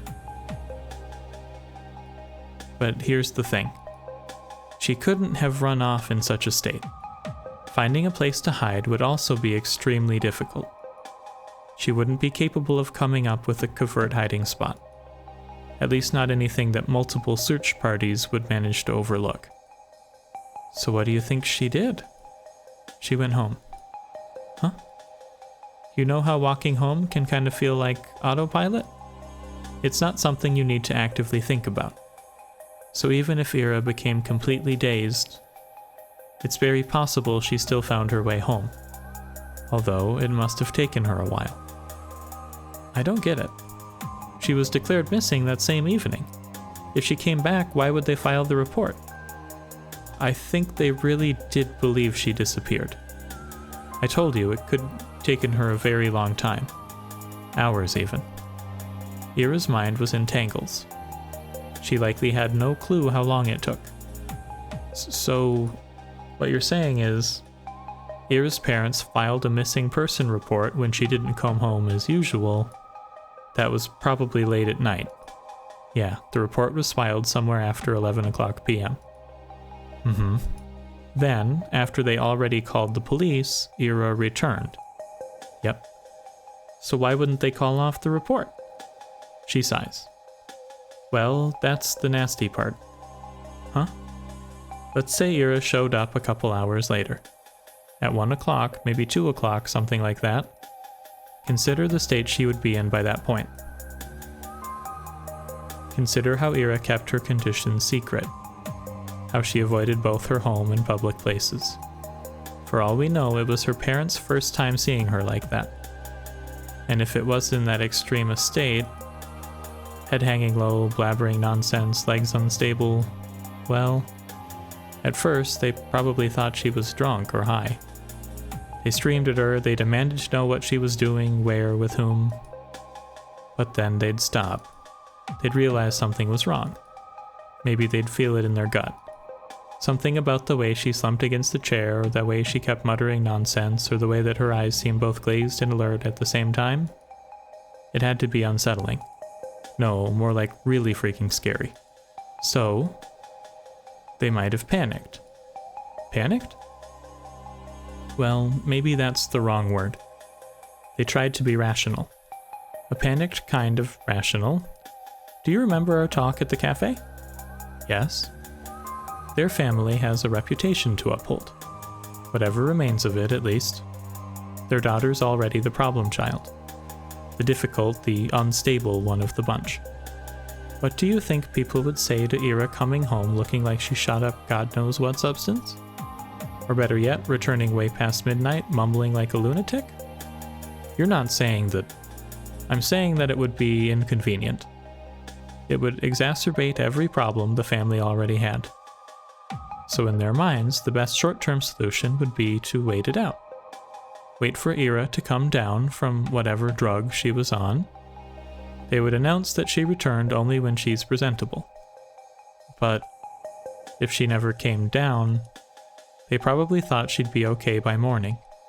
But if not, well, then wouldn't they take Ira to the hospital? I doubt they would. They wouldn't want the public to see her in such a state. And Ira's mother is a nurse. She'd probably try to handle it by herself. But wouldn't they say that she was sick or something? Why keep the report? She still came home under suspicious circumstances. Perhaps they thought it would be better to come up with something first. They thought they'd let her recover and then declare she's back. But before they knew it, a couple of days have already passed. Calling off a report like that so quick would also be pretty embarrassing, you know? This all sounds a little far-fetched. But also, I can't deny the possibility. I don't know Ira's parents personally, but even I'm aware of how dire their reputation is. Would they really go this far to protect it? Are people really capable of things like that? Crap. Crap indeed. But if everything is as you said it is, and Ira still hasn't come down, that means, yes, her condition is only getting worse. We have to do something. I look around. The TV is still playing in the living room. For a couple of seconds, I stare at the door, holding my breath. Asya? You good there? Yes, sorry. It's okay. I just need to be quieter. Oh, I see. But yeah, I agree. I've tried calling their place before, but it's either no response or one of her parents. So that's useless. I also thought we could ask Tolik, but we gotta skip school for that. Why? He goes to kindergarten. The only time that we could talk to him alone would be when the kids are let out to play. But that would overlap with our lessons. I can't really skip. That's fine. I can. Really? Sure. Lev will get a call, but it's no biggie. If you say so, yeah, I'll go there. Still, there's no guarantee that asking him will work. So I'd like to go to Ira's place, see how things are with my own eyes. Yes, that would be smart. But I think it might work better if I'm not alone. You want me to tag along? If you don't mind. We can meet up after your classes end. You have how many lessons? 5. Okay, great. 12:30 at the gate then. You in? Of course, I'm in. Awesome. Then I'll see you there. Yeah, see you. Wait. Can I write your number down as well? Yeah, of course. I mark it down on the notepad I've been doodling in. Okay, got it. Now you can annoy my brother all you want. I'd never. I'm just joshin'. Good night, Asya. Good night. Beep. That's a potentially dramatic turn. The headset gently clicks against the cradle. I'm home again. The clock is softly ticking from the hallway. The TV continues to mutter from the living room. I look down at the shapes I've scribbled absent-mindedly during our conversation. The cross-hatching got really dense in parts.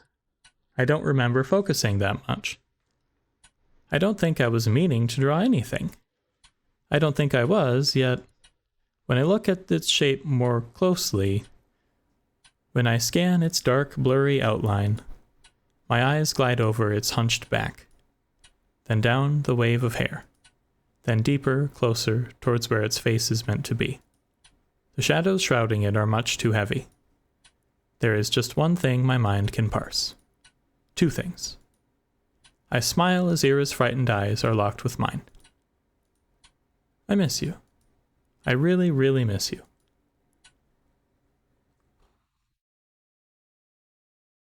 Sipping some tea.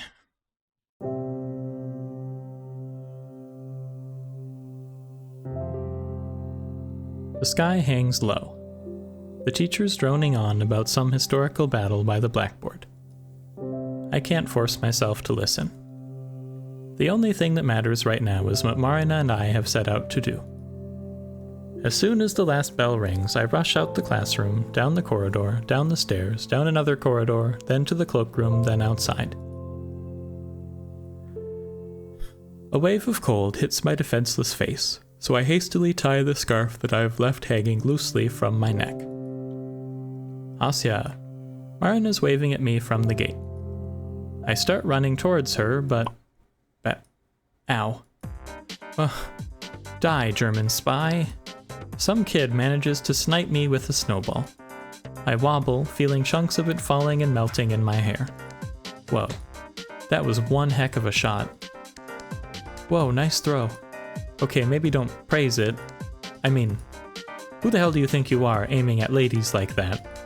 Ladies? What ladies? She's with the spy. Get her. Huh? A barrage of snowballs flies at Marina, though, unlike me, she successfully covers her head. What the hell? Gleb, Tanya, I'll tell your moms. Ha ha ha. They don't like you anyways. Grr. Asya, let's go. Grab my hand. Yes, let's. This kid's got moves. We run across the yard, our poor sides catching the brunt of the artillery fire.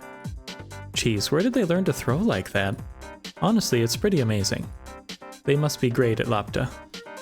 Do children play Lapta anymore? God, the hell's that about? Stupid kids. When I get their asses, Marina huffs, slapping snow off of her battered coat. I do the same, until a rather unpleasant laugh sounds nearby. Nice running, ya hands. Huh? Garin walks through the schoolyard to us, completely unfazed. Marina grits her teeth. Fatigue. Hey, you there. Why aren't you firing at him, huh? Oh yeah, why aren't you guys? Say it loud and clear. 'Cause you're our boss. Aye. Heard that? What? Are you like their nanny? Their boss. Clean your ears. A boss? What does that mean? We have a contract going is what I mean. A mutually beneficial agreement. Capitalist pig. Asya, let's report him. Contract? It's simple. I let them see some of my hottie's card deck. In exchange, they give you two a little workout every time you cross the yard. Great show, by the way. What kind of card deck? Wouldn't you like to know? It's like normal playing cards, but with sexy chicks printed on them. There's naked ones, too. Whoa. Huh. Where did you even get that? Found it in my brother's room. He had it stashed in the back of a drawer. How classy. Show. Eh? Fat chance. Do I look like I'm giving out freebies? Psh. Bet that stuff's all crusty anyways. Crusty? Nah. They're in pristine condition. And only for the initiated, which you're not. Wow. We've got a secret society over here. What's the name? Porn Poker League? Haha, that's catchy, I'll give you that. I don't think we should be talking about this. Right on, Shabina. It's unbecoming for women of Comasol to use such expressions. Is it becoming for a man of Comasol to carry stuff like that? Look who's speaking. And anyways, you made a dumbass deal like that just to have us bombarded with snowballs? Pretty much. Are you 5? Why? It's payback for having me run your stupid errands. I think it's pretty fair, no? Errands? Ah, right. Forgot to tell you yesterday. I called him right after we talked. Huh? He's coming with us to Ira's apartment. Oh. What? Yeah. My eyes dart from Garen to Marina, hoping that it's all a joke. I knew we weren't exactly going to have fun, but I'd really rather not talk to him longer than I have to. But why? I have a hunch that simply asking them to come inside won't work. That's when we'll have a use for Vadik's brainless brawn. Brainless? Me? Aren't your... brainless? Me? Aren't your own grades in the shitter? Huh? They're not, but thanks for your concern. And even if they were, since when are grades a mark of intellect? That's such an outdated idea. You know, Albert Einstein got really crappy grades and he's like the father of modern physics. I'll tell you more, the whole idea of graded academic performance reeks of classism. It goes against everything the Great Revolution stood for. If it were up to me, this whole rotten system would be abolished. Marina, are your grades really okay? Let's go to Ira's place. Wow. Not good grades. Confirmed. So, you know everything? Depends on what you mean by that. More or less, yes. He knows my theory. I know it's dumb. Didn't ask for an opinion. We'll just go and see if it has any ground. Wait, so... you told Vadim about Ira's... what? Her illness? Don't worry. He won't tell anyone. How are you so sure? I won't. Huh? We have a promise. I'm not snitching.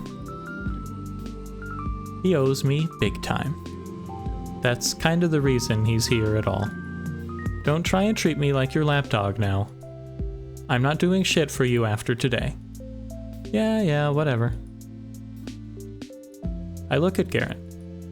Him knowing those things about Ira, those really compromising, shameful things, it just doesn't sit right with me. I couldn't imagine the Garen I know keeping something so juicy to himself. Though, then again, I couldn't have imagined Garen feeling self-conscious about a prank that might have gone too far. Right. It's not that Garen is incapable of being honorable. It's that I'm entirely too prejudiced. And anyways, I always knew that chick was psycho.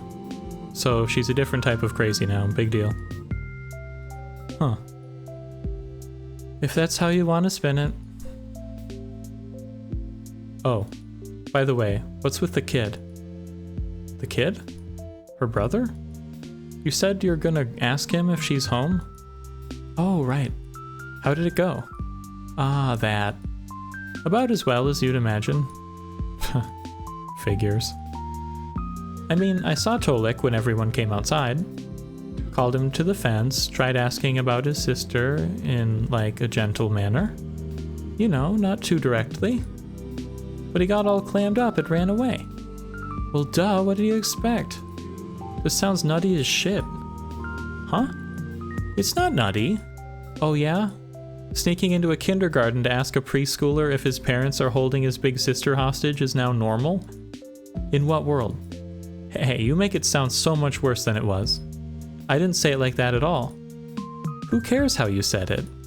It's the same thing. It's not. It is. It's obviously not. Totally is. It's not. It's not. It's not. It is. It is. It is. It is. It is. It is. It is. It's not. It's not. It's not. It's not. It's not. Please stop.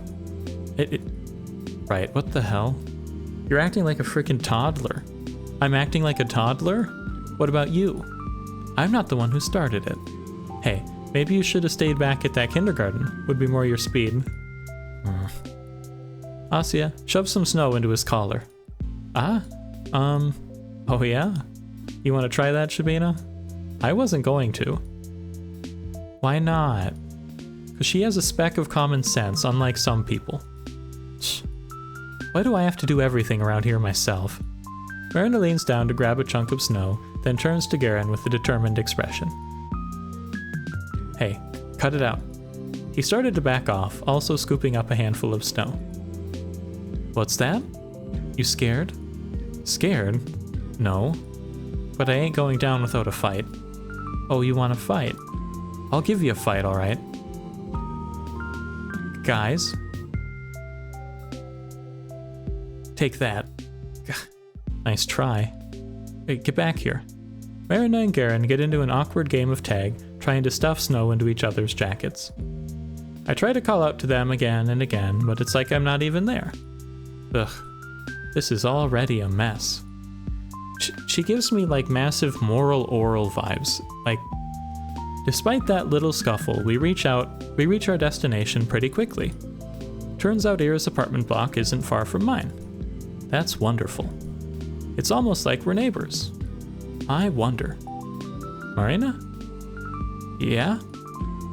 Her voice is slightly shaky as she wipes off the remaining snow from her wet collar. Have you ever been to Ira's apartment? What's it like? Ah. Nope, never been there. Aw. I told you we weren't that close.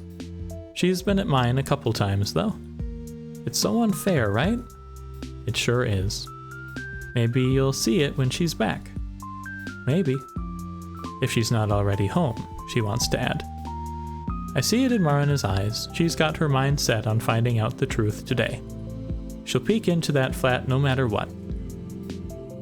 How do you know if anyone's home? We turn to Garen, who's finishing his cigarette a couple meters away. He still has some snow chunks stuck to his hood.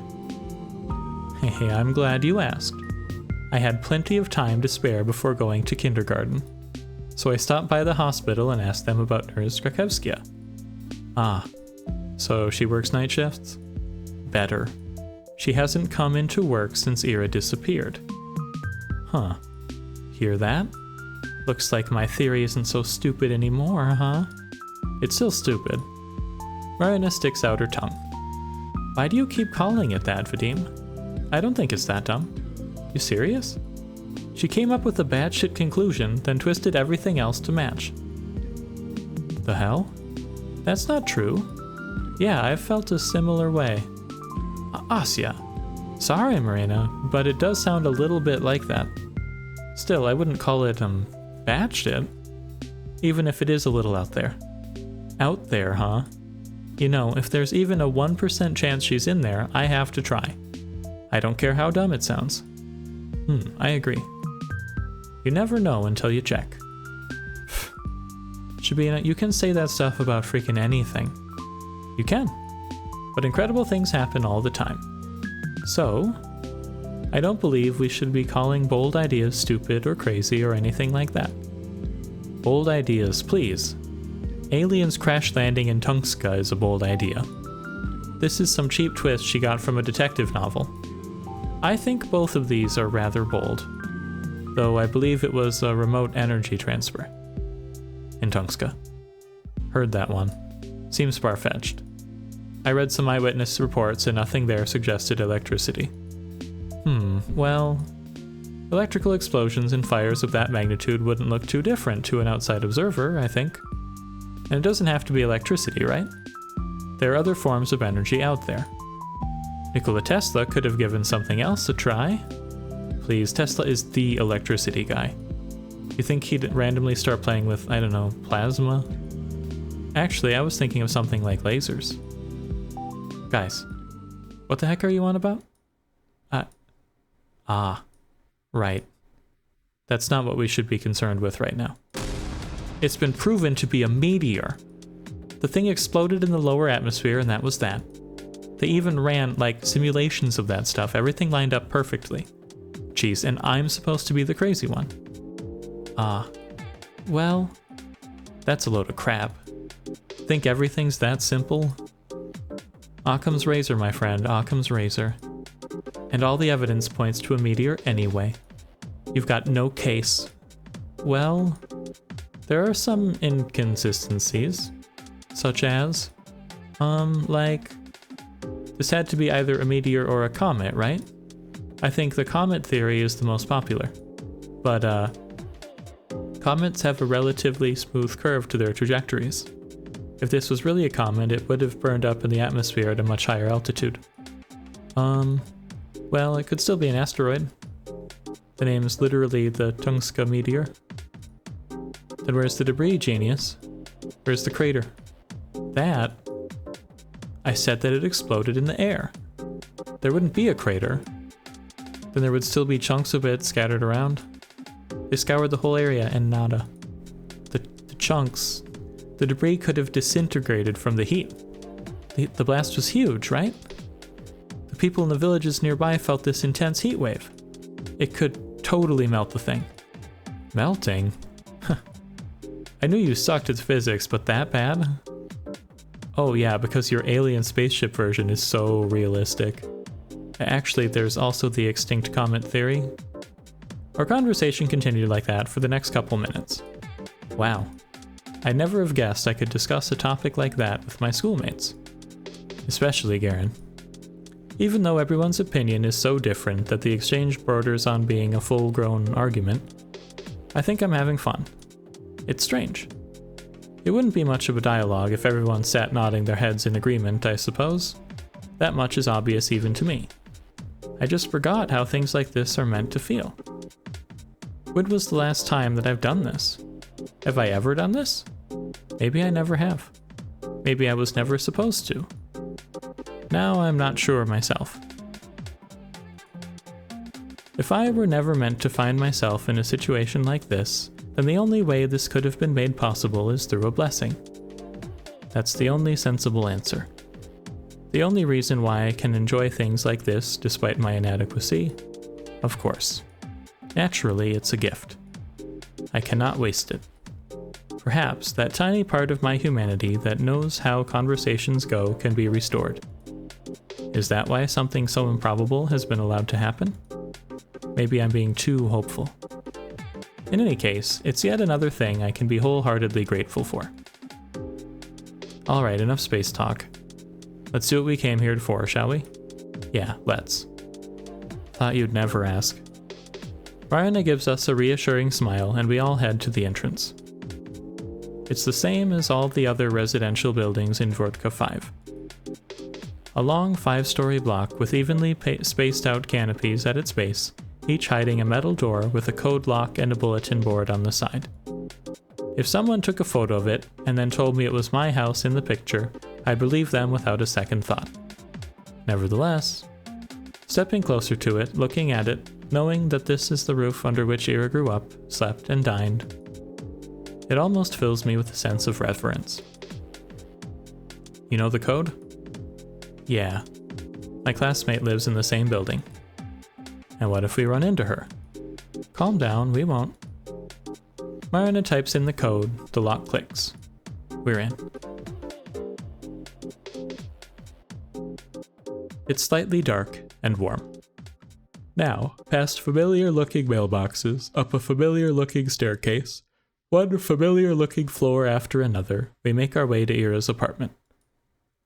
Oh, it's on the same floor and in the same spot as mine. That's so cute. Ugh. Marina takes a deep breath. Okay. I'll do the talking. You guys' job is to stand next to me and look polite. Understood? Yes, sir. I nod. Satisfied with the responses, our negotiator fixes her hair and rings the doorbell.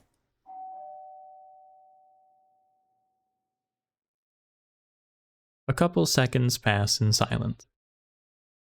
Marina is about to reach for the button a second time, but that's when we hear steps approaching from inside the flat. Then pause. We stand still. I can almost feel it on my skin, the person's gaze from the other side of the door scanning us through the peephole. Finally, there's a snap, and the door opens in a narrow light strip. A woman's face peers out, looking disheveled. Her tangled hair is the same shade as Ira's. Yes? Good afternoon. We're Ira's friends from class. We nod politely. Friends? Yes. Yes, we've been really worried about her. I can't imagine what it's been like for you. I didn't know she had friends at school. Why wouldn't she? Ira's the coolest girl I know. Right, guys? Yeah. Yes. The coolest. And very kind. Agree. We went to the cafe, like, all the time. How come she never told you?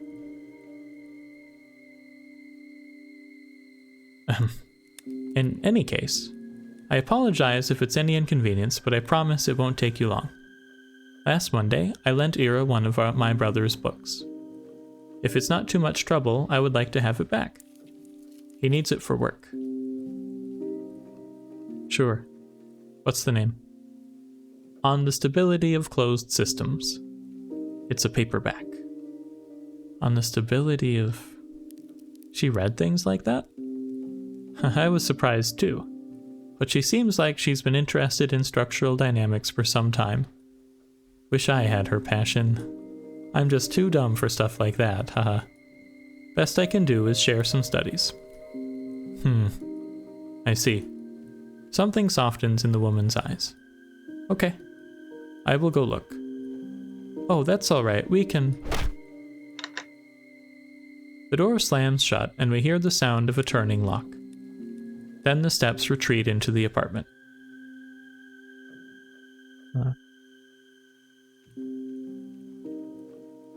Great job. Shut up. Marina hisses quietly. Don't move yet. It's going as planned. Is it? To me it looked like we just got the door shut in our face. She said she's gonna look. Just wait. When she comes back here empty-handed, we'll offer to search for it ourselves. She closed the lock just to go inside for a couple minutes. Think she'll let us in all willy-nilly? If my theory's right, she won't. That's when we'll have to use force to get our way through. I'm counting on you, V.A.T.O. Are you serious? What's that? Can't push past a fragile little lady? Of course not. It's just... Shh. She's here. The door opens again. The woman peeks out. There you go. Huh? A hand emerges from the slit holding a small softcover volume. Your book. Marina's gaze slowly moves between the tome and the woman's face. She reaches out and carefully accepts it. Thank you. Thank you for being friends with her. Slam. The door shuts. Debated. Marina flips through the book's pages absent-mindedly. So, did you actually lend Ira that book? No. I don't think so, no. You don't think so? She shakes her head. She gives me the tome and starts digging through her bag for what must be the 4th time already. Damn it. Where is it? What the hell? I look down at the Stability of Closed Systems in my hand. Just like Marina said, it's a small paperback, and a worn-out one at that. The year of issue says 1966. I open the book on a random page. If we are to arrange the components in order of cognition, the list will go as follows, starting from highest. Moral belief, prejudice, subjectivity, objectivity, the desire to create, the desire to change, the desire for happiness, the desire for status, ambition, confidence, self-esteem, self-image, the desire for kinship, the desire for family, the desire for intimacy, the desire for a healthy body, the desire for stable income, the desire for plentiful resources, the desire for shelter, food, water, sleep, sex, procreation, excretion, breathing, homeostasis, soul. The exact sequence remains a subject of debate. That being said, the soul is ubiquitously accepted as the root for all cognitive function at the time of writing. Each subsequent component following the root is the result of varying degrees of deviation from the base code, which... Are you digging for gold in there? I took our copy with me to show her mom in case we ended up searching the room. But it's... She goes silent, her movement slowing to a halt. Marina? It's not here. She stares into her empty bag with an expression I've never seen before. Then she lifts her head and takes the book from my hands. The way Marina looks at it, it's as if she's trying to compare the item in front of her eyes to the memory of the one she held this morning. Could be a different copy. She softly shakes her head. I don't know. Maybe you did lend it to her? Marina doesn't respond. I look at Garen, but find myself unsure of what to make of his expression either. He wouldn't miss an opportunity to make a joke about this, right? Marina looks so lost it would be a very it would be a very Garen thing to do. And this serious face, seeing him with a face like that is oddly disconcerting. So it worked? Huh? Marina quickly slips the book into her messenger and turns to us, wearing her usual chipper grin. I guess old habits die hard. I'm the same old airhead. Huh? You caught me, Asya. Looks like I got some things mixed up with all this weird crap going on. That's okay. It happens to me too sometimes. Right? Took you this long to realize that you've got mush for brains? I guess the people around you were too nice to point it out. Aw. Well, thank God you're here to tell me how it is, Badik. Anyways, that sure was something, huh? Yeah. A whole load of nothing is what it was. We didn't learn a shit. Wrong. Did you see how her mom was acting? If you ask me, it's a little suspicious. You think so? Don't you? She was dead set on not letting us see a sliver of the flat. Why do you think that is? I understand what you're implying, but she might just be a private person. Ugh, ain't it obvious? She's sick of random people asking about her daughter. You two aren't wrong. I'm sure both of these are big contributing factors. But even then, I don't know about you, but to me, something about her behavior seemed a little too paranoid. I doubt privacy is all there is to it. I suppose I can see what you mean. What I'm saying is, even if it doesn't confirm my theory, it certainly doesn't disprove it. Uh-huh, sure. Cool. Can I go home now? Ah, stop right there. Who said you're off duty?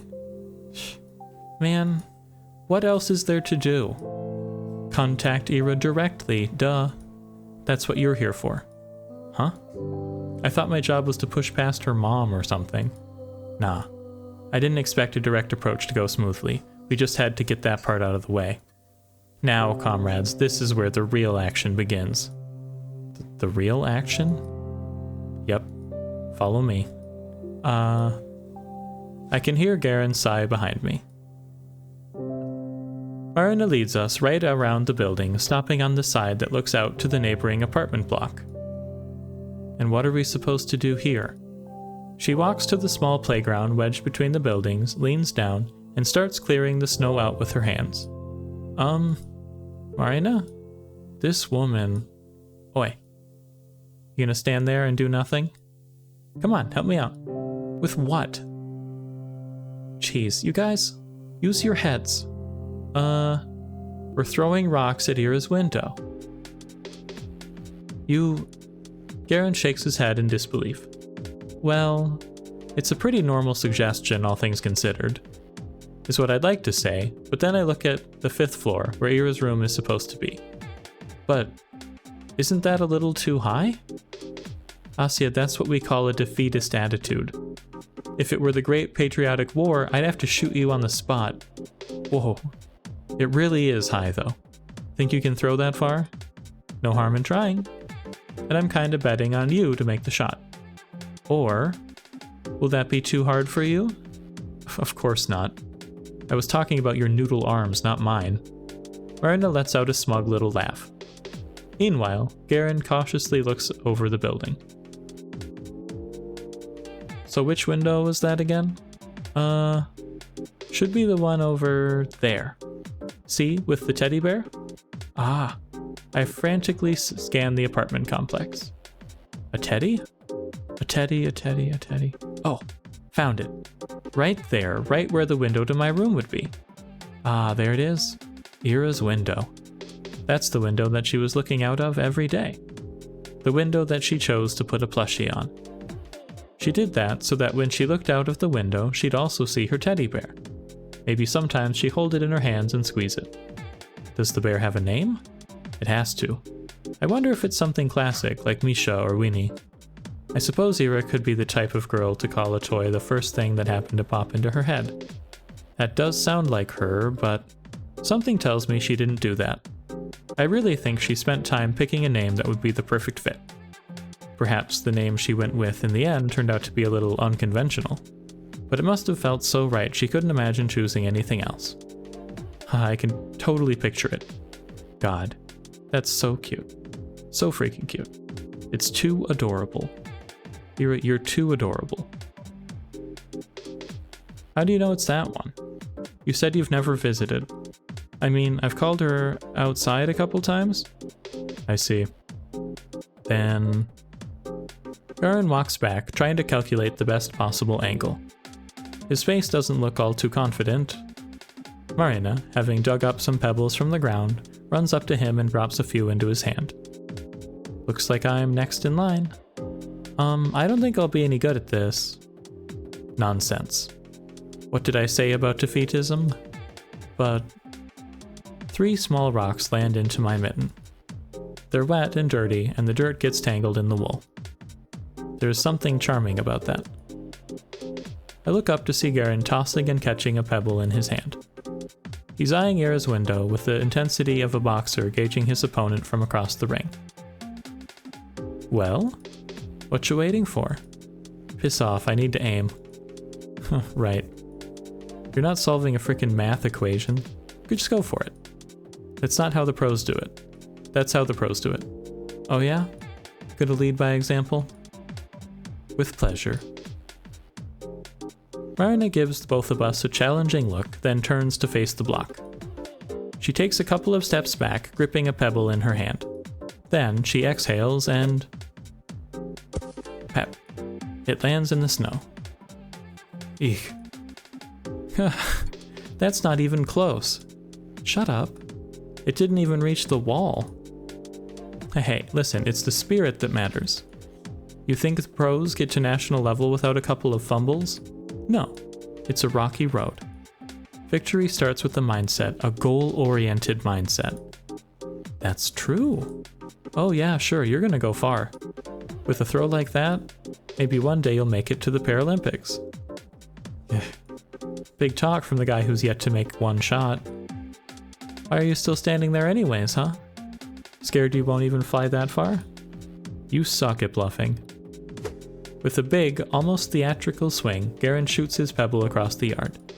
It draws a rather scenic arc and bounces off the wall just below the second floor. That's it? But better than your sad excuse for a throw. Ah, it's so nostalgic. Years pass and you still pitch like a toddler. Zip it, Kaplan, or you're catching the next rock.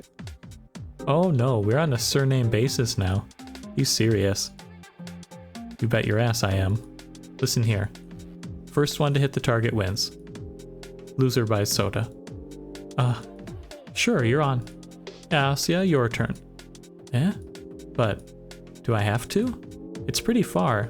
Come on, it's just for fun. Can't do much worse than me.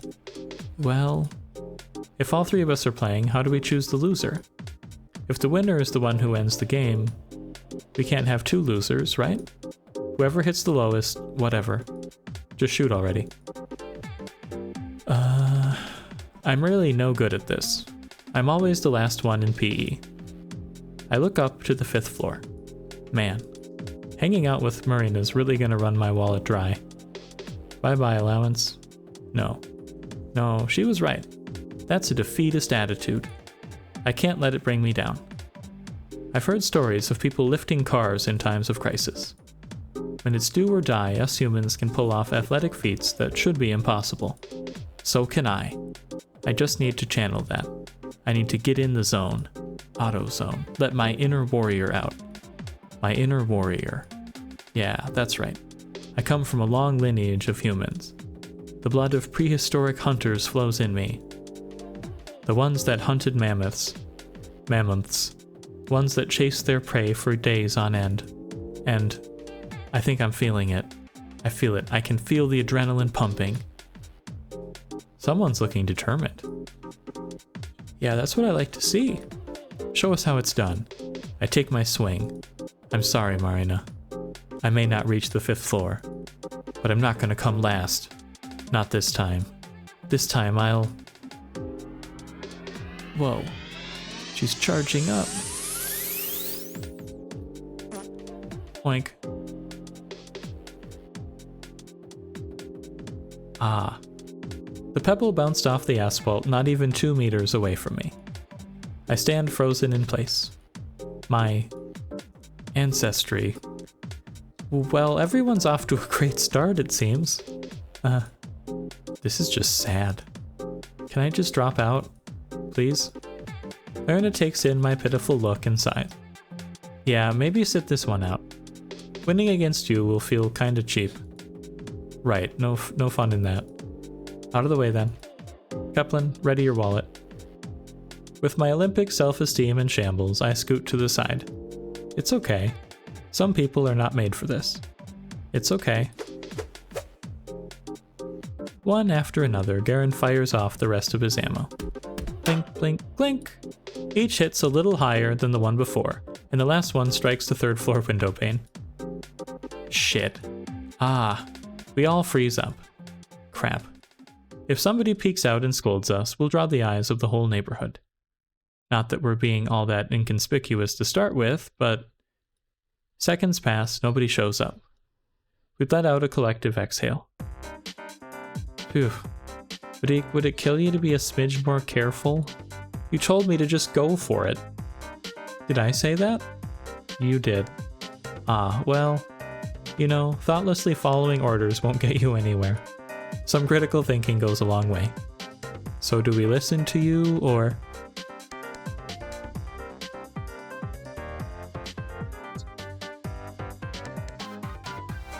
Rabina, pass the rocks. Marina, start running. Whoa, scary, scary. Also, it's my turn. She pushes Garen away with her shoulder. I shouldn't be expecting much, considering her first shot. But even though the angle was all wrong, it was quite forceful. If she aimed it just a little better... Marina's pebble shoots up fast and high. Bam! Whoa! It slams dangerously close to the 4th-story window, just above Garen's strongest throw. For a moment, Marina looks surprised at how high she actually managed to hit. Then, an arrogant smirk spreads across her face. Yeah, Vadik, I wonder why I called you here at all. But thanks for the help, I guess. You're free to go. Hey, sorry to have dragged you out here. Oh, it's all on me. Sorry for that. It looks like we can handle this by ourselves after all. See you around. What the hell do you mean, see you around? I'm just getting started over here. Smack. A rock collides with the wall just above the spot Marina's pebble hit. Wow. See that? I'm only revving up. Hey, guys? I point to the ground where I've etched some lines into the snow. Here. Scoreboard. Ooh. Nice, nice. Way to make yourself useful. Hey, can you draw mine a little higher? Oi. No playing favorites. Yeah, sorry. No cheating, Marina. Geez, whose side are you on? I like fair games. And I believe in you. Blech. Bam, 3rd floor. Bam, 3rd and a half, 2nd and a half, ground, 3rd and a half, 1st floor, 2nd floor, 3rd and a half, 2nd, 2nd and a half, 3rd. The two keep pelting the poor building while I keep drawing notches on the scoreboard. Sometimes I run out to collect the rocks after they fall into the bottom. If you think about it, isn't this game sort of like a reverse meteor shower? Rocks flying up into the heavens, never quite reaching their destination. If we captured them with long exposure camera, they'd leave similar traces in the sky. A sea of dark parabolas, most are uneven, interrupted halfway through, broken. Gah. Ouch. I get distracted and a pebble hits my head. Asya, I'm so sorry. Are you okay? Ow. Yes, don't worry. Please keep going. Geez, Shabina, watch where you stand. Sorry. Whoosh, whoosh. Looking at it now, yeah, Marina's aim isn't the best.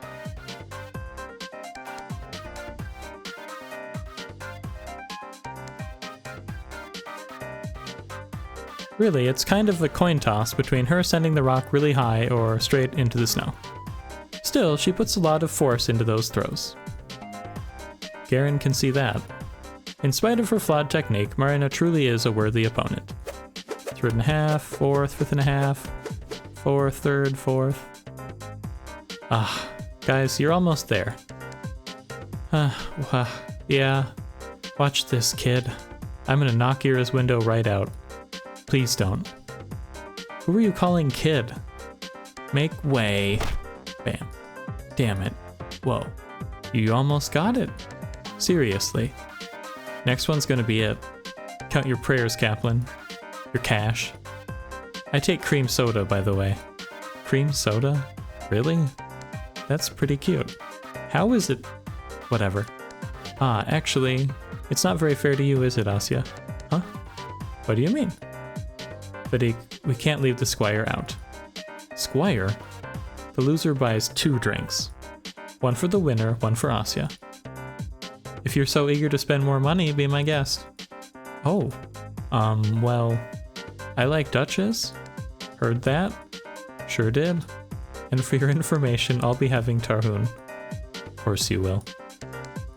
I'm so lucky. No matter who wins, I'm getting a free soda. Being a wimp has finally paid off. Alright. My shot. Get going, Vadik. The store's right around the corner. Just throw already. Marina gets into position. I haven't missed one in a while. I got a good feeling about this. She swings her arm back. Wait. What did she just say?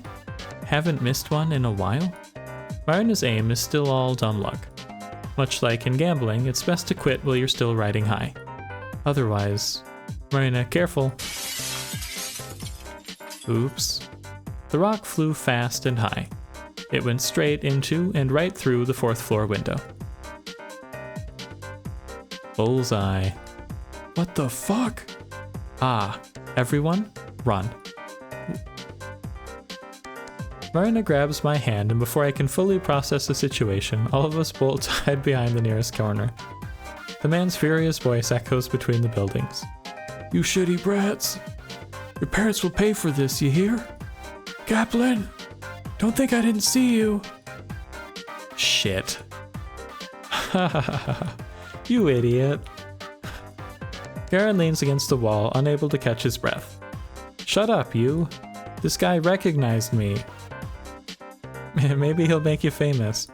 Freaking marksman of the century. She punches his shoulder, but lets out a giggle nonetheless. Well, hey, at least I hit a target. One you weren't aiming for? Details, details. I crouched down and let out a sigh. Wow. What a doozy. At least that man didn't seem to know who I was. My dad would kill me if someone complained. Poor Marina. I hope that Lev won't be too mad. Her parents, too. Her parents. I don't think she ever mentioned them to me. Do they work in a different city? Then why does their daughter live in Vorkuta 5? Maybe I should ask her sometime. I look up at Marina, who's still exchanging verbal jabs with Garen. I'm not sure if I should interrupt, but... So, what do we do now? Huh? Their smiles falter. Maybe I shouldn't have said that after all. Good question. We're all done here, right? Aren't you eager to go home? Sorry to disappoint you, but I still have my plan C. Plan C? This whole throwing rocks at a window strategy isn't exactly foolproof. Even if we reach her floor, people don't usually respond after just one rock, yeah? True. So we'd need to hit that at least a couple of times. That would be difficult. And even if Ira is there to hear us, who's to say she would respond? If she's really kept in there by force, you'd think she would be screaming out into the streets the first chance she got. So why the hell did we do all that in the first place? There's still a chance we'd get some sort of reaction. Even if it's just 1 in 2,000,000, it's worth a go in my book. Your whole dumb theory hinges on that percentage. Yep. I mean, it's not so bad. If we believe that Ira is at somebody's house here, then, it would be more like 1 to 6,000, right? Exactly. See? No, even less. Most of the apartments here house 2 or more, so it's at least 1 to 3,000. Oh my god, Shabina, who cares? Good thing you barely talk in class. Right. For a minute I forgot who Garen was. Not that I expected to hear anything nice from him, but... Hey, don't talk to her like that. Lay off me. Anyways, why do you need me still? Need to break more windows for no reason? No. We need to get up there. Marina points up towards the top of the apartment block we hid behind. Huh? The roof? Yeah. Do you still know how to climb there? Good grief. Why? You want to flash a Morse code into her apartment? Oh, that's not a bad idea, actually. It's a really dumb idea. That probably won't work. Come on, people, there's no harm in trying. Any of you got a flashlight? I don't. Like on hand? No. Seriously? Don't all boys carry stuff like that? What boys have you been talking to? Alright, my bad. You're the type that carries porny card decks. Damn straight. What's with that proud face? But whatever, I wasn't planning on that anyway. Really, I just want to peek inside. Like, into Ira's window? Yeah. Not the most ethical option, but we're kinda short on those. Sure. Oh, just like that? No snark? No complaints? Not like that's ever worked before. Let's just get it over with. You're right about that. Alright, let's get going then. Okay.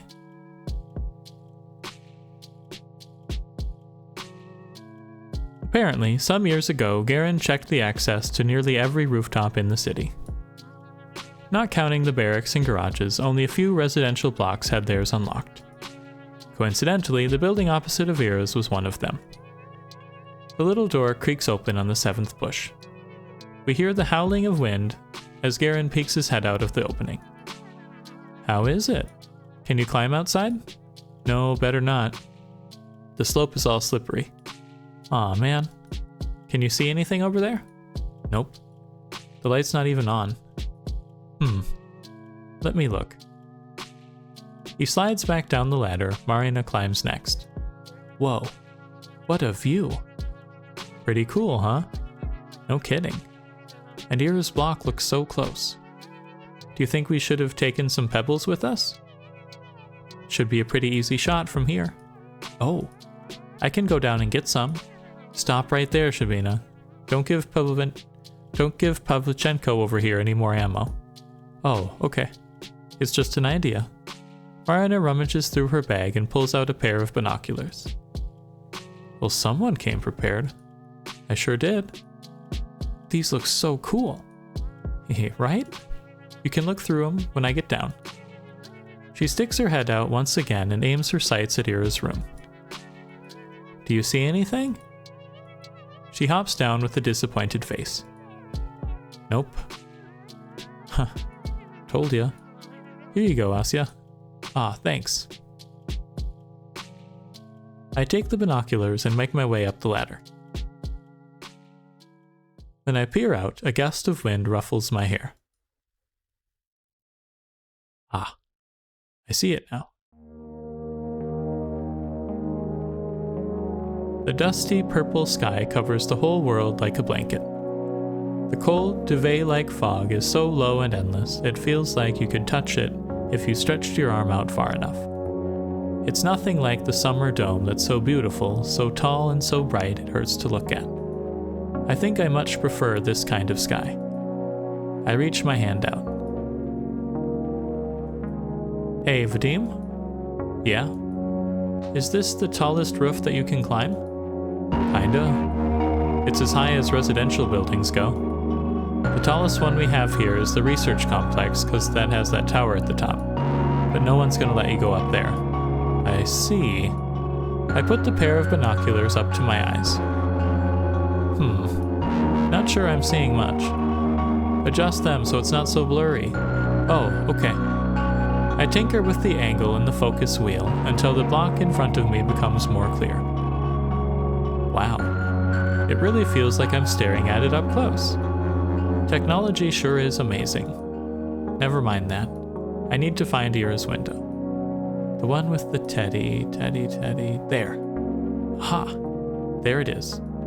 Light brown with a blue little bow. Aw, it's so cute. Hi there, Teddy. Although, I don't see much beyond that. The room is pitch dark. I want to say I see something. A mess of tangled hair. Bright eyes, sad or angry, maybe scared. Or maybe happy because someone out there has finally seen her. Maybe she's looking out at me, maybe she was looking out at Marina too, but Marina couldn't see her. Maybe I can. So I have to try. I try really hard. Well, enjoying the view? I am... Nothing in the room? No. I lower the binoculars. There's nothing for me to look at there. Staring into that darkness feels wrong anyhow. I climb down the ladder, still trying to understand the human shape that sat still behind the curtain. The person in that window, the one I struggled to see, the one Marina missed. The shape of Ira's mother sitting in her daughter's room.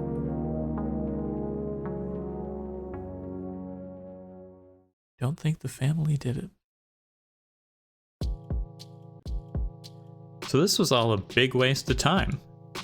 Well, I wouldn't say so. Oh right, your stupid theory got confirmed as stupid. Awesome. Glad I was here for it. Hey now, the evidence is inconclusive at worst. I really don't think it's true, Marina. Sorry.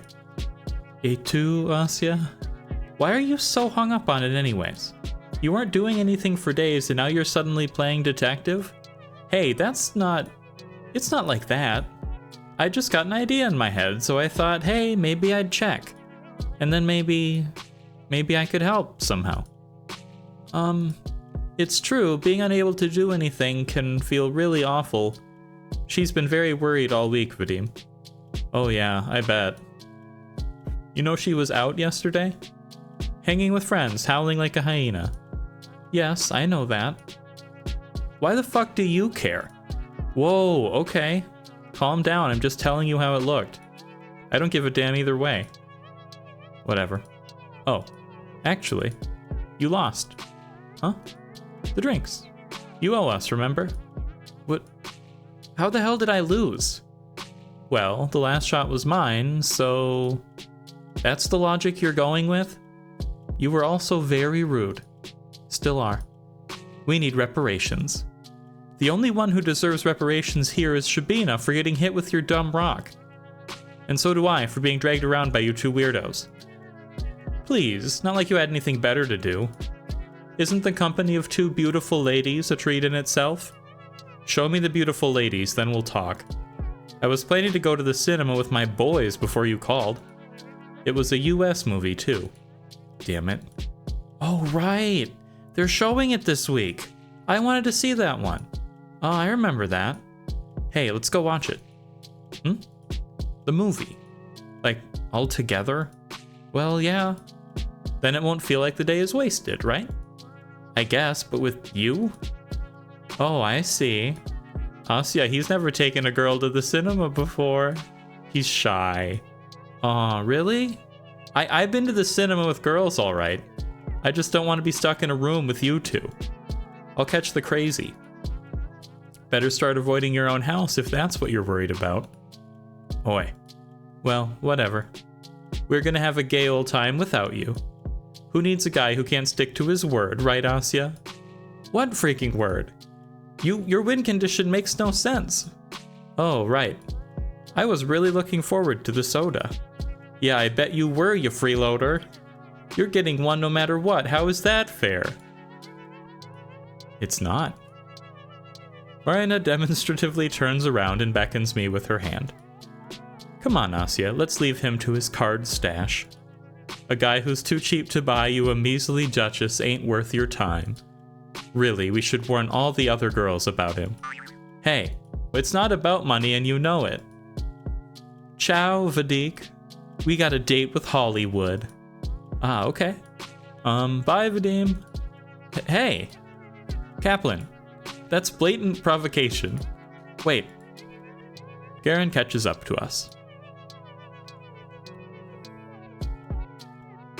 We walk together down the road to the community center. Marina and Garen keep bickering. Sometimes they laugh, and so do I. It's not that I have any illusions regarding this. Tomorrow things will be the same as they've always been. Garen will still be the same Garen. And Marina, after the Ira situation fades from our collective mind, she'll have no reason to talk to me anymore. It's only natural. I understand the moment that I'm living now, this brief glimpse into what living correctly is supposed to feel like, will soon end. So I should appreciate it for what it is. I'm not sure if actual friends are supposed to be this rude to each other, yeah they are, but this is good enough for me. My memory will certainly cast all the interactions of today in a more favorable light. So we'll correct the small unpleasant parts. And what will remain is... Careful, don't spill. I'm trying. Marina passes around the package of corn puffs she smuggled in. Garen is holding onto our communal bottle of cream soda, the result of a begrudging compromise.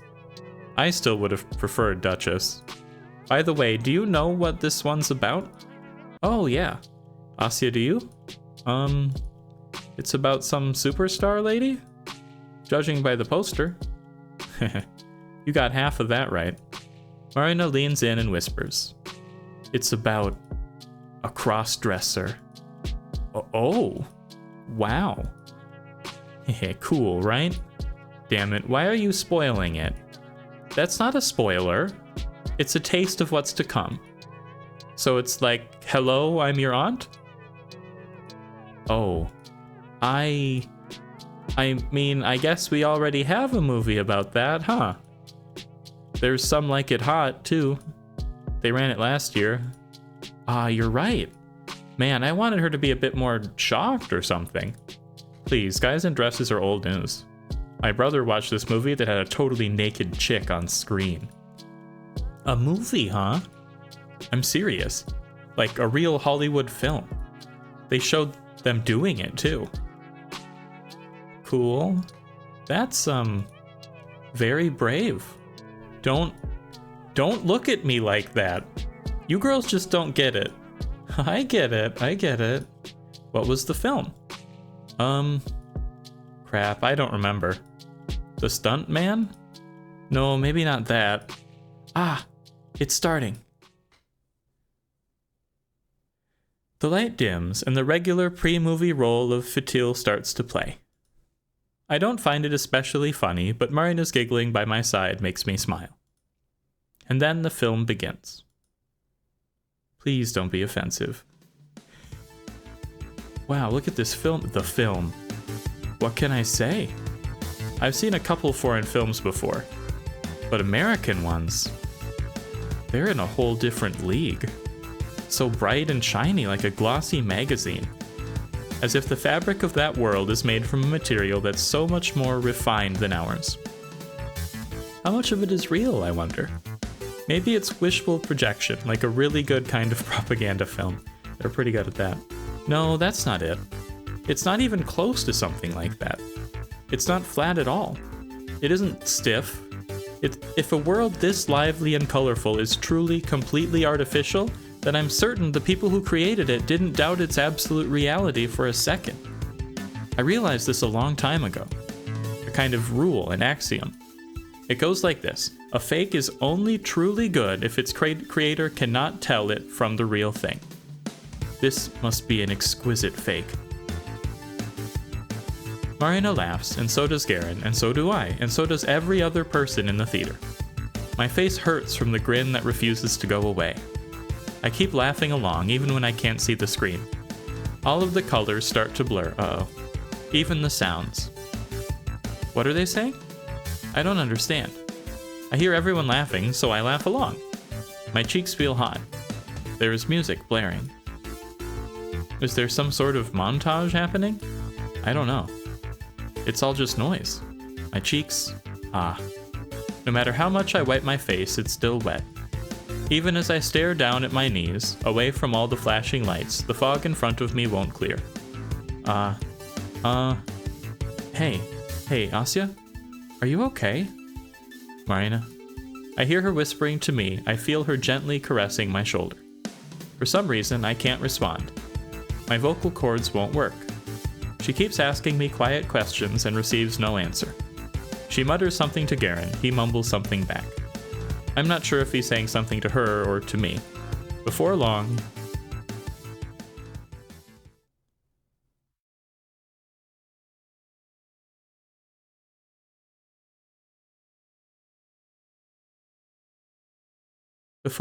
I find myself in the foyer, in Marina's arms. She slowly pats my hair. I don't know how long we've been sitting here. By the time I hear Garen's voice, my throat feels totally dried out. What's going on? Does she feel sick? Something like that. Shabina, hey, you all right there? Something hurt? Be quiet for a minute. My voice. I can't form a sentence.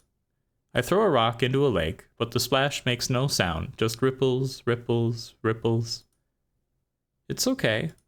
It's okay. I shake my head, now more violently. Marina leans away and lets me sit up properly. Garen stands next to us, looking befuddled. Why is he here? The movie is still going. I sniffle in an attempt to catch my breath. Tissue? No, thank you. If you want something to drink... No. My surroundings come fully into view. The community center. The muddy sky outside. The thin electric light. It's been 5 days.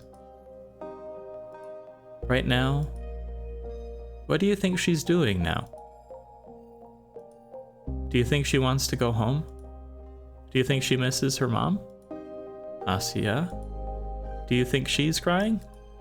No, probably not. It's been too long. Even I couldn't cry for so long. After so long, I'd think that everyone I knew had just forgotten me.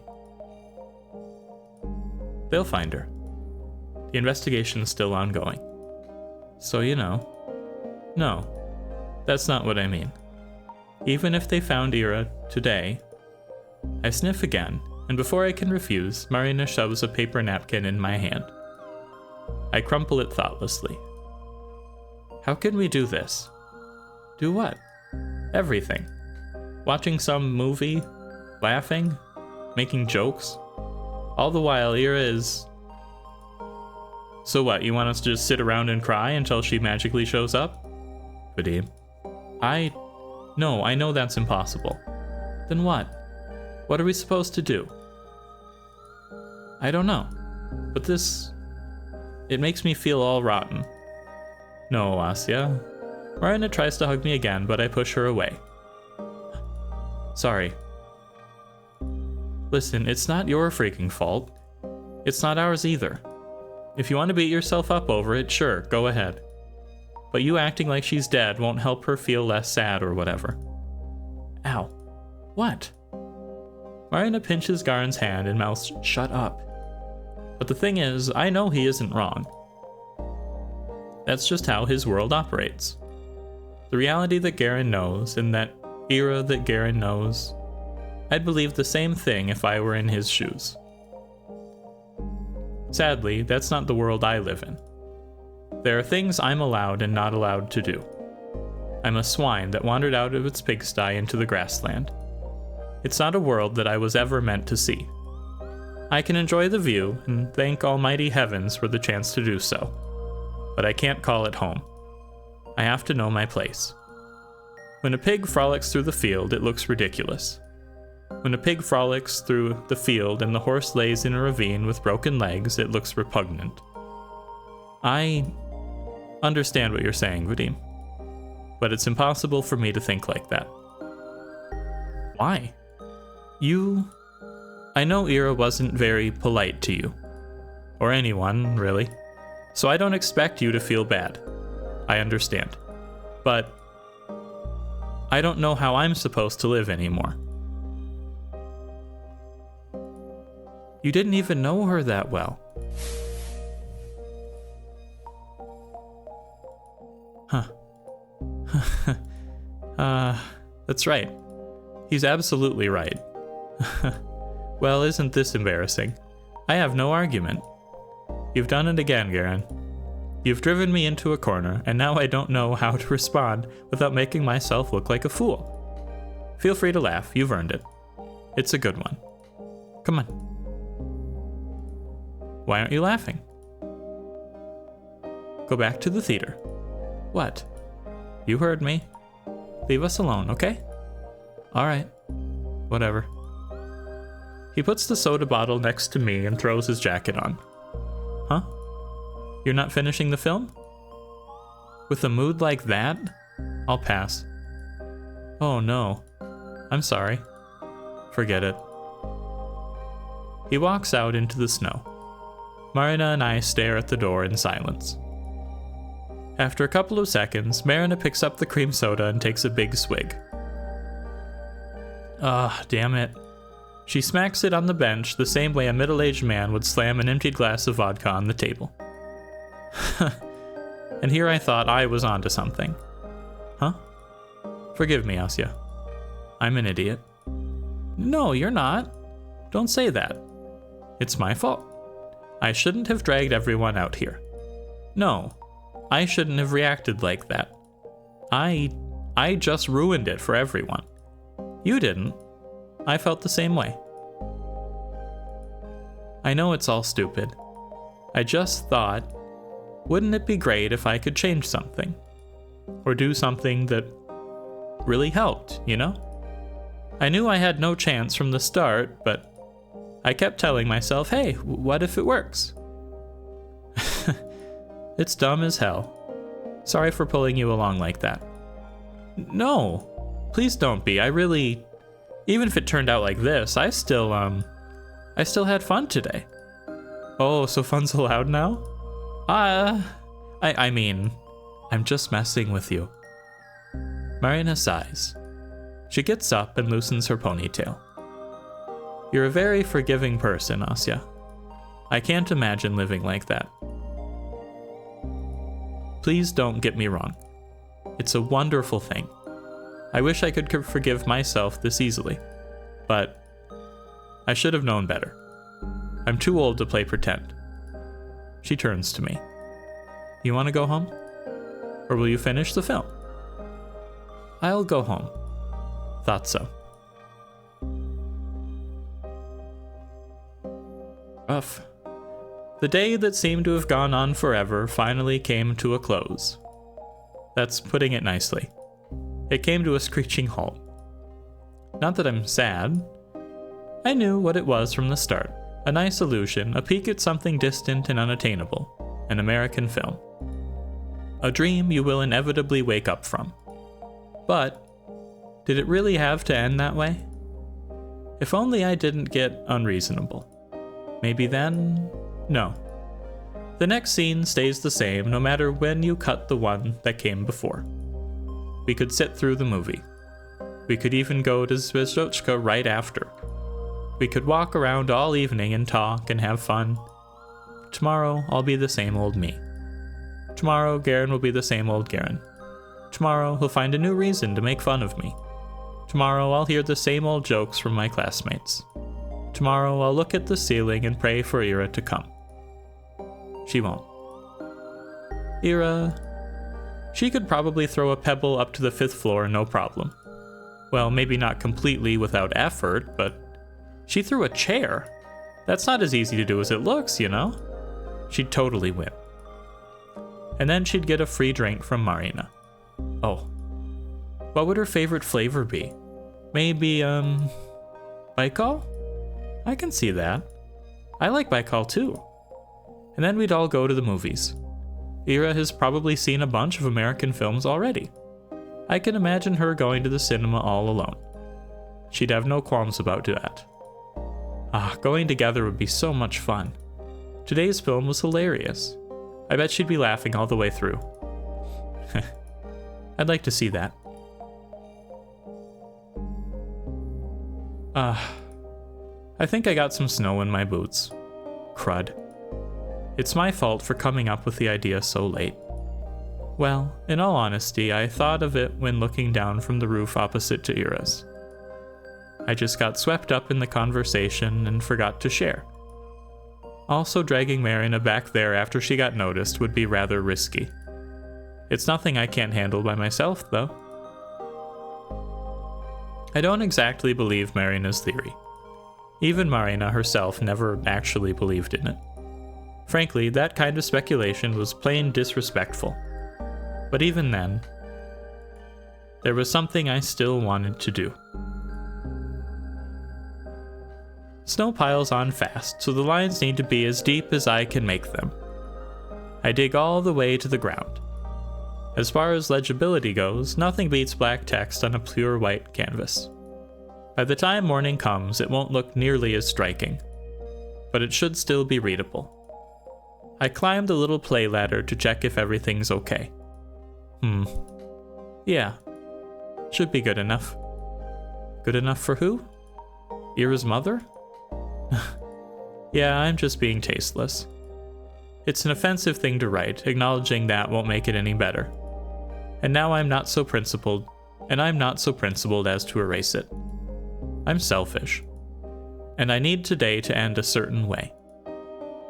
This end makes me content. I climb down from the frozen ladder and head home. A message sprawls across the playground under Ira's window. Switch toy if you're there.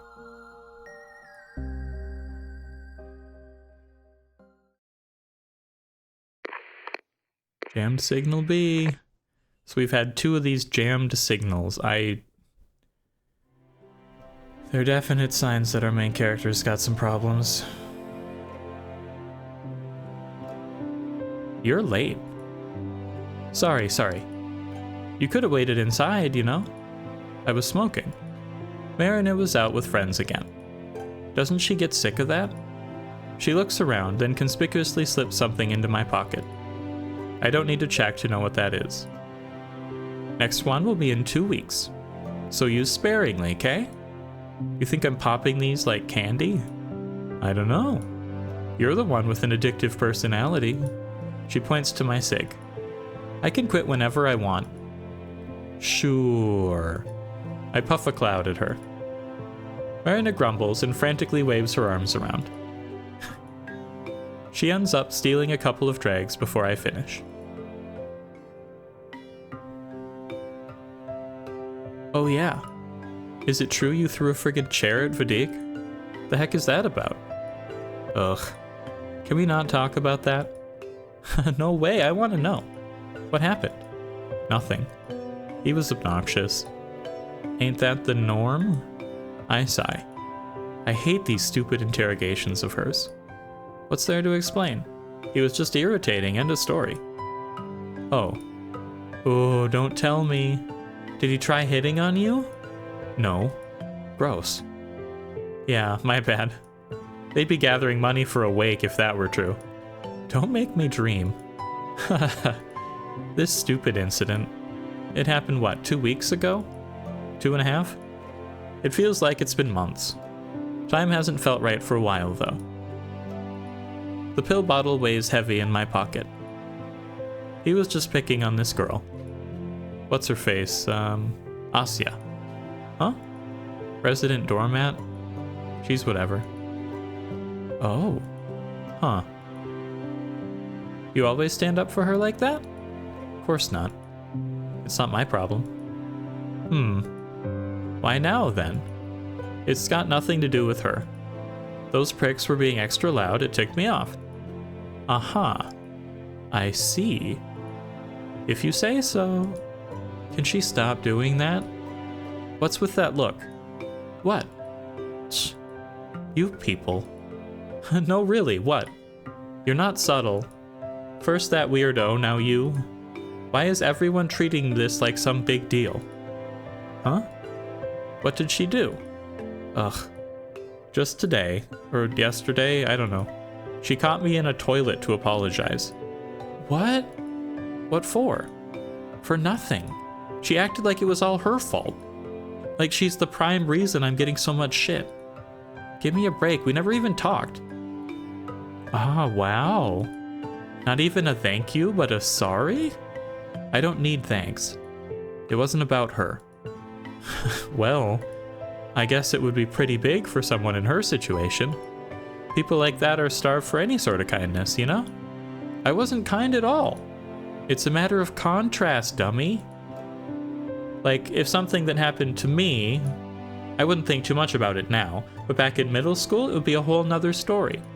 Like a huge deal. I raise an eyebrow. What's she talking about, exactly? Marina smiles and shrugs. Well, no one reached out to me back when my life was all messed up. But I know that I'd cherish it a lot if someone did. I wasn't reaching out to anybody, though. That doesn't matter. If you helped, you helped. Who cares why you did it? I lean back in the chair. This is all so confusing. What she says makes sense on the surface, sure. But then that logic should apply to me as well. No matter how you look at it, it doesn't. Because then that would mean that Marina, I don't get people like that. She's not a massive tool like the rest of the class, but whatever. I don't want to talk about it. Hey, don't just change the subject like that. What? There's no more to discuss. Really? You're being kinda cagey. I sigh. I told you all there is to it. You can buzz off now.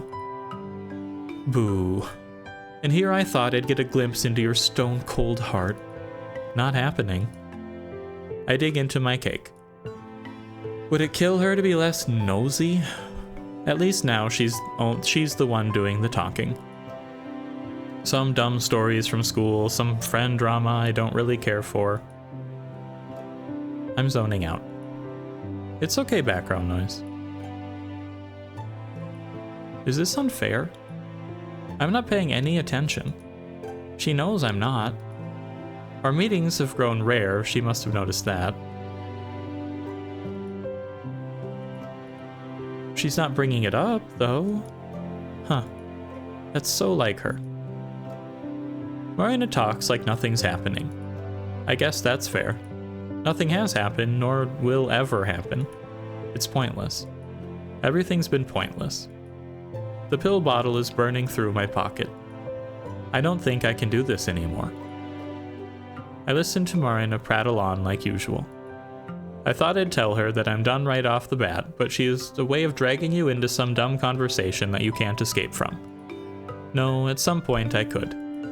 For the longest time, I could turn around and walk away, no problem.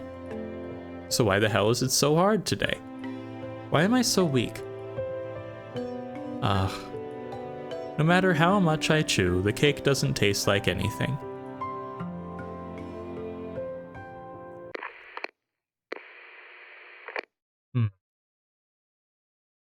That's jammed signal B? I'm gonna have to process what these are, because the first one was Asya freaking out. Imagine drawing a line. It doesn't have to be perfectly straight. In all likelihood, it won't be. If you go on for long enough, it will get wavy, unstable, or jagged. After a certain point, even an artist's steady hand can't stay completely still. But let's say you keep going on and on and on and on in one direction. You stare at the line you've drawn from up close and it looks like a mess. Wow. So much variety, the rises, the falls, the soft waves, the sharp edges. And then you zoom out. The further you go, the more insignificant those little fluctuations become. Once you rise way up high, your eyesight won't distinguish them at all. All you will see is a straight line. A single perfect stroke. You might say, but what if the fluctuation is so massive it encompasses most of that line? What if the shift is so monumental it can't be ignored, even when viewed from outer space? Easy. The line needs to be longer. And past a certain point, all deviations, even ones spanning thousands of light years, will become negligible. Do you see what I mean? We got lasers. Now picture a line drawn across the whole universe. Truly endless line. What kind of curve could possibly put a dent in it? An infinite line could only be offset by an infinite curve. I don't know about that. An infinite curve. A circle. An endless wheel. A cassette's reel that plays everything that has and will ever happen. Is the song endless? Or is it stuck on loop? The reel is endless, hence there's no need to rewind the tape. It goes on seamlessly forever. And it's a beautiful song. It doesn't need changing, not that it's possible to change. Isn't it silly to still yearn for it? To dream of altering something that's already perfect? No, silly isn't the right word. It's blasphemous. Who are you to think you could improve a masterpiece? You, a human? Or do you seek the opposite? Do you wish to deface it? To inflict change like you'd inflict a wound upon a body? How low. Thankfully, the body that you've been looking to destroy heals much better and faster than you could imagine. You push the knife in, and you feel it all. You feel the soft resistance of the skin, the toughness of the muscle underneath. You feel its edge hitting the bone. You see how the blood gushes out and drips down the hilt. You blink.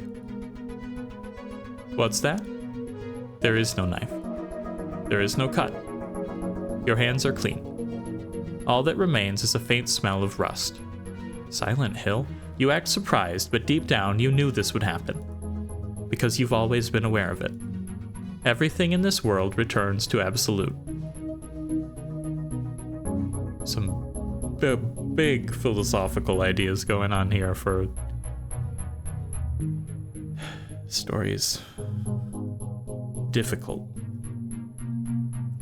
Christmas Eve. The sun rises and falls somewhere my eyes can't reach. The twilight looks down at me with a dull expression. I feel its gaze piercing the school roof and the floor above. No doubt I'm meant to catch it. I need to look it in the eyes and own up to my hubris. But there's a problem. My signal isn't strong enough to pierce through concrete. I know that because as I looked up, I felt nothing but the burn of the lamp shining straight into my eyes. No good. Perhaps I could make contact through the window. No, doesn't seem so. It's too dark, I can't make out the scenery at all. Instead, the glass is smeared with a reflection of my face. I don't want to look at that. Hey, Shabina? I said, hey. Ow! A mechanical pencil pokes me in the back. It hurts. Don't poke me like that. What is it? Calm down, crybaby, it's just a pencil. You did the English assignment, yeah? Yes. So... Garen stands with his hand expectantly outstretched. Same pose as always. Same expression. Vadim? Yeah? Why do you always... You guys can't do your own homework at all? His eyes narrow. Didn't we tell you?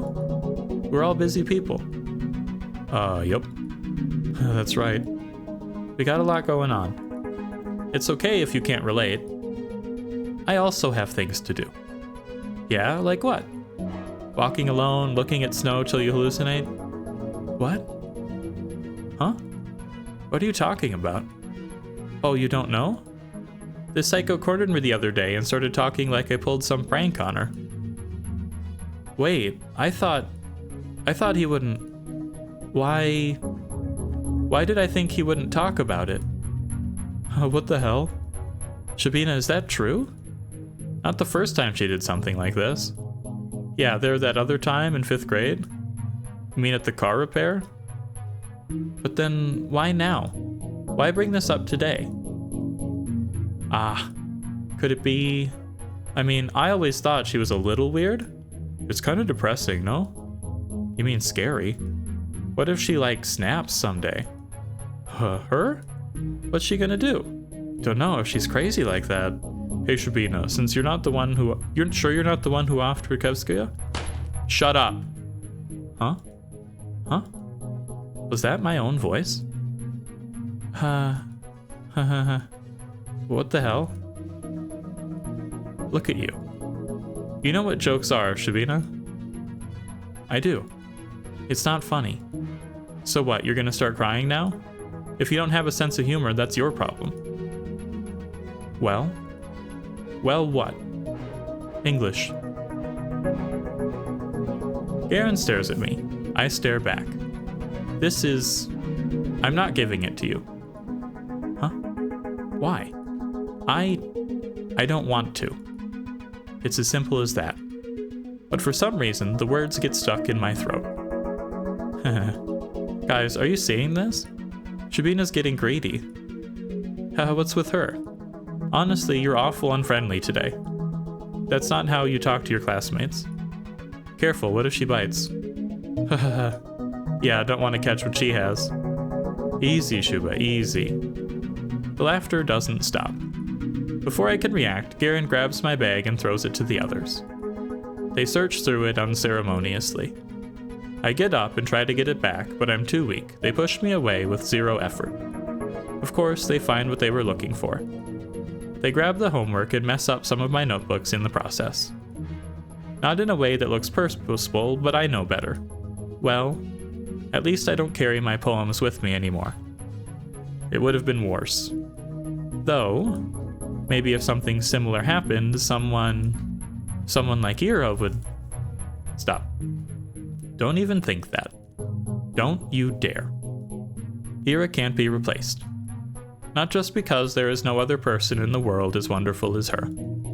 It's not just that. The real reason is bigger than that, far bigger. It's because we've been there already. We've been through all of that, and what came of it? Nothing. Everything's back on the same track. Everything's naturally fell back into place. It's all according to the universal rulebook. Any divergence will be combed into a peacefully straight line. Any divergence will be combed into a perfectly straight line, and going by that principle, I see why Garen had to strike that low, why it had to be done today. It was a message. Yes, of course. Now that I look at it, Garen's expression isn't quite the same. Something is off. His smirk, his eyes, his laughter, all of it feels a little forced. Oh, I get it. You're afraid I forgot my place since yesterday. You think that I won't let you live that down. That? What's that? There's nothing to live down. What are you on about? Is what you might say in response. But it's obvious, you're just playing dumb. Because I heard it. I heard it when you asked why I was crying. There it was. A faint trace of concern. And I saw it too.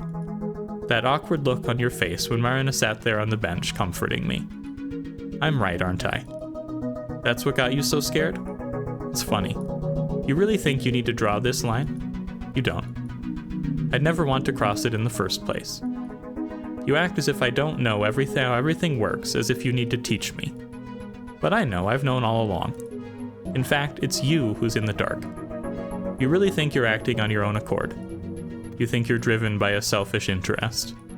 No, Vadim, it's not so simple.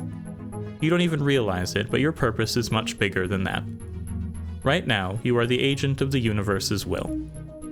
You are the force that swings back the pendulum. You're monumental. I can't imagine being granted a role so tremendous while being so ignorant of it. It's kind of beautiful. What you're doing right now, or rather, what the universe is doing through you, I can't believe I'm witnessing it with my own two eyes. I used to pray for miraculous changes. I thank the universe for letting me live through all of these little fluctuations in the world's natural state. I took them in so greedily, knowing that very soon they'd all come to an end. But now that the universe is finding its center, I feel just the opposite. The process of the scales dipping back into balance is so beautiful it hurts. It's okay. Huh? He looks up from the homework he's been copying. Yeah, now I can say for sure. I see it in his eyes, clear as day. Don't worry, Vadim. His grip on the pen tightens for a moment. About anything. His friends giggle. I don't care. He forces out a scoff. Wow. Thanks, Oracle. The whole group goes on to make a few more digs at me. But they don't faze me in the slightest.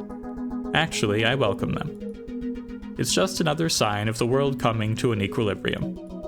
What an incredible sight. Ah, I can feel it. My gratitude, my reverence, my love.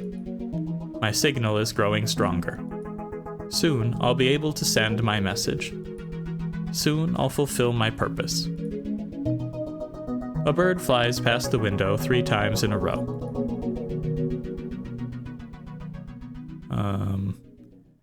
What's that bird doing, though? It's the same bird. There's always a bird flying past the window, but... What? She's usually surrounded by friends or talking to someone. So I'm a bit surprised when I see her walking down the corridor all alone. Marina! Your hair. Oh, Asya. Hi. Hi.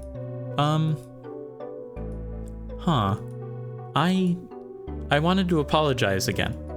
For yesterday. Oh, that. I told you, it's fine. It all happened because of me anyways. Marina smiles weakly.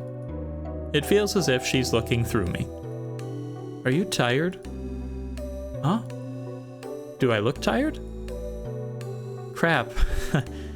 You didn't sleep well? I guess, yeah.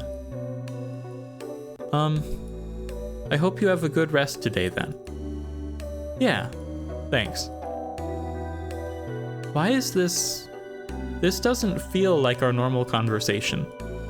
Am I just not saying the right things? Do you want something else? No, not really. Just wanted to, say hi. Oh, well, got that covered. Yeah, I suppose. Looks like yesterday left Marina feeling pretty beat. God, that makes me feel really bad. But I can't apologize again, that will just be annoying. Should I try cheering her up? She's usually the one leading our conversations, so I'm not exactly used to this. I can't just stand there. I gotta choose a topic. But which one? What's a fun thing to bring up?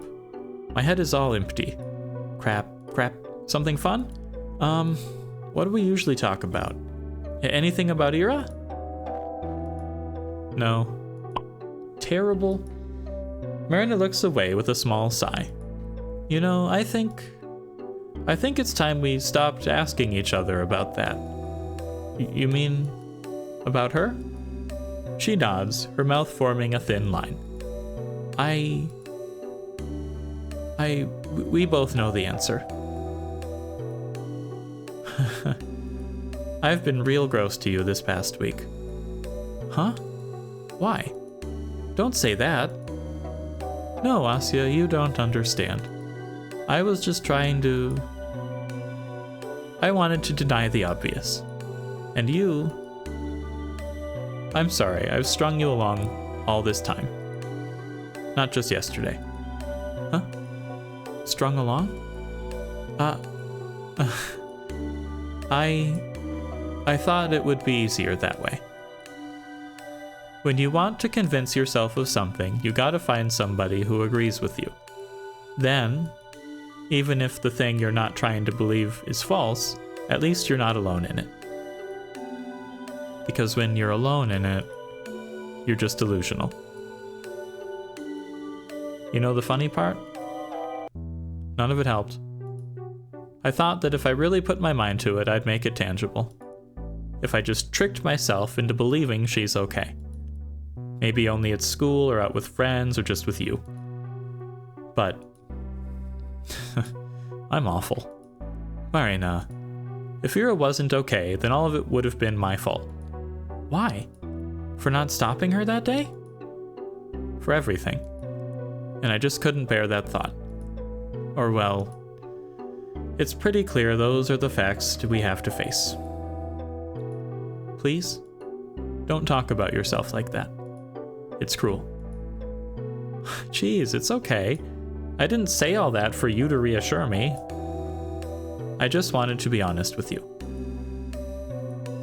You don't have to talk to me anymore. Huh? Really? I won't bother you again. But I want to talk to you. I like talking to you. I bet you do. What was that? You're a good girl, Asya. Don't waste your kindness on people like that. Like what? Like me. She softly pats my shoulder. At that moment, it doesn't feel like she is looking through me anymore. Those eyes... Maybe I'd be happier if I never caught that expression. She walks away, and I'm left standing with a dumb face and a flat pain in my chest. It feels like I just saw something no one was ever meant to see. Marina smiled in the same way she always had. And yet her eyes were filled with a despair I couldn't fathom. Not like an agonized scream, nothing like that. It was a placid, dull despair. Like a bottomless ocean stuck in a permanent calm. Had it always been there? For how long? Could I have noticed sooner if I had just looked closer? I wanted to call out to her again, but she's already gone. Huh.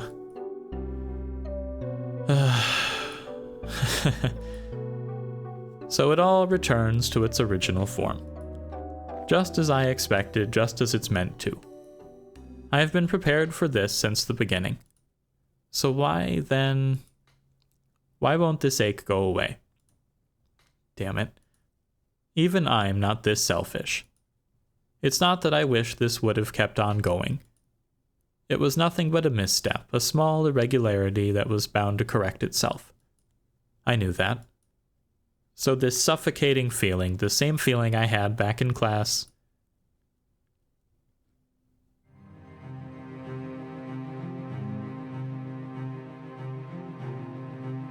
it must be the beauty of it all. I'm overwhelmed. Each piece is falling back into its place so gracefully it's impossible to tear your eyes away. Starting from the end back to the beginning. Going by that order, the last one that started to act normally was Garen. The last one that started to act abnormally was Garen. It wasn't too big of a change, all things considered, but it was unnatural. Good thing that's already corrected. Then Marina started talking to me. Not just that, Marina and I spent time together almost every day. Very abnormal, that was a very strong deviation. So her piece falling back into its place caused an accordingly strong emotional response. Okay, that all makes sense. Then we have one more piece remaining. The one that started it all. The person that caused the greatest, the most unnatural shift of all. She was the first to come, she'll be the last to go. But wait, how would that work? Ira has already been gone for a long time. What is there left to comb? How do you flatten a curve that does not exist? No, I'm thinking about this all wrong. Ira may not occupy the same space I do, but she exists somewhere out there. Her body, whether it's alive or dead, is still part of the world. And as long as she exists in the world, as long as there are traces of her still remaining, this abnormality won't go away. But which traces can be removed? What would be within reason? Ira can't vanish from my memory. Perhaps anyone else's, but not mine. I'm being impotent, I know. Who am I to say what can and cannot be done? Anything's possible. Heck, if the universe wills it, I'll get a head injury and forget my own name. But somehow, even in that case, I'm sure I will remember her. I will remember the poem I've written for her. I will remember my prayers to her. Ira's presence will linger in this world no matter what. She will exist until the day I die. And after that, I guess the abnormality will have run its course. Wow, what an uplifting visual novel this is. The message is much bleaker now. The snow is deeper, the letters are shallow. But it's still there. I look up to the window. That's what I thought. It's nothing. There's no replacement, only empty space where the bear used to sit. How straightforward. For some reason, I'm surprised at how brash it is. The world is so infinitely complex, yet it chooses to send its message in such a direct and simple way. Honestly, it's pretty cute. I appreciate that.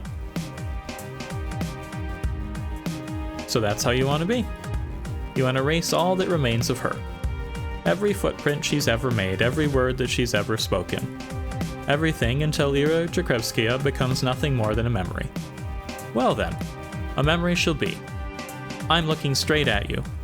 Do you see me? My signal is weak, so you probably can't hear me very well, but perhaps you feel my intent. I said so already, haven't I? You may cleanse all the distortion on planet Earth. You can erase everything and everyone else for good. That's part of why my breath halts when I think of you. That's part of why I love you. But I have to deny you just this once. Okay? Huh? Are you mad? Sorry, I can't tell. But please don't be. It won't change anything. I'm pitiful, a worthless gnat. I know that nothing I do will ever matter, not to you, not to anyone else. But for Ira, no, for myself, I won't let her memory fade. Ira's the one thing I won't concede even to you. Hey, what's that look? I'm being arrogant, I know. So if you wish, please swat me like a fly. I'll understand. In any way you like. At any place, at any moment. Erase me from this world. I have to be abnormal too, alright? I'm part of the problem, right?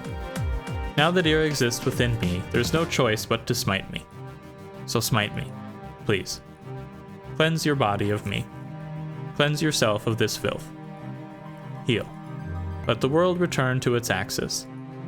Make everything right. Take everything back. Make everything nice. Make everyone happy. I'm begging you. Please. Please. Please. Please.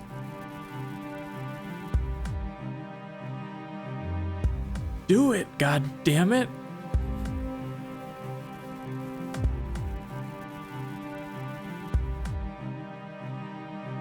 My voice doesn't echo between the buildings.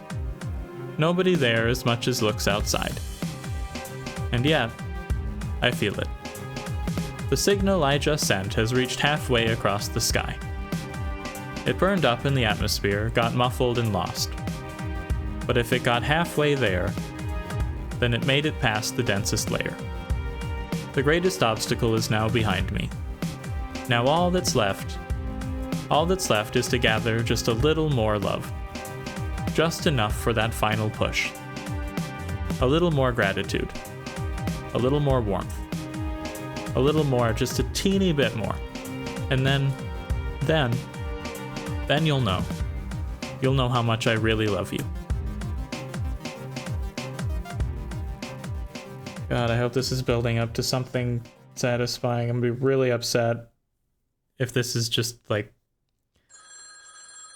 Oh, jeez. What was the Last of Us quote? It can't all be for nothing.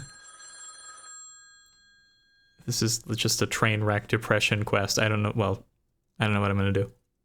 Yes? Good evening. Can I please speak to Marina? She's busy right now. Oh, I see. Could you please ask her to call Asya back when she's free?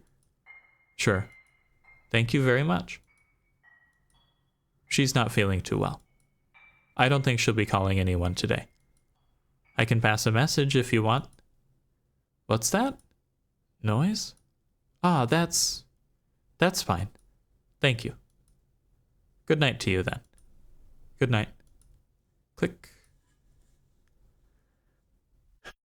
The receiver on the other end sounded different. Swear if this is just a massively depressing jam signal A. Oh, we had C, B, and now we have A. That's right, that was C last time. Okay. Well, let's jam signal A. We've got hopeful music. Ground. Ground. The ground under. The ground is firm. I feel the ground under my boots. I put my foot down firmly so I feel the ground under my boot. Stomp. Solid. Stomp. Solid. Stomp. Ah. I fall. It's like a dream. The same as when I'm just about to fall asleep and suddenly my body drops. Or like I missed an extra step while going down a staircase. But that's unfair. I was just looking at the ground. I was looking straight down at the soil. Why did I fall? I was so cautious. It's not fair. It's not fair. It's not fair. It's not fair, it's not fair, it's not fair, it's not fair. It's not fair, damn it. Hey, I'm falling. You hear me? I can't stop. Hello? Of course I'd fall no matter what. My sad attempts to save myself were self-deception. Who am I kidding? Who am I kidding? You can't prevent a fall when there's no ground below you. Why did I ever think there was? What was I trying to imagine every time I brought my foot down? What was the intended result of doing so? An impact? With what? An impact needs two objects. There are no two objects. The ground and I cannot collide because an object cannot collide with itself. It's all one object. It's one object. Everything in the world is only one object.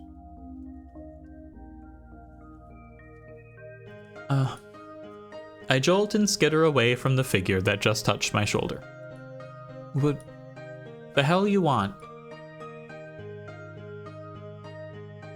It's blurry. Who is this? Everything around me is a shapeless blotch. My hands sink into something wet and brittle. I don't want anything. Can you see me? Of course I can. What kind of question is that? My back hits something hard. Ugh. I try to grip onto the brittle stuff below, but my unsteady hand sinks lower and scrapes against something cold and dirty. I feel it burrowing under my fingernails. It's gross. Oh, you do? What do I look like? Uh-huh. You see me, right? Then it shouldn't be hard to answer. Let's see. The figure inches closer. I gotta get away, but there's nowhere to run. My legs feel weak. I blink and try to focus. It isn't... Its shape keeps blurring with the world around. How about... What's the color of my hair? It has hair? Ah, I really can't tell. No, actually, I don't even care. I don't give a damn what this thing looks like. The hell does it want with me anyway? I don't like it. I don't like it one bit. Well, maybe, how about the color of my dress? That should be easier, right? Can you answer that? Ugh, go away. Why won't this thing leave me alone? How do I make it leave? I'd throw a punch, but my body feels weak and wobbly. So I can't. Wait. No, I can throw. I can totally throw. What do I throw? All that my hand can grab is this weird brittle stuff. But that ought to buy me some time, right? Right. I got this. I got this. I just gotta grab a handful. Hey, come on, try and focus a little. Here, look. How many fingers am I holding up? Right here, see? Look, whoa. I throw. Take that, huh? Ugh. A tangle of something gross flies at my face. It's moist and wiry and... Ew. Some of it got in my mouth. Ew, yuck. I spit out dirty grass that I just threw against the wind. Gross, gross. The person in front of me laughs. Grr. Who the hell does she think she is? Right. She. That's a girl's voice. A girl. Ugh. You. I lift my head. Shut the hell up. What's so funny?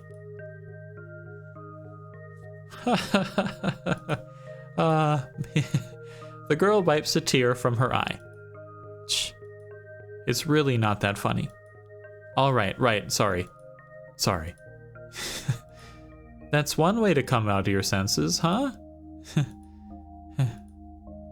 Right. So, you see me? You see me now? What?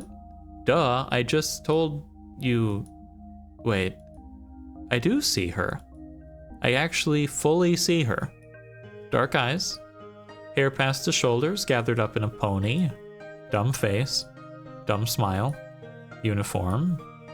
Okay. She holds up 2 fingers. How many do you see? Piss off. What?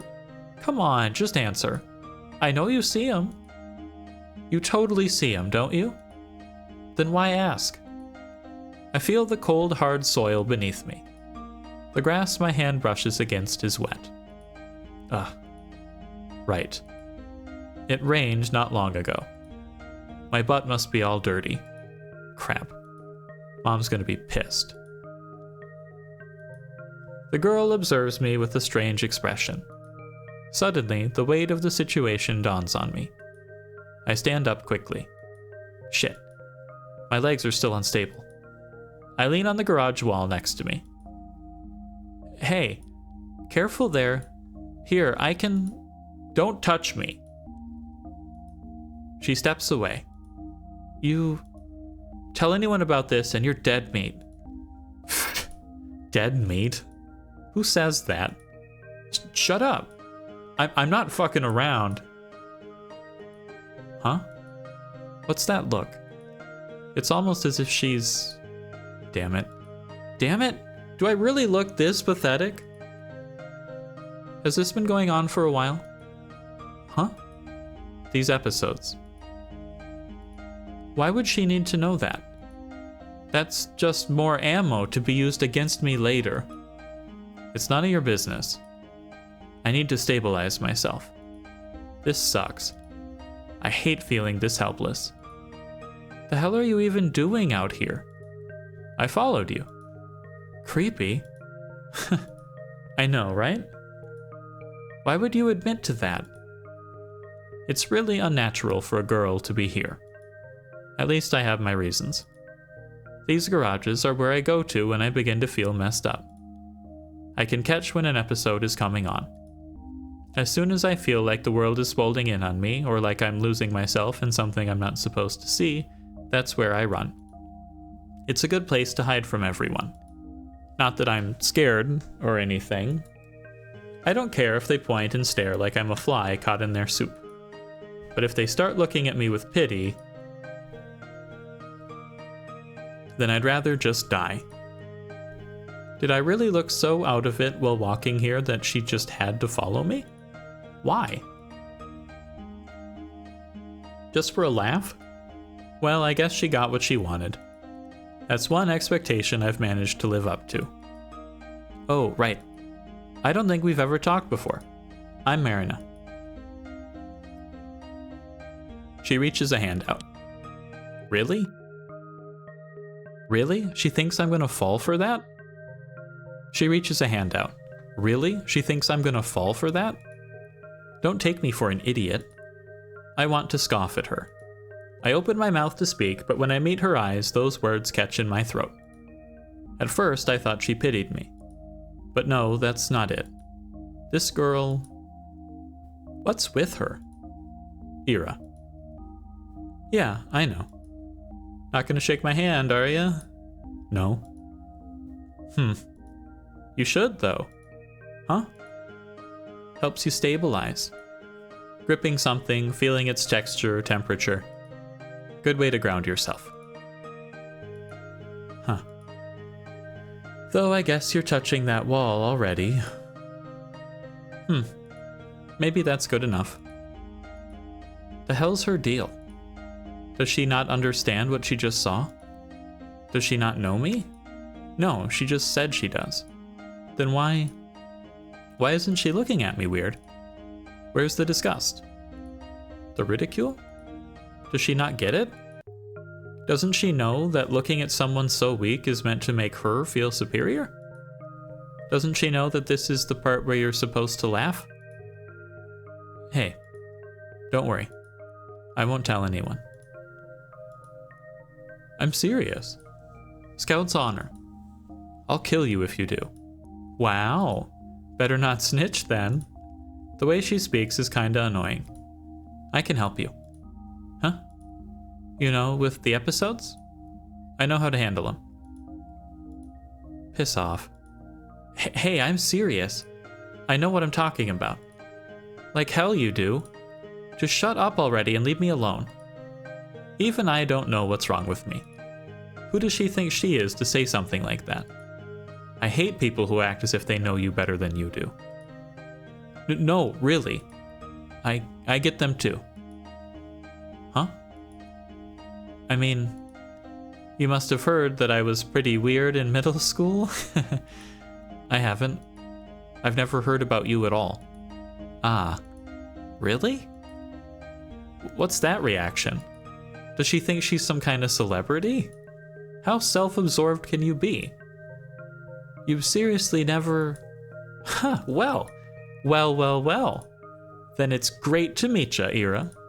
She suddenly beams and gets all giggly. Huh? I don't get her at all. My head is still a little woozy, but I think I can finally stand by myself. I pull away from the wall and... never mind. Still unstable. Whoa! Careful there. She catches me right as I hit the ground. Some save that was. Don't push yourself too much, okay? I told you I'm fine. I can see that. She helps me up. I hate to admit it, but she's right. Having somebody hold you helps a lot. Maybe that's why I never get this way when I'm with Tolik. That kid always hangs on to me like a koala. Isn't he getting too old for that sort of thing?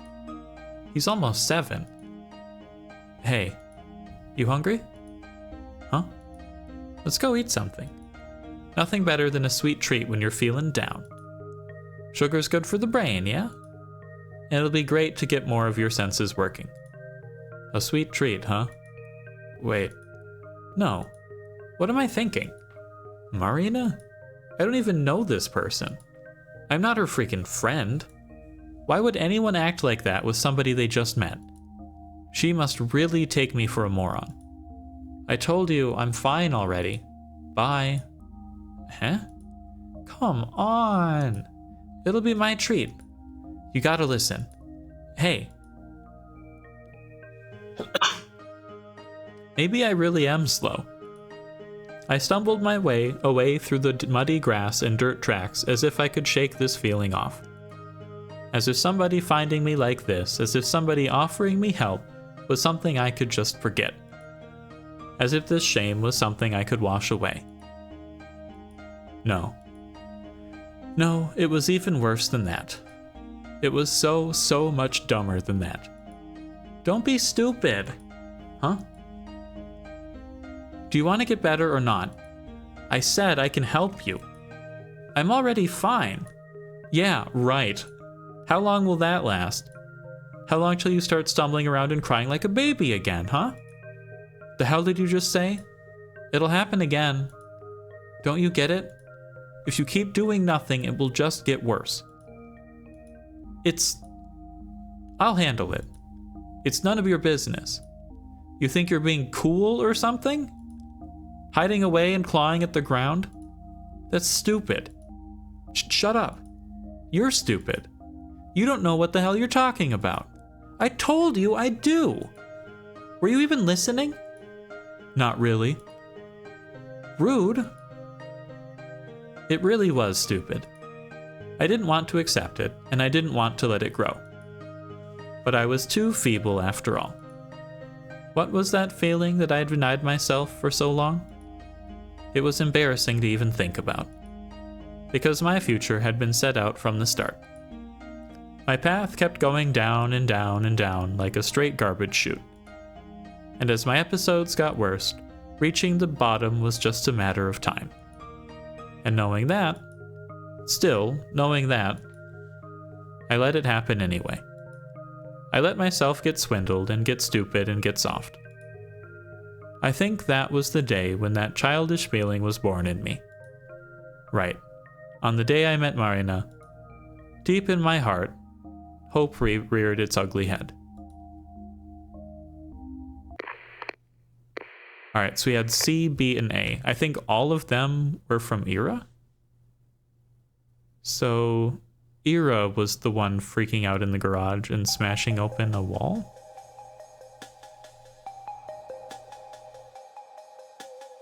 Huh. Christmas Day. Sick? Yeah. She called in this morning? I see. Thank you. I'm sorry. I understand I'm getting too cocky. Maybe I'm getting too presumptuous because you happen to be in a charitable mood. Maybe I'm too filthy and insignificant to even swat at. Maybe on some level you understand that me denying you doesn't mean that I love you any less. I prefer to think it's the latter. But please correct me if I'm wrong. I promise not to question any of your actions. I'm just being a brat. You should never concede to naughty kids like me who'll get carried away. You know that, don't you? You must have known I'd get ideas if you let me go scot-free. How could you let that happen? Did you really not take any offense? Whenever I think I've come to close my understanding to you, you pull the rug from underneath my feet. It's incredible. I adore that about you. And I apologize, but I'll keep testing your patience for a little longer. Vadim? What? We need to talk. Ooh, what's that? Is Shabina going to confess? Nah, be careful. She might stab you. Haha, are all the girls in our class like that? Vadim? Listen, I'm kind of in the middle of something. It's about Marina. So? I got nothing to do with her. Wait, are you guys in some sort of love triangle? For real? Everyone, Vadim and Mari— Shut it, morons. Shabina, can you piss off? Your breath's making me nauseous. Come on, she was about to say she loves you, dude. Yeah, be nice. Are you guys her knights? Please, she's all yours. No, thanks. Hey, she's leaning in, bro. She's going to go for the kiss. What? I'll tell them about the pills. You bitch. Huh? Wait, you're going? I'll be back in a sec. So, think you can threaten me now? Do you know Marina's address? Huh? She called in sick today. I wanted to pay her a visit. Sick? Yes. Shit. What? Your visit? It won't change anything. Huh? It's not necessary. Her brother's taking care of her, she'll be fine. I want to come anyways. She's my friend. Your friend? Huh. You've known her for what, a week? Yes, and... Shabina, Jesus freaking... You know what your problem is? You've got no clue how people work. You're not a friend to her, understand? You're the same as Skrakevskaya. What are you talking about? I mean, do you know anything about how she used to be? Used to be? Huh. Okay. So let me get this straight. She aired all of Skrakevskaya's dirty laundry, but conveniently forgot to mention why she was involved with her at all? Is that right? What are you saying? She wanted to help Ira. And her brother had access to the medication, so that's not what I mean. Why would he be stealing those pills in the first place? Stealing? You don't even know that? They're meant for high-rank researchers. I guess whatever they're doing in there is messing with their heads. The supplies don't account for more people than that. Good thing her bro works in the labs, huh? Her brother didn't start getting those meds for Ira or whoever else. They're meant for Marina. She's the same as Kirkevskaya. Those little states, like mind gaps, or seeing things that aren't there, crying and screaming for no reason. She was all about that, what, 3 years ago? Huh. So she really didn't tell you. I suspected that. Yeah? You two talked about it behind the school. How she got better after a certain point. That there had to be some sort of cure. And then I learned that she helped Ira with pills. So, it was a reasonable guess. Huh. Nice deduction. So you heard everything, you fucking liar. Not everything. Just the end. Still. Well, whatever. It's not like you're gonna rat a friend out, right? Why do you keep saying it like that? Because she doesn't freaking see you like that. You're like, I don't know, a counterweight. She needs someone who's more messed up around to feel sane in comparison. I don't think it's like that. Think what you want, those are the facts. You think the way she acts is natural? She's trying so hard it makes me want to puke. Marina likes you only because she enjoys feeling like she is the normal one.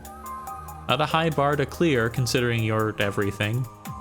You know how hot chicks always have one ugly friend? Stop that. That's an awful thing to say. Hey, truth stings. Maybe you'll learn and grow from this experience or something. I don't believe you. Man, I don't care.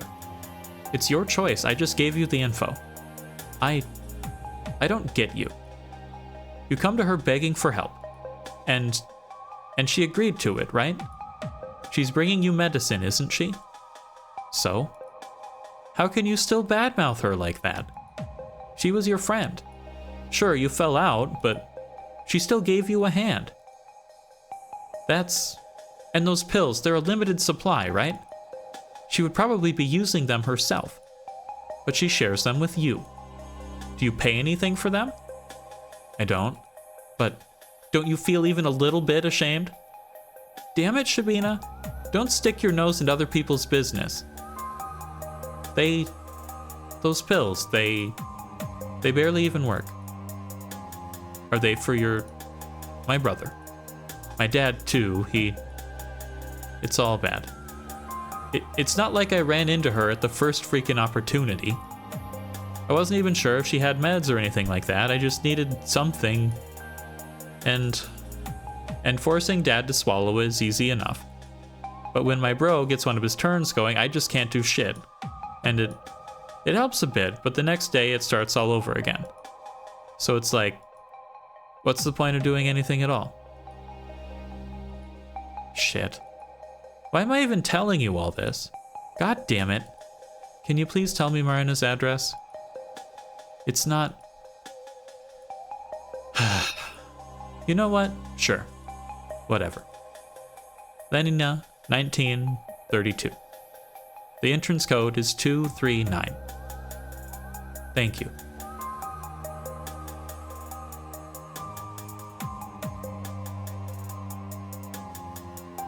You should be stopping me, you know? I'm doing everything against your will. I'm going against the natural order. Are you really not mad at me? Even if you're not, I'm sorry. I'm just piling on irregularities for my own selfish whims. It's probably unsalvageable anyways. Marina said it herself, she needed a distraction. Even Garen... His words might have a grain of truth to them. But still, I can't accept it. I want to see her, I want to talk to her. I'm gonna grab something on the way. Maybe some tea? If she's really sick... maybe some cookies too. Those would be good. You can still crush me, you know? It's not too late. Please, consider this carefully. Your goodwill has to have a limit. No, I mean, of course your kindness is limitless, but I'm already coming up the stairs. Can't you see? I'm coming up the stairs of Marina's apartment block. I'm so close. Hey, It's your last chance. I'm reaching for the doorbell. Are you sure? You're gonna let me do this? Garen is right. I don't understand how you work at all. I hear some noises from beyond the door. But seconds pass and nobody comes out. Hey, that's an extra opportunity for you. Come on. No? You sure? Oh well. I ring again. This time I hear soft, hasty footsteps on the other side. Ing. I'm coming. Huh? Marina opens the door. She looks even more tired than before. Asya? Hi. What are you doing here? Hi. Sorry, suddenly I don't feel so confident. Seems like a part of me never expected to get this far. Man, it's because I was an ass to you yesterday, isn't it? What? No. No, I heard that you fell ill. So I thought it would be nice to visit. Oh. That's so nice of you, what the heck? Sorry. I didn't want to intrude, but I thought I'd check up on you. Aw, thank you. You don't gotta worry, though. It's just some stupid cold. Oh. Well, I hope you get better soon. Sorry I dragged you out of bed. No, it's fine. Give me a couple of days and I'll be doing cartwheels down the hall. You can do a cartwheel? You can? Dude, it's so easy. It's scary. What if I fall on my head? And tape a big pillow to it? You could still break your neck like that.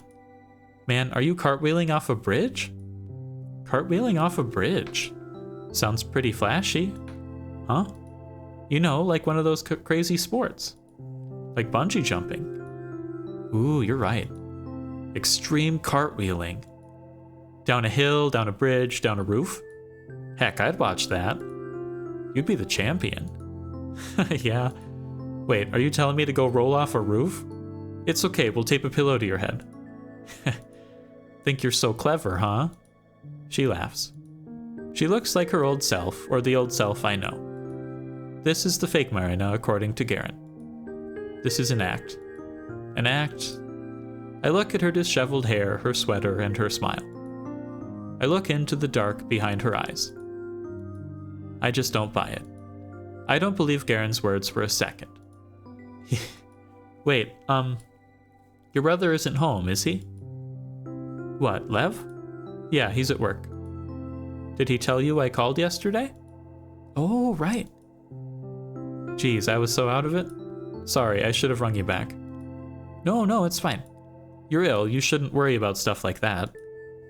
Please, it's not like I'm dying over here.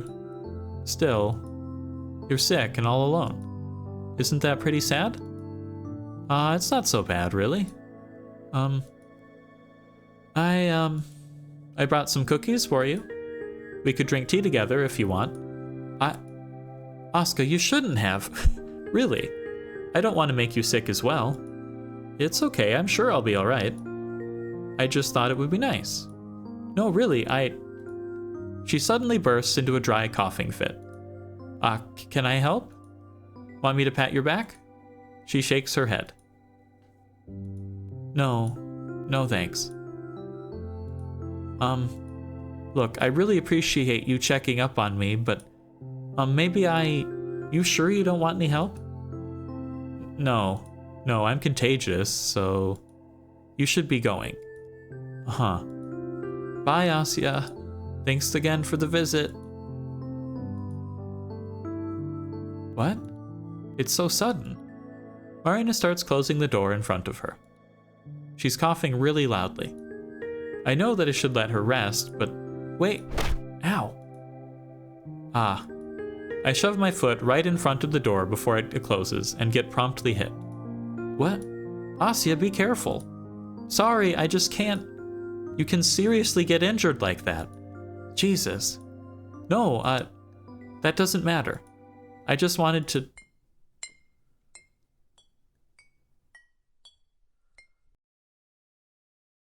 Clink, clink, clack, clink. Huh? What was that? Clink, clack. Huh. Clink. Marina? Cough, cough, cough. Another coughing fit. Hearing it now, it doesn't sound all that natural. Sorry, Asya, I gotta go to bed. I really need some rest right now, so... The door moves again. I grip the handle, pulling it back open. Wait, please. What was that? What? I don't know. What you're talking about. She pulls the door towards herself. I pull back. You said you were alone, right? Marina? I am. Stop pulling on the door, you'll break the handle. No. Despite her incessant coughing, I can hear it clearly. Clink, clink, clink. Soft, rhythmic noises, like glasses clinking together or the jingling of keys. Quiet, metallic sounds coming from deep inside the flat. Hey, Marina? What's that, hey? Stop pulling, damn it. Why are you closing the door? Marina? I can't let it slam shut no matter what. I feel it in my gut. I need to come inside. I need to talk to her. I've come this far. You've let me come this far. There has to be a reason, right? God damn it, Asya. It's just my cat. Let go. I can't. I really want to talk to you. Please. The door gives in with zero warning. I tumble down to the floor like an idiot. Ow. It hurts. Slam. And before I know it, the door is closed. I hear the key turning inside the lock. No. No. I can't let it end like that. It can't end like that. I came here to talk to her. I came here to see her smile again. I came here to tell her it's okay. I brought us cookies. Marina? Marina, please. Please open the door. Hey. We could drink tea and we could talk. We could talk like we used to. It will be the same, it will be even better. Why not? I just don't understand. Please, I want to talk to you. Marina, please. Come out, okay? Please? Do you hear me? You hear me, right? Please, open the door. Please. Let's talk. We need to talk, Marina. So what if she strung me along? So what if it's all an act? I don't care who she is. No, I do. I want to know who she is. I want to know how she really is. Real or not, good or bad, I don't care. I want to talk to Marina. I need to talk to Marina. Marina, let's talk, please. It's okay. I mean it. I really mean it. You don't have to hide from me, Marina. You don't have to pretend with me. I don't mind if you want to pretend. I don't mind anything, okay? I just want to talk with you. I really want to talk with you, Marina. I'll keep beating on the door. I'll keep begging for as long as it takes. I'm a pathetic sight. I'm sorry. I know I'm just being an inconvenience. Arrogant, selfish, disgusting, repulsive, stubborn, stupid. I know all of that. I know. I have demeaned myself so much it's meaningless. All of my self-flagellation is just empty noise. So I don't understand. Why do these words, this nonsense pouring out of me, why does it feel so humiliating? Marina, please, you are so nice to me. You're nice to talk to. Marina, I really want to talk. I hear so much talking to you. Please, Marina, please, let's talk. Please open the door. Please don't stop being nice to me, Marina. Please don't leave. Don't leave me like that, Marina. I'll do better. I will. I know I'm not very fun, but I'll try to be. I'll try very hard. I will. I promise I won't be a burden. Can you hear me, Marina? Can you hear me? You haven't given me this chance for nothing, have you? If this is all amounting to something, right? Is this a test? Or are you teaching me a lesson? I appreciate that. You've always been too gentle with me. So now you want me to go through something so shameful. It's refreshing. Though I have an inkling that you want me to stop. You think that after all I've received enough humiliation, I'll give up. That I'll let everything go back to normal. In that case, I'm sorry. It's too late. You've spoiled me rotten. Marina, please, it's been so long since I've talked to someone like that. I've been so long, and talking with you, it made me so happy. Please, Marina? I wanted to talk to Iris so badly, too. I wish I did, and maybe then all of us could talk and have fun together. That would be nice, right? That would be so nice. And now I'll never do that, but maybe with you, maybe we could still talk and have fun, and we could go to the cafe again and you could show me all those magazines. Remember, Marina? Remember how you said we'd read your magazines together? We'd share and it would be so fun. Do you remember? You remember, right, Marina? Remember? Marina? The words just won't stop pouring out. They're like shit spewing from a leaking septic tank. I'm sorry. I've already come this far. I've already said too much. There's nothing else for me to do but to push through. I'm sorry, Marina. Well, it's a lot of text. I'm sorry I made you feel like you're a bad person. You're not a bad person at all. Please, don't think like that, Marina. Please, I really think you're amazing. I'm so happy you talked to me. I don't care if I'm a distraction. I don't mind. I really don't mind. Just talking to someone so nice made me so happy. Please, Marina, please forgive me. I've made you feel so bad. I'm sorry. I'm really sorry, but I really... Marina, I'm sorry. Please, please don't be mad at me. Don't be disgusted with me. You can laugh at me, but please don't be mad. I'm sorry if I've ever been gross or awkward. I didn't mean to be. I didn't mean to be embarrassing. I'm sorry if I didn't talk right. I should know how to do it by now. It's my fault. But I'll learn everything. I'll learn how to talk. I'll learn how to be fun. I'll learn how to be pretty. I won't make you look bad for talking to me. I promise, Marina.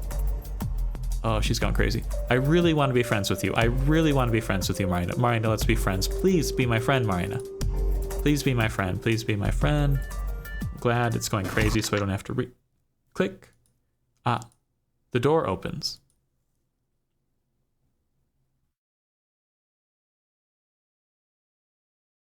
Marina? So you think I'm a nice person? Of course. And you want to be my friend? Yes. I sniffle and quickly wipe my face. I really, really do. All right then. Come in. Thank you. Thank you so much. Yeah, be quiet. Get in. Right, sorry. She ushers me into the apartment and shuts the door.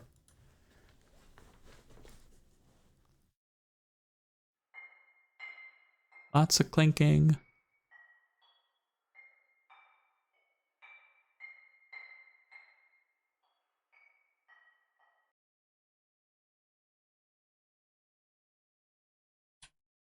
The sounds quietly echo through the flat. I don't know if rhythmical is the right word for them. No, not really. That's it. Intentional is what they are. Here. Cookies. Thanks. She waits for me to take off my clothes. Marina's voice, the way she looks at me, it suddenly feels very dry. I guess I should be bothered by that, but I'm not. The overbearing shame I felt just a moment ago has dwindled to a small prickle in the back of my throat. So you have a cat? Asya? She looks down at the box in her hands. Yes? You don't like this kind? No. It's okay. I like it. I'm glad. Marina's eyes meet mine. This time, I'm already prepared for it, that somber shadow staring back at me. When we had that argument by the research center, I said you were easy to trust. I wanted to trust you. I remember. I meant it. I wouldn't have let you in otherwise. I understand. I'm glad to hear that. Lots of clinking. She's here, isn't she? Marina doesn't nod. She turns around. I'll show you. The walk down the hallway isn't long. It's 10 meters at most. But every step I take feels like 1,000 miles. The clinking sounds grow louder. Marina's apartment is a little smaller than mine. At least that's how it feels from the corridor. Even though her family is bigger. It must be her brother's. Why does she live with him again? I doubt that it's a relevant thing to ask right now. I doubt that's a relevant thing to think. What am I supposed to think about? I'll see her. I'll finally see her. These words keep running through my mind, but I can't comprehend them. I can't comprehend anything at all. I walk behind Marina, staring at the back of her head. What am I feeling? What am I not feeling? The thorn in my throat is now a formless lump. The door opens. Marina walks in.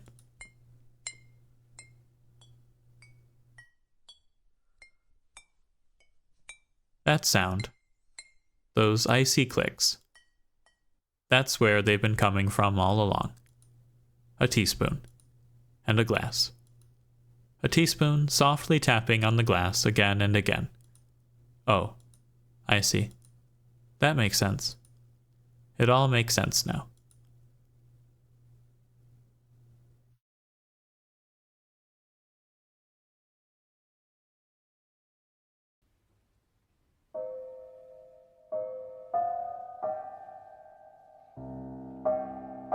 Clink, clink, clink, clink, clink, clink.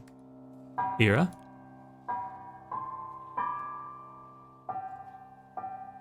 Asya came for a visit. Remember Asya?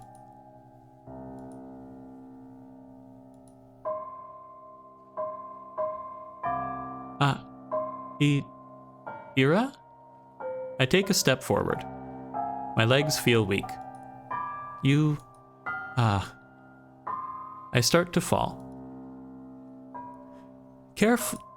Marina throws the box onto the bed and catches me before I hit the floor. Shh. It's okay. It's okay. She guides me to the bed, helping me down. I feel a cup of water press against my mouth. There. It's okay. I gulp it down.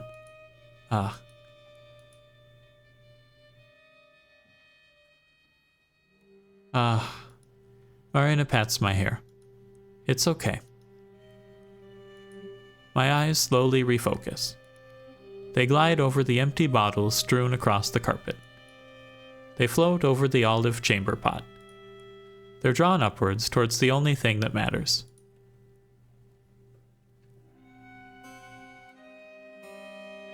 Ira sits at the table.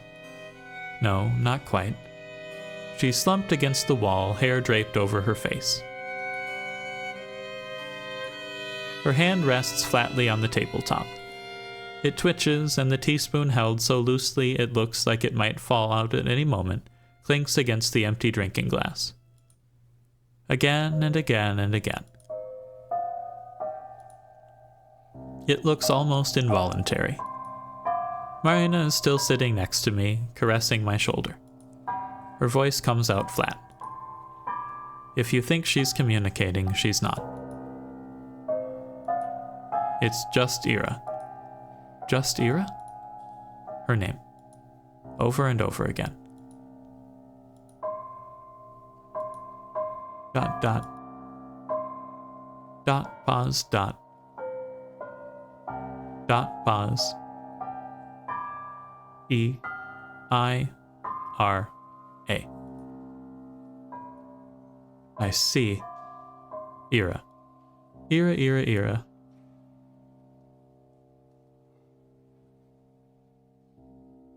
We gave her a Morse sheet after she stopped talking. She gave some answers for a day or two. Then it became just that. When? The day we went to the cinema. When I returned, she was already like that.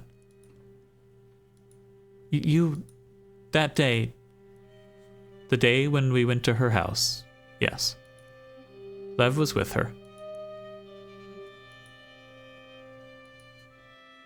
You wanted to drink tea, didn't you? She stands up from the bed. The mattress creaks. Come. I'm not leaving her. It's just until the water boils. We'll drink it here. She'll be okay. Okay? How can you... She's already... Ira... Without thinking, I reached my hand towards the figure slouched over the table. Come on. Marina stops it, gently. Come with me.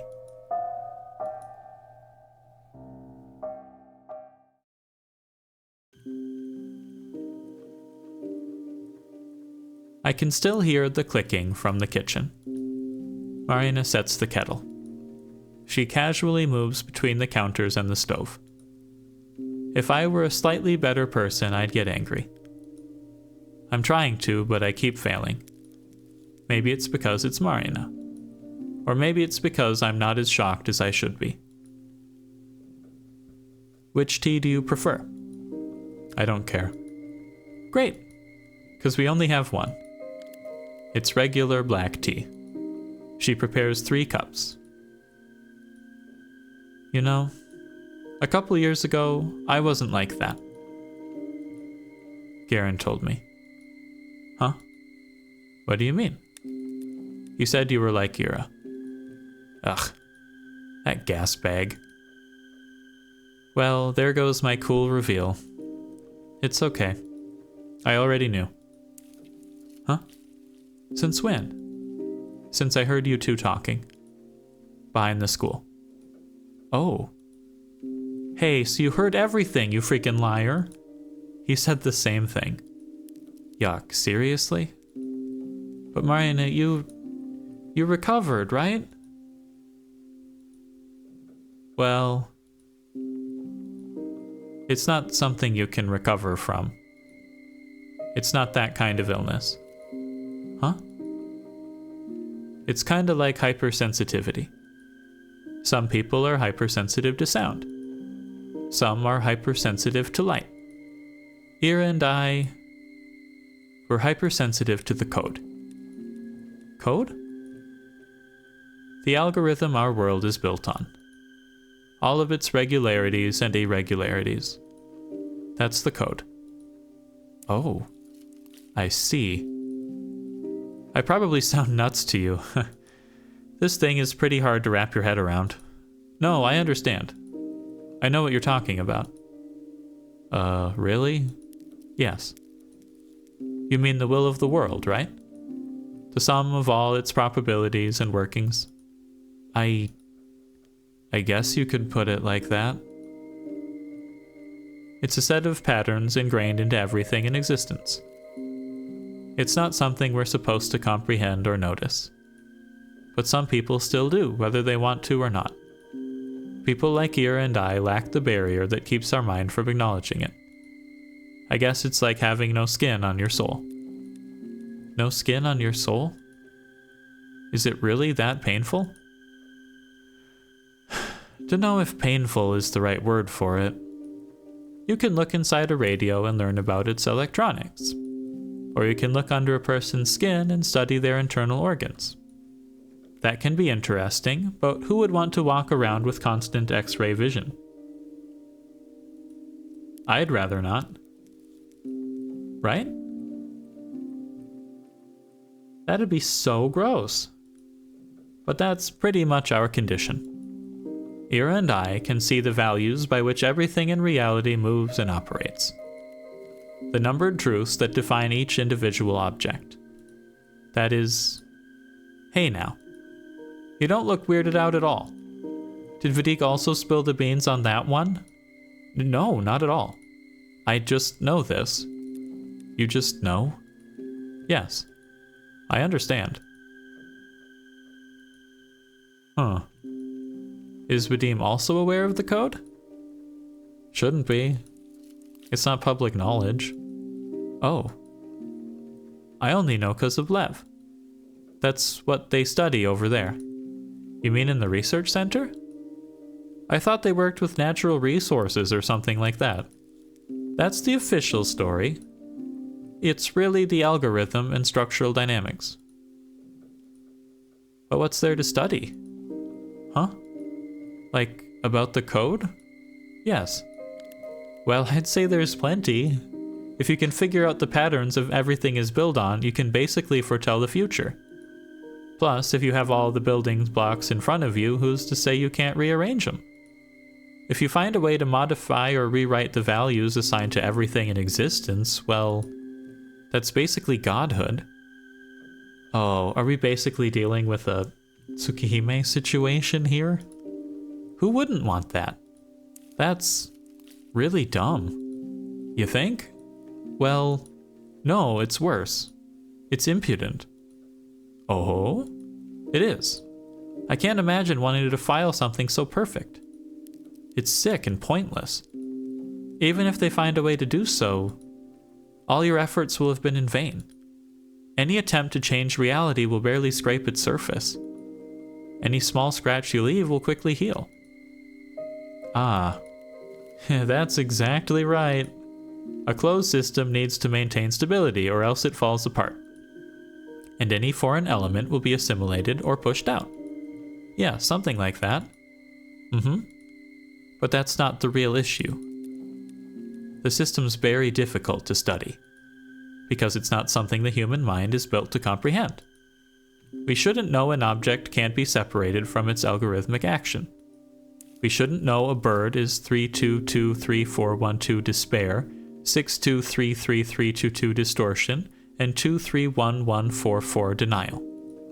We're not meant to know everything in the world is inevitable. That's why, when you realize how everything's predetermined, how everyone, including you, is nothing more than value strings, you start to lose your grip. Your grip on what? On your humanity. A person's individuality is determined by their actions, right? But if you understand how none of your actions are really yours, will you still feel like an individual? Well, because then you're not a person, you're just numbers. A tiny segment of a larger value string, which is... the kettle. A piercing whistle fills the room. Marina turns the gas off and it stops. The things she's saying aren't entirely new to me, though it makes me glad I'm not the only one who views the universe that way. I always knew it in my heart, I knew it's the objective truth. But it's not something that I'd ever hoped others to understand. Still, I can't help but be confused. Losing your sense of humanity over it? What's wrong with humanity being defined by a string of numbers? What's wrong with being part of a much greater whole? What's wrong with existing within a perfect system? I don't really understand it. Right. We need to return. Now that my head is clearer, I can take everything in.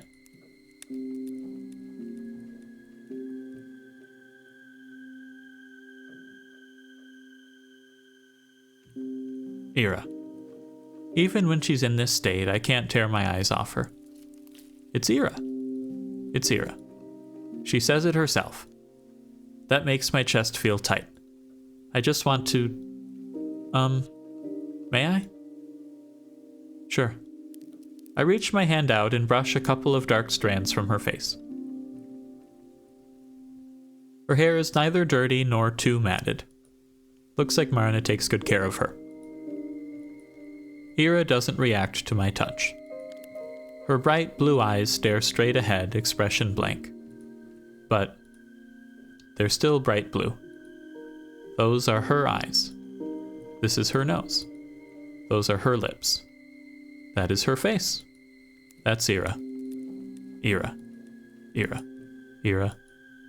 My hand glides along her cheek, then limply falls. A horrible emptiness swells in me.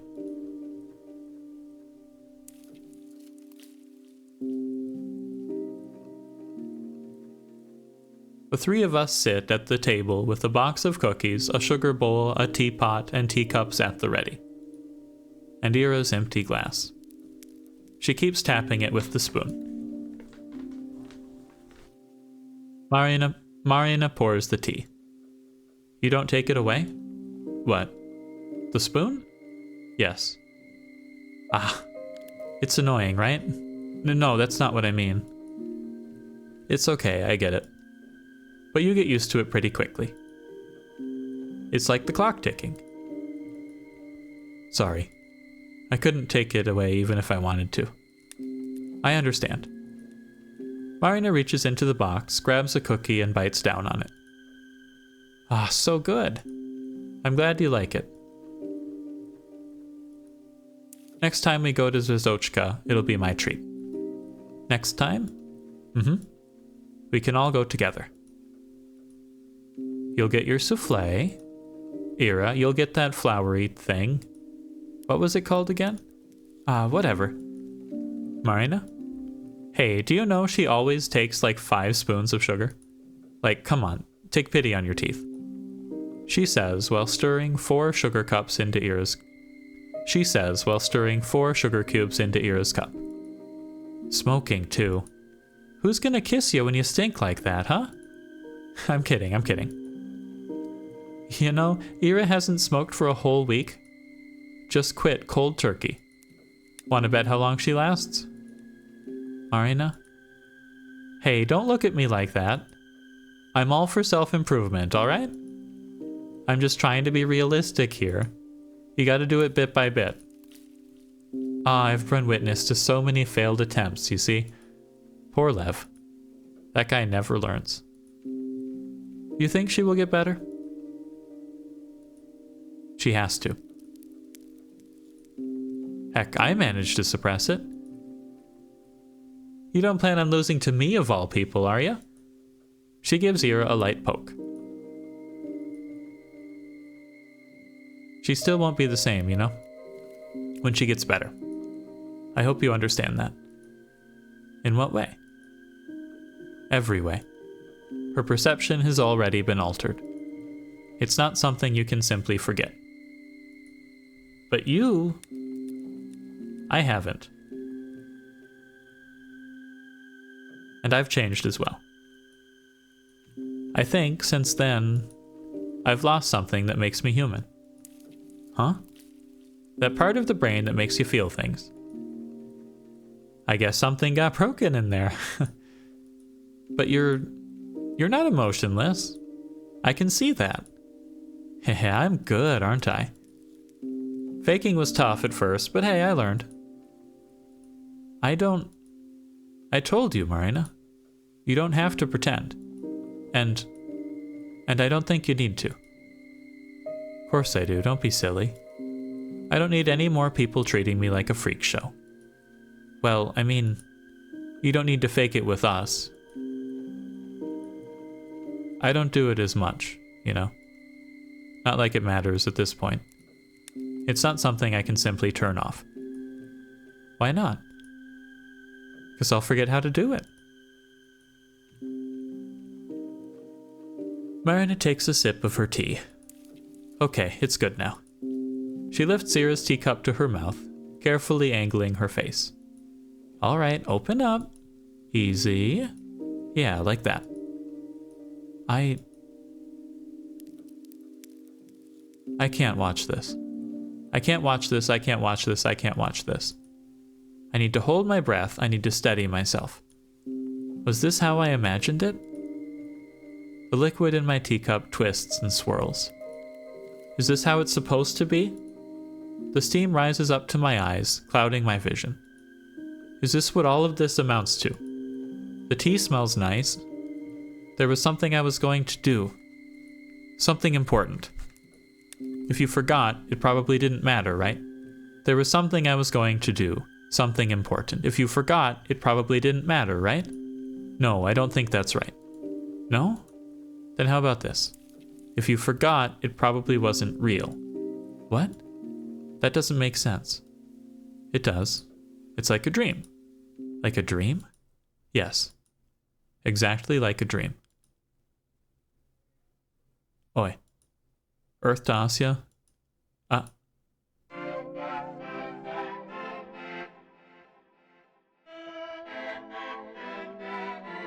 You there? Someone's loopy today, huh? Sorry. I didn't get much sleep. Ooh, what are you doing up so late? Secret night out in the town, huh? Bar hopping and all? What bar hopping? We have one pub. That's the part that bothers you? No, I was home. I was just, it's kind of embarrassing. Oh ho ho. You hear that, Ira? Hear what? Hehe. Sounds like our Asya was all night reading mommy's romance novels. What? No, How's that embarrassing? Huh? Ira? What? Don't look at me like that. It's okay, you know? You're a young lady after all. Nothing to be shy about, right, Asya? Yeah. I think romance can be, really cute. What are your favorites? Gotta be fantasy, right? Ooh, what type of guy? Werewolf? Vampire? Ah, maybe a charming vagabond? A vagabond, huh? Maybe someone like a gracious elf? Are there elf romances? There must be. We need an expert opinion. Hey Ira, are elf romances a thing? One more word and this fork's going in your windpipe. Whoa, scary. Asya, let's switch places. Am I your meat shield? How crude. You're like a buffer zone. You see, in world politics. So what were you doing yesterday, Asya? Hey now. Oh, actually, I was writing. Oh? I just got really invested, I guess. But seriously? After all that setup? What setup? That's not embarrassing at all. I was hoping for something gross or crazy gross. Ow. My windpipe. Shut up. So, how did it go? Ah, well, I finished something. Something? Yes. Come on, you can't say that and not elaborate. There's nothing to elaborate on. It's a poem. Oh, cool. Yeah.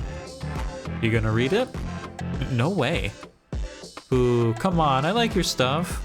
Don't be greedy. Greedy? I like it too. See? Ugh. You guys are gonna think it's weird. So what? You're kinda weird and we like you. Ouch. Again? Your poetry's cool.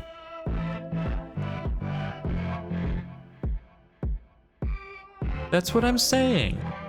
Ugh. Thank you, but crap. It's just embarrassing, okay? Yeah, we got that much. What's the point of writing something if you won't let anyone read it? Well, I enjoy doing it, and hey, you were working on it all night, right? Something must have really inspired you. Yes, that's right. Something did. What was it? It was... Ah, of course. It was you. Huh? Huh? You mean... Ira. I wrote this poem to you. That day you got angry at me. You talked to me as if I were a stranger, and I got scared. But I had already decided I'd write you a poem. I just knew I had to finish it that day. Maybe then you wouldn't be so mad at me. Because you said you liked them. I'm sorry. It's a weird thing to do without asking. Hey, not at all. It's cute. You think? Yeah. Well, then maybe I'll read it out if you don't mind. Go right ahead.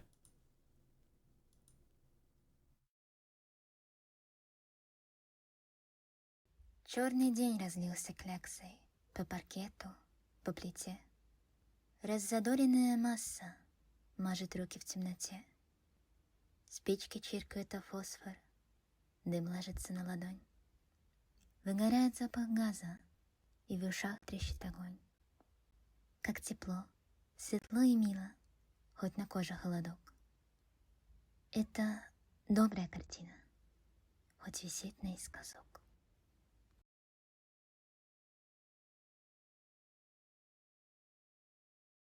All right. A black day splattered on the parquet, on the tiles. The roused mass soils its hands in darkness. Matches strike at the phosphorus, smoke lays in my palm. The smell of gas is burning out, and fire crackles in my ears. It's so warm, bright and sweet. Shit.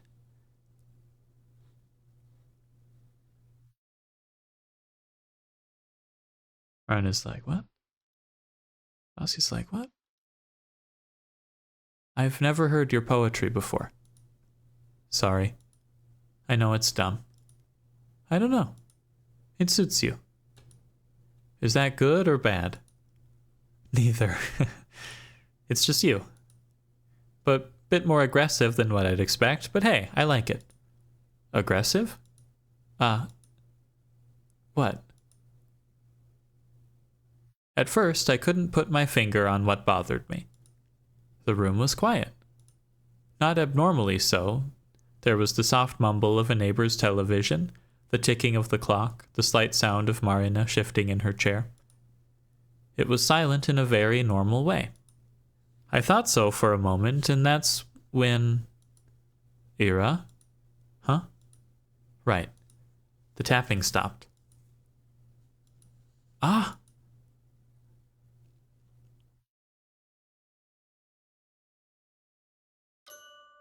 I draw a sharp breath. Ira's eyes, those eyes that have been staring blankly all this time, are now focused directly on me. Ira. Marina stands up so sharply that the wooden chair she was sitting on almost topples over. Ira's head slightly shifts, but only slightly, like a small reflexive motion. A response to a signal that's coming from very far away. Ira, do you hear me? Do you see us? Marina holds her by the shoulders. Ira doesn't react. I can't tear my eyes away from hers. Her eyelids flutter slightly, her pupils jitter. She's really trying to... Hey, can you speak? Ira? Blink twice for yes, blink thrice for no. Okay? Ira? Here, look, the Morse sheet. Do you see it? Can you tap something? Anything? Look. Marina's arms are shaking, so is her voice. Ira's eyes. I look at Ira's hand, the one that held the spoon. Her fingers are twitching. Such tiny movements. If you told me I was imagining them, I would believe you. Maybe I am. It doesn't matter. Marina keeps speaking, almost shouting at her, trying to get through. Ira's slender hand looks so small. When I saw her last, there on the playground, I felt just the same. Ira looked so helplessly frail. I wanted to reach out. I wanted to hug her so badly. But I was too much of a coward. Ira? Maybe one more pill. Marina drops to the floor and starts shuffling through all the scattered bottles. Has to be. They can't all be empty. I remember there was still some left. Damn it. I hold Ira's hand. It's warm. I feel her fingers lightly moving, then they stop. I raise my eyes.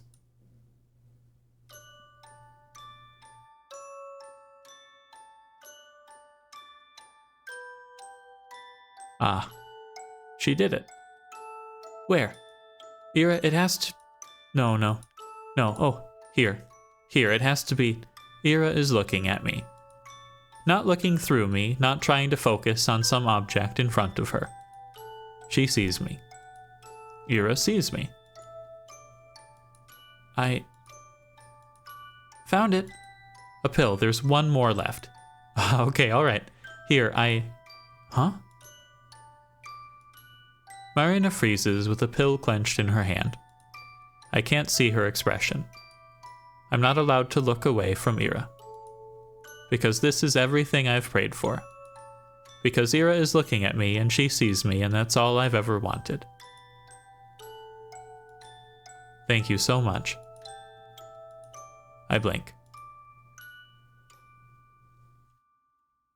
And when I open my eyes, Ira is gone. Thump. I turn my head. Marina's knees buckled. She's on the floor, wordlessly staring at the empty space where Ira used to be. Marina? She lowers her head. Then the rest of her body follows. Marina sits hunched over in the sea of pill bottles. I watch her shudder quietly.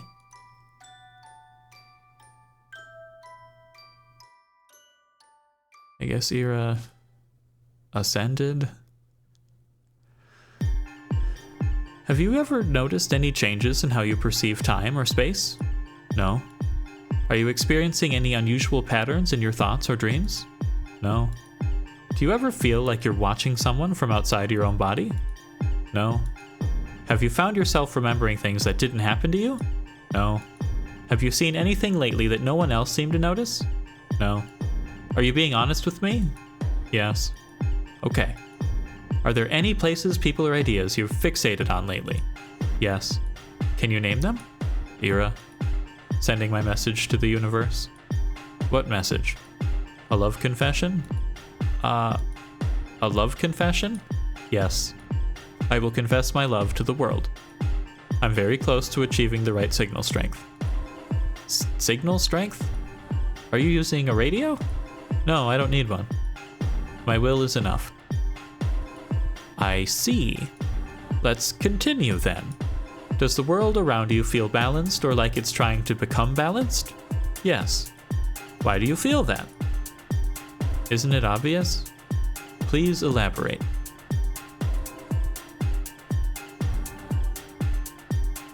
I sigh. Lev pops a pill into his mouth while waiting for my answer. Ira. Everything that she's gone through, it's the result of the world correcting itself.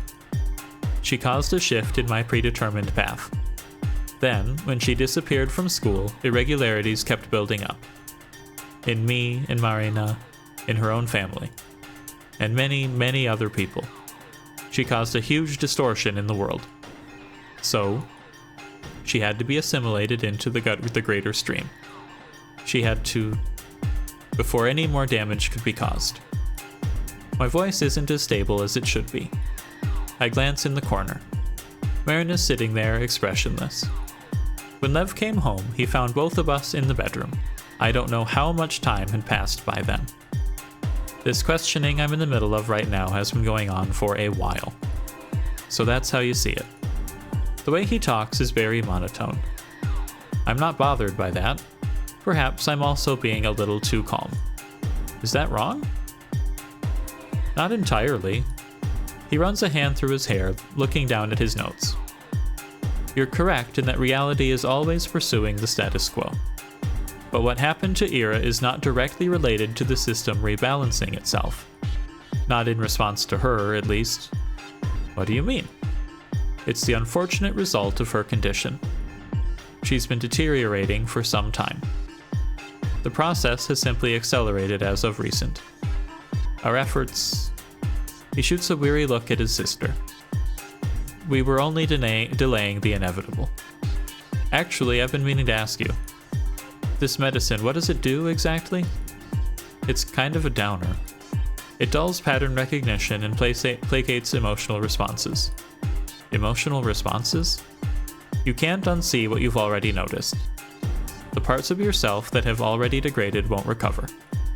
But the drug will prevent you from spotting new patterns, or at least lower their prominence. It also dulls the stress you feel from observing such things. Sounds rather useful. Why would Ira stop taking it then? She had her reasons. Ira believed that what she saw in the code was the truth, unpleasant as it was. Not being able to perceive that information felt like going blind. There's also the emotional factor. The medicine doesn't just dull negative feelings, it dulls all of them. You can't remove intense despair without removing intense joy or happiness. It's a double-edged sword. You can imagine why she wouldn't want that. But Marina, you said... Marina said she stopped feeling emotions due to her condition. So all along it was the drug? It's not so simple. Marina's psyche really did change irreversibly. Sadly, the pills have just solidified certain side effects. How much of it is one or the other, I can't tell you. Do you really believe it's irreversible? Nothing to suggest otherwise. Well, actually, right before Ira disappeared, she came back for a moment. Meaning, her eyes, everything about her, it's like she managed to bring back her old self for a second. It was Ira, the one I knew. The person. She was looking right at me. You don't believe me? It's not that I think you're lying, but What you perceived might not have been the objective reality. Why? Why wouldn't it be? I'm just making assumptions based on your answers. However, there's a high probability that you possess a similar level of code sensitivity to Marina and Ira. Huh? But it's a strange case. Despite everything pointing to you having high pattern awareness, you don't seem mentally distraught.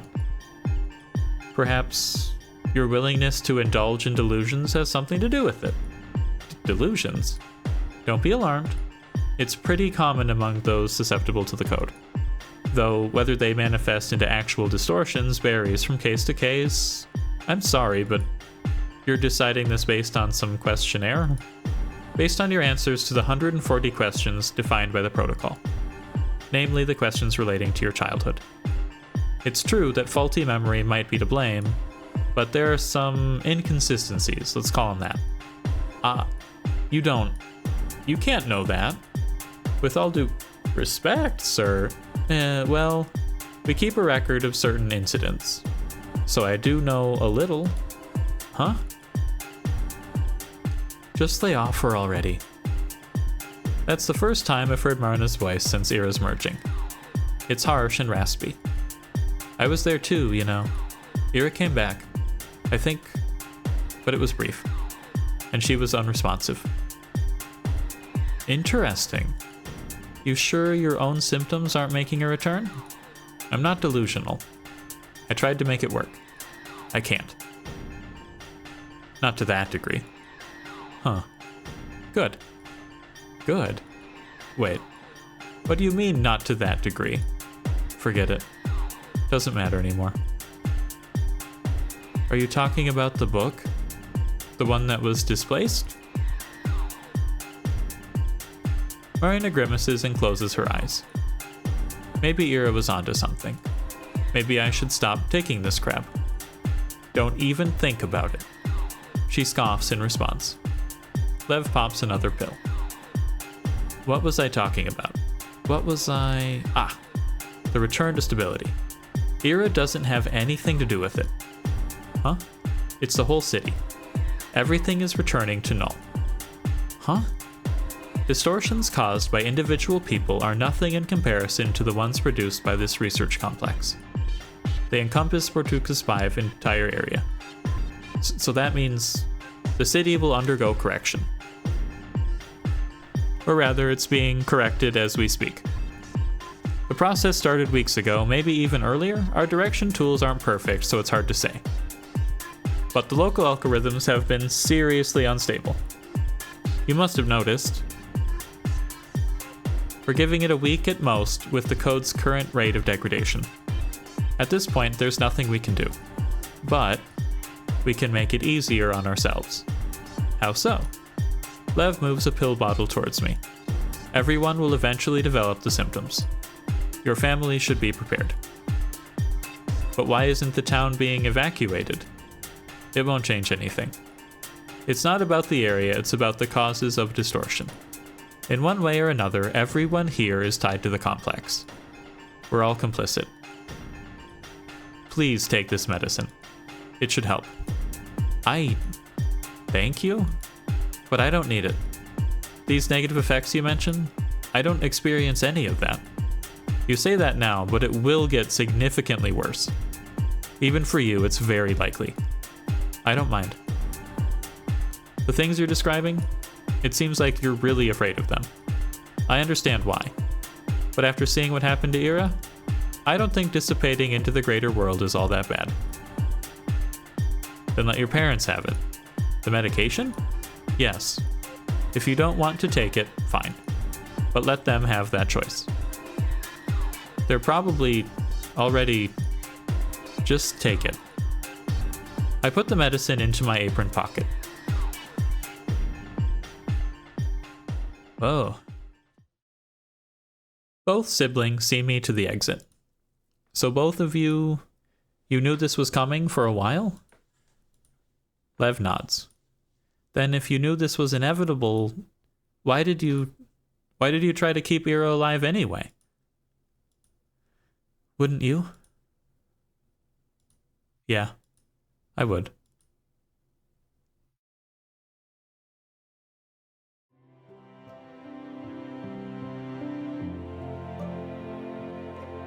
So that's how you are. A winding path that endlessly erases its own curves. That's how I chose to understand you. But I was wrong, of course. It's an offensively simplistic way of thinking.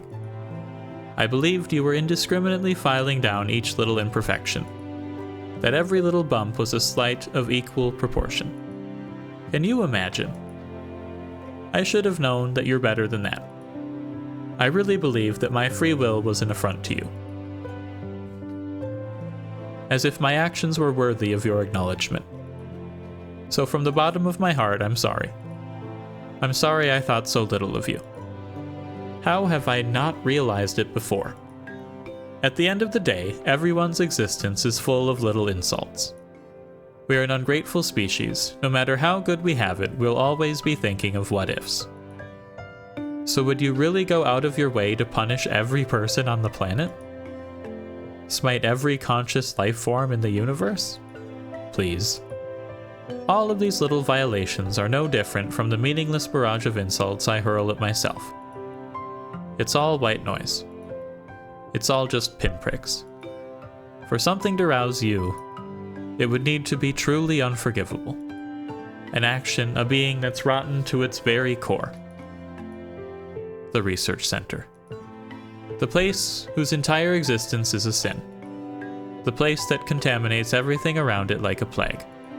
The town, the people, the reality around, everything is infected. Everything's impure. Really, you have no choice but to erase it. The city's not a pinprick, it's an open wound. Thank goodness it's healing. Thank goodness. Thank goodness. Sorry. Looks like Selfishly, I still wish you'd wait a little longer. I still hope that you let this gash fester some more. It's a horrible thing to say, but please wait out just a little bit. My words can't reach you yet, you see. They're close, but they're still falling short of piercing through the atmosphere. However, my signal has gotten very strong. I feel that from now on it will accumulate strength on its own. So please, let me look at you for a little while. Let me gather a little more love in my heart. I don't need much. Just enough for my signal to go through. I know it's a preposterous request, especially after everything I've done. You have your full right to decline, but I promise this is the last thing I will ever ask of you. Please listen to my message.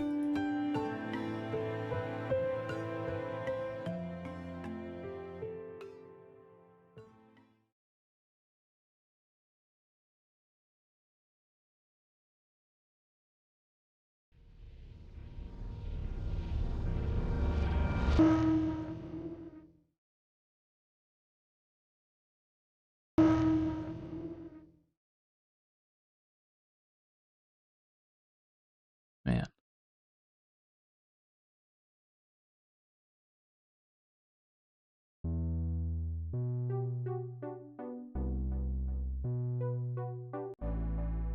Today is a good day. Isn't that a silly sentence? You hear it all the time, but no one seems to realize how dumb it sounds. I guess it's one of those common tautologies like close proximity or end result. It's not that I'm irritated by it. I actually find it rather sweet. But even so, you should remember that each day is inherently good. Even if you feel a bit under the weather, it's a good day. Even if you miss somebody really badly, it's a good day. Even if everything around you is changing in a way you fail to understand, it's a good day. The fleeting feelings of a human can't change the day's intrinsic qualities, can they? Still, I think I'm justified in saying that today. Because I'm drawing a comparison, you see? Today is good, obviously, there's no other way to define it. But tomorrow will be even better. Tomorrow, from 10:30 to 11 o'clock, the sun will rise. Tomorrow at 10:30, the polar night will finally come to an end. Tomorrow at 10:30, I will be where I need to be. I can't wait. I can't wait. Your friend's not here today. Who? Who do you think? Your pit bull, then. Haha. Hey, that's spot on. The bright electric light above my head stopped blinding me. My eyes don't hurt or water. It's white, pure artificial white, but there's no power in it, no substance to speak of. Nothing to affect me with. It's as good as non-existent. Yeah, you don't have a boyfriend, right, Shabina? Why's that? Dude, look at her. Be real. Bro. Come on, don't say that. What, you want to be your boyfriend? Hey, Shabina, want to go out with Igor? There is nothing I can be affected with. The light? No, I'm not looking at the light. There is no light to look at. The tundra outside stretches for all eternity. But it's not like a sphere, it's like a corridor. An eternity with clearly defined margins. Funny how that's possible at all. You're just so full of contradictions. It's very cute. You know, that's good. It would be pretty selfish if you stopped doing your homework altogether, yeah? We all rely on you, you know? Yeah, you're the best. You're so smart. What would we do without you? Hear that? The people need you, Shabina. We'll forgive you this time. Just don't get used to it. The tundra is an endless corridor. The city stretches its dimensions to their limit. This means the ceiling is only as low as the city allows it to be. The sky is only as tall as the city's tallest point. It's as if everything was set up for me from the start. Unlikely, but it's nice to think about it that way. A bird flies past the window again and again. I used to count, but now I've stopped. I close my eyes and feel the hard wood of the chair beneath me. I'm Asya. Asya is my name. It only took 2 days. It's been 2 days since I visited Marina's apartment. The time flew by so fast, yet each hour felt like a year. I don't know how it works. A lot of the things I've been pushing to the farthest corners of my mind have become harder to deny. Not that I have a reason to deny them. There's nothing bad about people casting shadows at irregular angles, or sounds and voices coming from the wrong direction, or branches moving the exact same way in sync, or memories replaying themselves differently each time, or me doing things I've already done but never noticing it in the moment, only after. It's alright. Everything is falling into place. The schoolyard looks okay.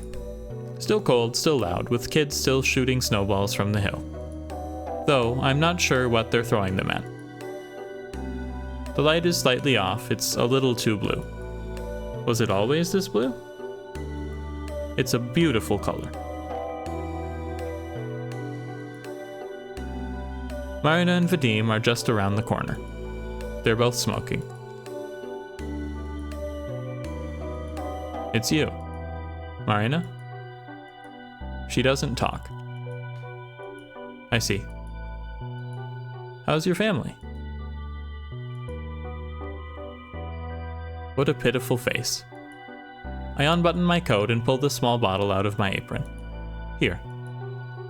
Huh? Mom refused to take it.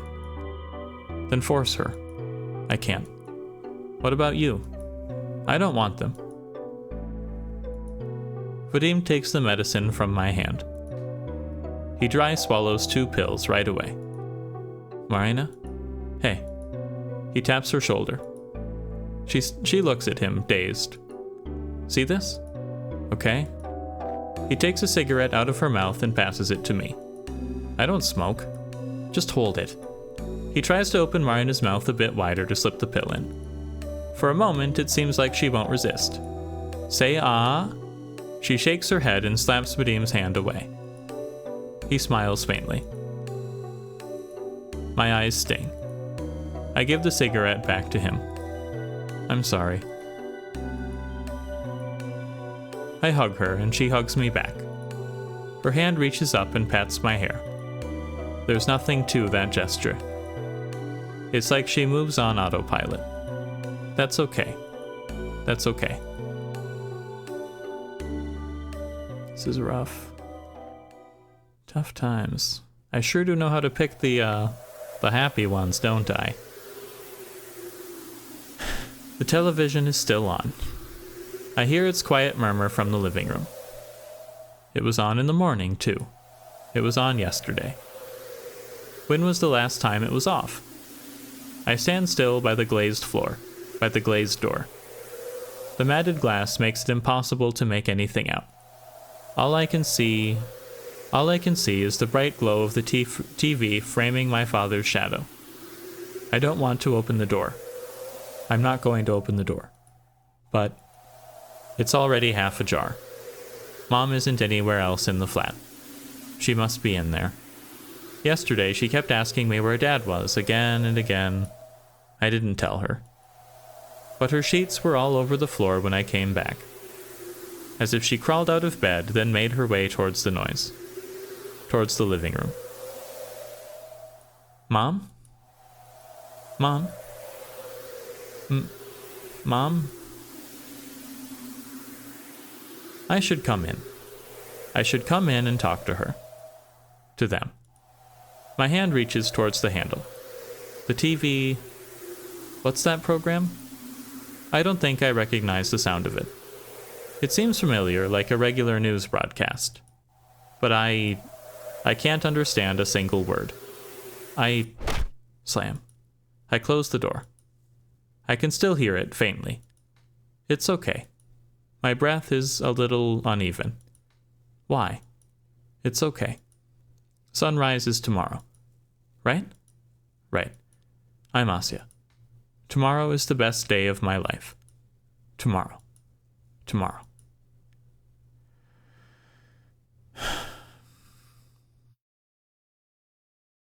My eyes snap open. What's the hour? I turn on the lamp. Okay. I wound up my alarm clock before bed, but that turned out to be unnecessary. In the end, I didn't get a wink of sleep.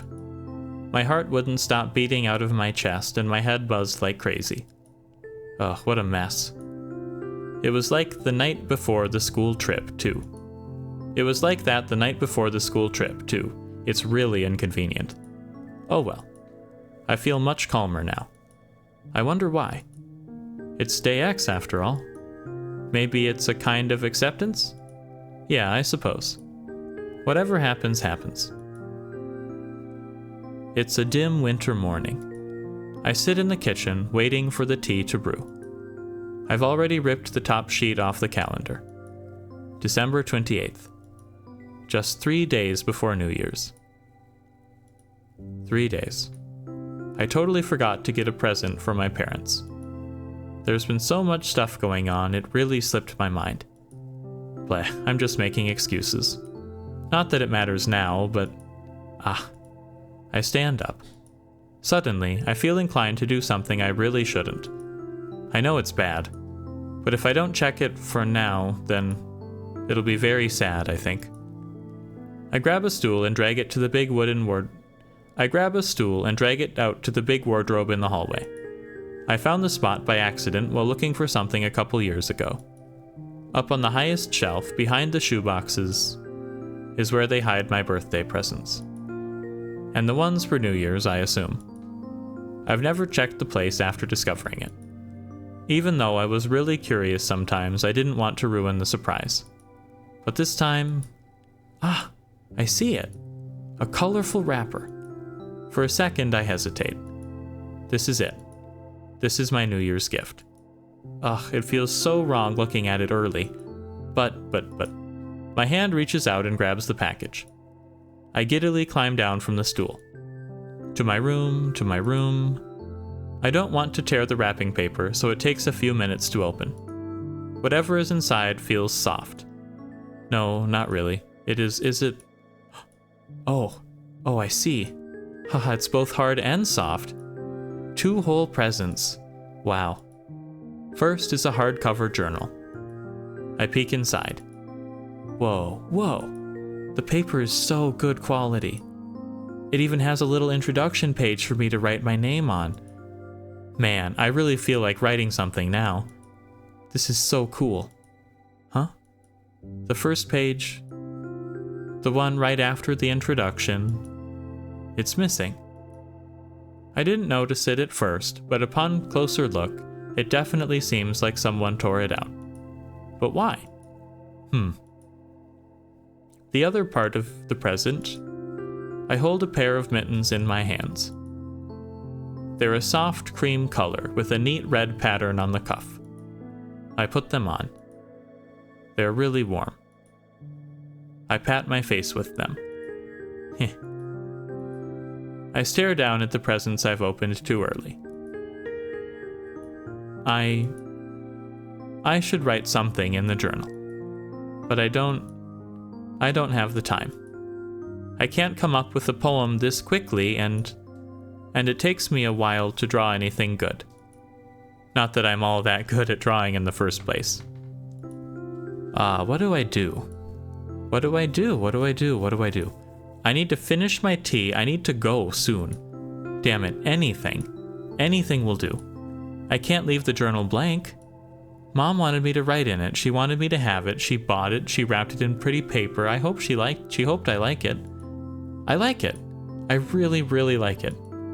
I'm gonna use it. I'm gonna write in it for as long as I can. I'm gonna write about how much I like it. And I'll write about how cool the hardcover is and how smooth the paper feels. And I'll write about how soft and pretty the mittens are. I thought she gave up knitting a long time ago. Well, maybe I just didn't notice, didn't care to ask. That's probably the case. I'm sorry.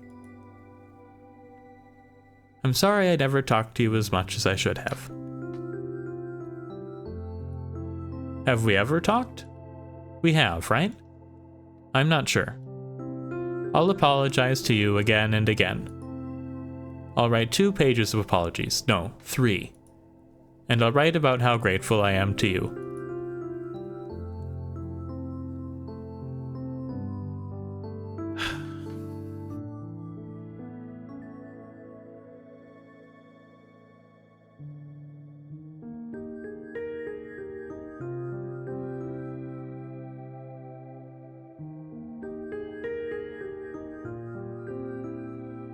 I'll thank you many times. There has to be at least as many thank yous as there are sorries.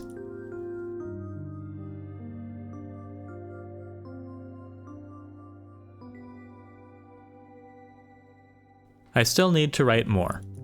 That's okay, I've got more to say. I'll write how much I love you too. That's gonna be a lot. It's gonna be... I'll list everything that I love about you. It'll be a little difficult at first, as embarrassing as that is to admit. But I'll try. I'll really try. I love your cooking. Well, to be perfectly honest, I never liked the meals too much, but watching you cook always felt so nice. And I love when you talk about something with a smile. I can't remember the last time that happened, but I know it did, and it made me happy. I love how pretty you are, especially when you put on that dress. You know, the flowery one? And I love how you ask me about my day. And what I should like from the store. And I love it when my face is red from how hard I'm thinking. My head's starting to hurt. Why is it so hard to come up with this stuff? Isn't it wrong? Shouldn't these things come naturally? Doesn't that make me a terrible child? It's like there's this border in my mind I just can't cross. All I can reach is the most surface level observations. As if everything beyond my immediate surroundings is swallowed up by an impenetrable darkness. It's like my memories are... Oh, that's right. Of course, that would make sense. I look down at the notebook. Despite my reservations, I've managed to exhaust a good dozen pages. Skimming them now, my grammar isn't very good. It was never that bad, was it? Perhaps it's time I stopped. My hand feels sore. I shake my wrist and glance up at the clock. Crap. I really need to go. Ah, but it did feel so nice to write here. This really is a wonderful present. Thank you so much. Thank you so much. Thank you so much. I love you. Signed. Signed. Asya. Signed, Asya. My name is Asya. I closed the book and grabbed the mittens I left on the bed.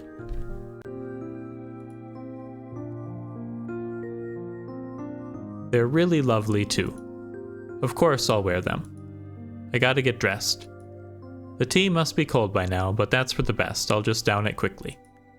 Then I'll brush my teeth, brush my hair, make myself look decent, and then I'll be on my way. Luckily, it doesn't take long. I slip into my Valenki and take a last look down the hallway. The door to the living room is still closed. There are no shadows on the other side. Just quiet static. I think that's okay. Goodbye, everyone. I leave my apartment. The door closes itself behind me.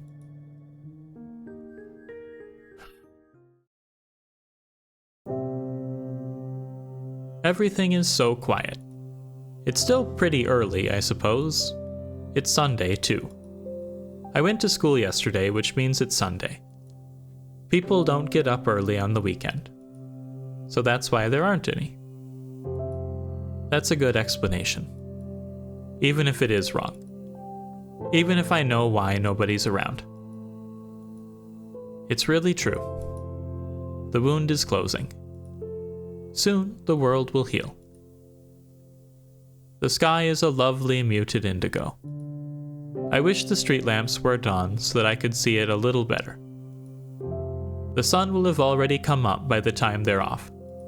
A pity, but there is also a lot of charm to how these streets look at this time of day, especially with all the New Year's decorations.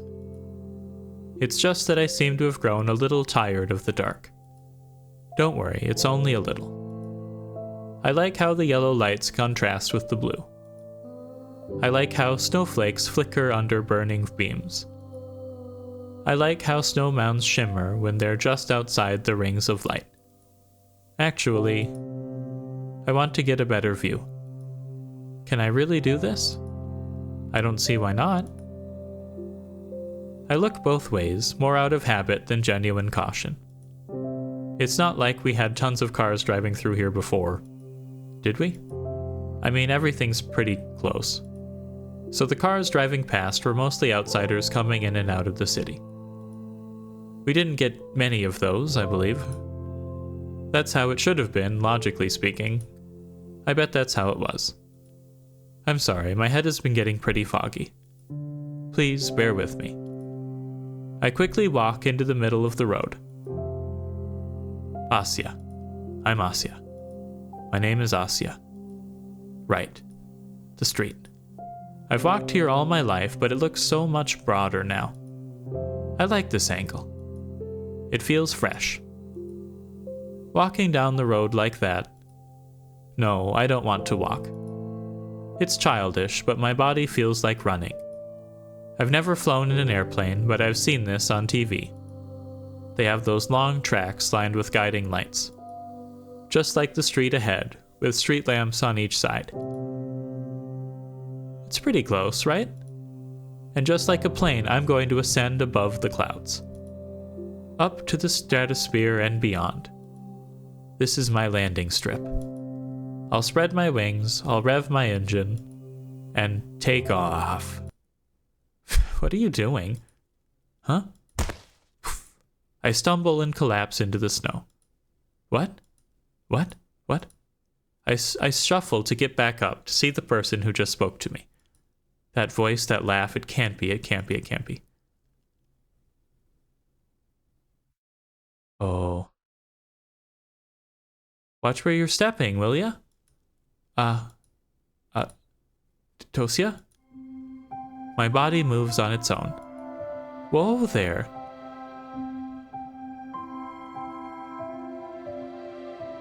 I fling my arms around her. She laughs and spins me around. Tosia! Tosia, I missed you so much. Been a while, hasn't it? I can't stop giggling, it's hard to speak at all. Tosia is laughing too. We settle down to catch our breaths. I'm so happy you're here. I really thought I'd never see you again. Right back at ya. Man, look at you now, though. All grown up. You've also changed a bit. Your voice is different. Huh? Really? Yes. Whoa. That's bonkers. I didn't notice at all. You still say that? What? Bonkers? You got a problem with bonkers? I don't. Thought so. Tosia. I can't believe it. It's been 3 whole years. But it's also like no time has passed at all. She looks a little older, but her personality is just as I remembered it. So, where are you heading? Oh, I'm going to the research center. Huh? Why? I have something I need to do. It's important. Oh, so serious. Yeah. You're not going to tell me what it is, are you? Why, it's not really a secret. I'm going to send a message to the world. A message? Like love and peace? Kind of. Man. We meet at last and you decide to act all cryptic? Give me a break. Sorry. But you can tag along if you want. See everything for yourself? Why not just tell me? Blah. Sure. Not like I have a choice. Yay! We walked down the empty road, chatting just like we did when we were children. I'm so happy. I just really couldn't imagine ever seeing her again. Talking to her. Hearing her voice. Tosia. My memory of her seemed so spotty at times, but I'm glad I was right. I remembered her right. How have you been, anyways? Good.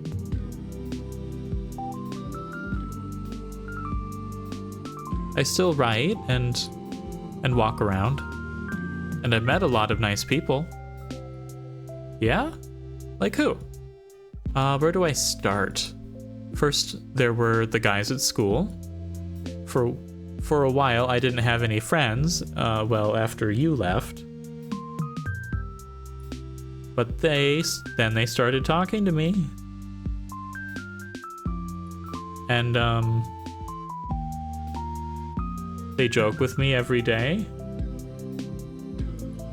There's this boy, Vitya. We talk with him sometimes. He, last week he bought me soda. Yeah? Mm-hmm. Then there's Maria. Maria? You call her by your full name? No, not really. It just sounded natural for some reason. She's very popular. But, she still finds time to talk to me? And we hang out a lot. And she brought magazines to read with me. Oh, and we went to the cinema the other day. There was a Hollywood film showing. Whoa. Sounds fun. What was the name? It was about a star, and, my mind scrambles for anything, even the vaguest memory of what the movie was. But it's like looking through the glass pane of our living room. Nothing but blurry shapes and muttering I can't decipher. You okay? Huh? Yes, I'm fine. Sorry, there's been a lot on my mind. Sure looks like it. But hey, you're a real socialite now, huh? Who would have thought? No, it's nothing like that. I mean, compared to how it used to be. I'm glad to hear it, really. I guess. Thank you. Maybe I shouldn't have come back at all. No.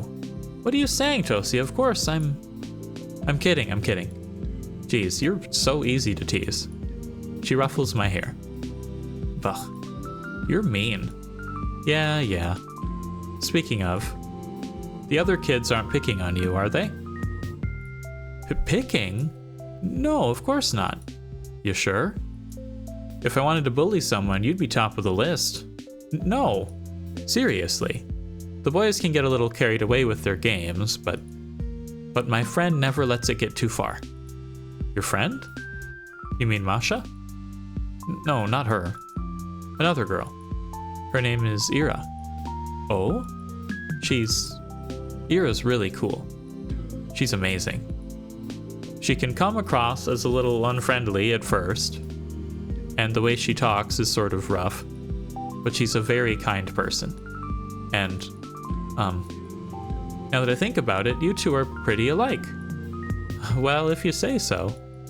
Wait, are you saying I talk like a brute? I didn't say that. I said sort of rough. And I'm supposed to be the mean one? It's not bad, though. I like that about you two. Uh-huh. Ever heard the words backhanded compliment? No, really. I'm a little jealous. I wish I could talk like that sometimes. You know. Huh? Never mind. Hey, you can't do that. Spit it out. I said it's nothing. Forget about it. Come on. Tosia, please. For old time's sake. Don't make those eyes at me. Seriously. It's gonna sound bad. It's okay. You often say bad sounding things. You... Fair enough. Alright, well... it's stupid. She scratches her head and looks away. Yeah. Tosia is just as she's supposed to be. You're kind of a wuss. Can't argue with that. So when I was away, I kept thinking, man, she's probably having a real rough time over there. Those bastards better not touch her or else... And then nothing followed. No else. Because there was nothing I could do. I was so freaking mad. But, seeing you now, I'm calmer. You smile a lot more than before. Really? She nods. If those friends of yours are as great as you say they are, I guess I don't need to worry anymore. Tosia. Don't say anything. I knew it'd come out lame. It's not lame at all. I mean, your worries, I was really sad when you left. I don't remember it very well, but there's this pain in my chest whenever I think back to that time. I think that for a long while, it was very hard for me. But then, little by little, I learned to be better, because I realized something very important. That pain I felt when you left wouldn't go away by itself. It was my job to mend it. So that emptiness I felt, I decided to fill it with wonderful things. Wonderful things? Anything nice would do. A tasty meal, a warm blanket, a lovely book. But I was pretty bad at it when I just started. How so? I guess I was picky, really. I kept thinking, is this good enough to qualify? It's not special, it's not beautiful enough, it's not sweet enough, there's nothing wonderful about it at all. Nonsense like that. But if I kept thinking that way, that hole inside of me would never get filled. Then I would never have enough. So you lowered your standards? I wouldn't put it that way. I think I became more aware of myself. I thought about my place in the world. I thought about what really counts as wonderful. When you think wonderful, what does that mean to you? Huh? Well, wonderful is wonderful. Something great or like extraordinarily good? Right. See, extraordinarily. And for something to be considered extraordinary, there needs to be an ordinary thing to serve as the basis of comparison. Right? Yeah, I guess. That empty space, the one I wanted to fill so badly, it was still part of me. So I came to realize that me, my mind, my body, those are my baselines. I am the world's measuring standard. And when I worded that thought to myself, it was like my eyes finally opened. Everything suddenly became so clear. everything in the world. It all became worthwhile. It all became extraordinary. It became wonderful. I used to live under the impression that I had the right to judge everything by some universal quantifier. It's true, there is a median value to everything, that perfect straight line that the world balances around. But when I failed to realize was that this median value, the idea of average, it was so far above me, so unreachably high, that the idea of me labeling anything as unremarkable became laughably brazen. I still had some trouble, but filling that emptiness became easier. So much easier. I didn't have to pick and choose anymore. So, please don't worry about me anymore. To me, each day is brimming with wonderful things. So have you filled it? That hole in your chest. I don't need to do that anymore. Because you're back. I have you here now. And I have my friends too. Huh. So I'm not in the friend category anymore? No, that's not what I meant. I'm teasing, dummy. You still take everything to heart, huh? You just don't let up. Hey, gotta make up for all the lost time. Anyways, Asya? Listen, that stuff you said? She looks like she's about to say something I'd rather not hear. Sorry, but I don't need this right now. Look. The complex. I run towards the entrance. Wait. For a second, I hesitate. What am I going to say once I enter? They'll stare at me expectantly, and I'll probably blurt out something weird. I'll make a total fool of myself. Then No, enough. That kind of thinking, that's just a force of habit. I know none of this will happen. Because... Easy there, geez. Tosia looks over at the door and the building's title plate. So... You're just gonna waltz into the place? Well, I'll give it a shot. The windows are all dark. Click. Oh. It's open.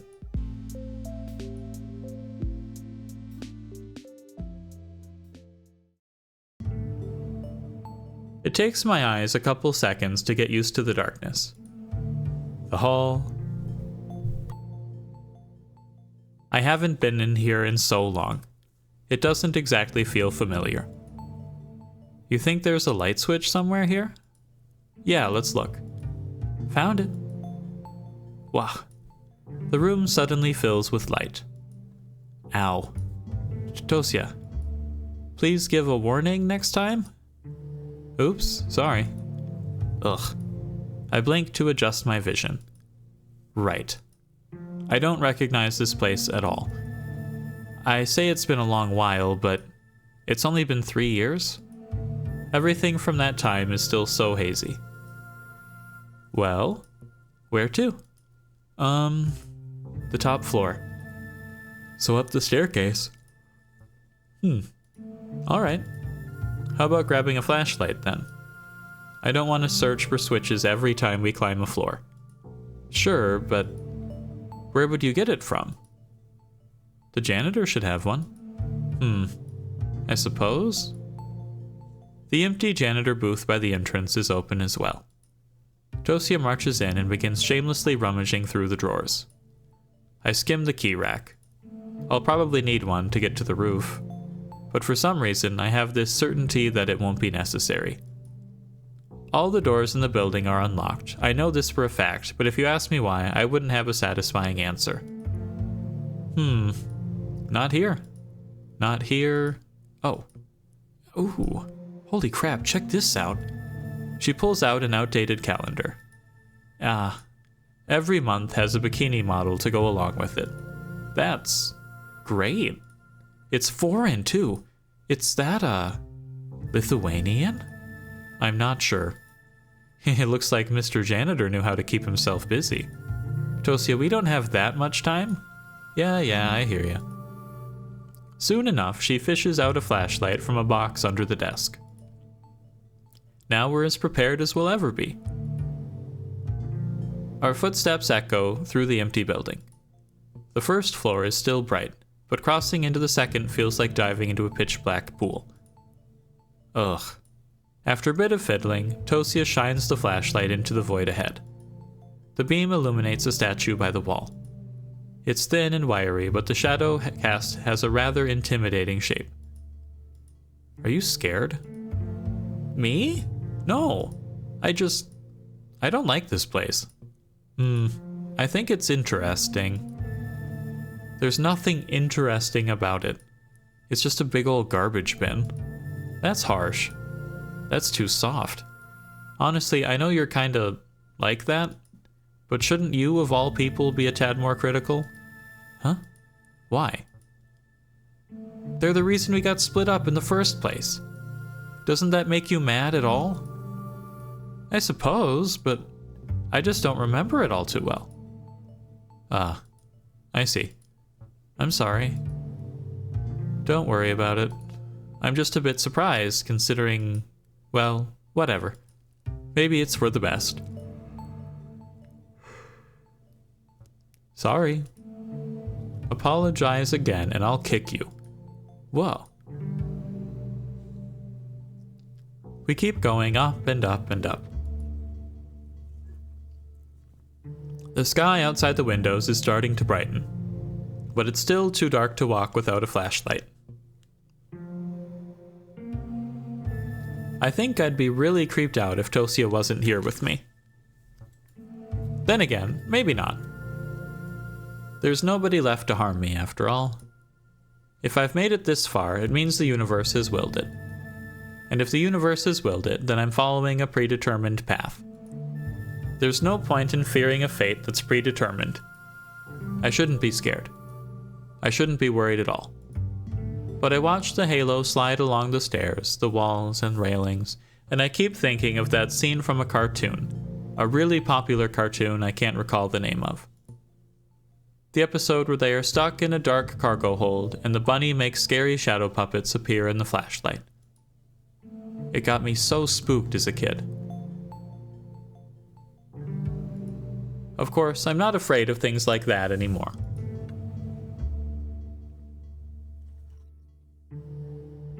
It's just a vague memory that keeps rattling around in my head like a coin in the washer. Coin in the washer is a good metaphor. A little irritating, but it's not worth dwelling on. Which reminds me.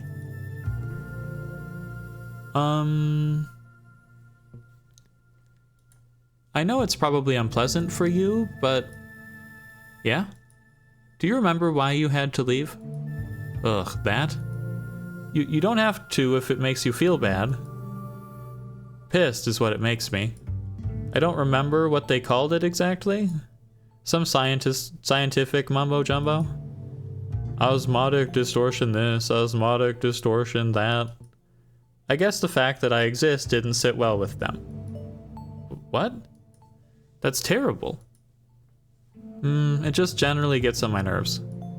You were all up in arms about it too. I can imagine. Sorry. Seems that I couldn't do anything in the end. You did everything you could. Honestly, I'm kind of surprised they let you go after all that. What do you mean? Your ability. Huh?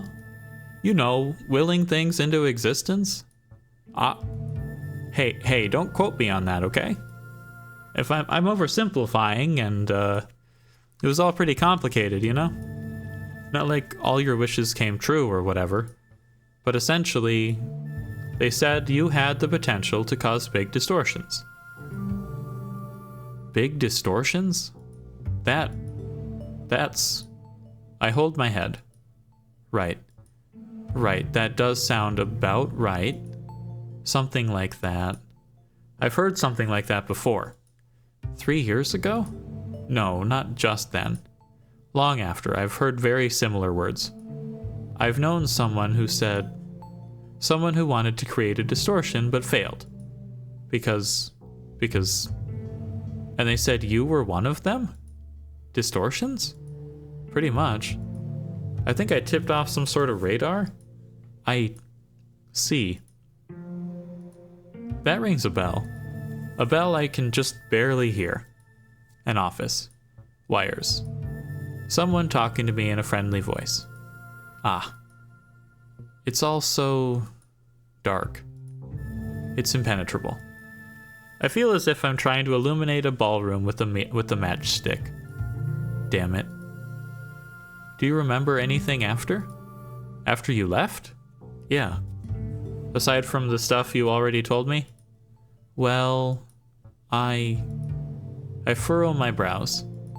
After Tosia left, after she left, what happened right after she left? All I can remember is the feeling of deep despair. Geez, it's fine. You look like you're gonna pop a vein. I'm sorry, it's just really hard. I feel like I'm just about to grasp it, but it slips away. It slips into this awful feeling. Like I've lost all hope. Ah, well, who cares if you don't remember the details? I'm here now, yeah? Yeah.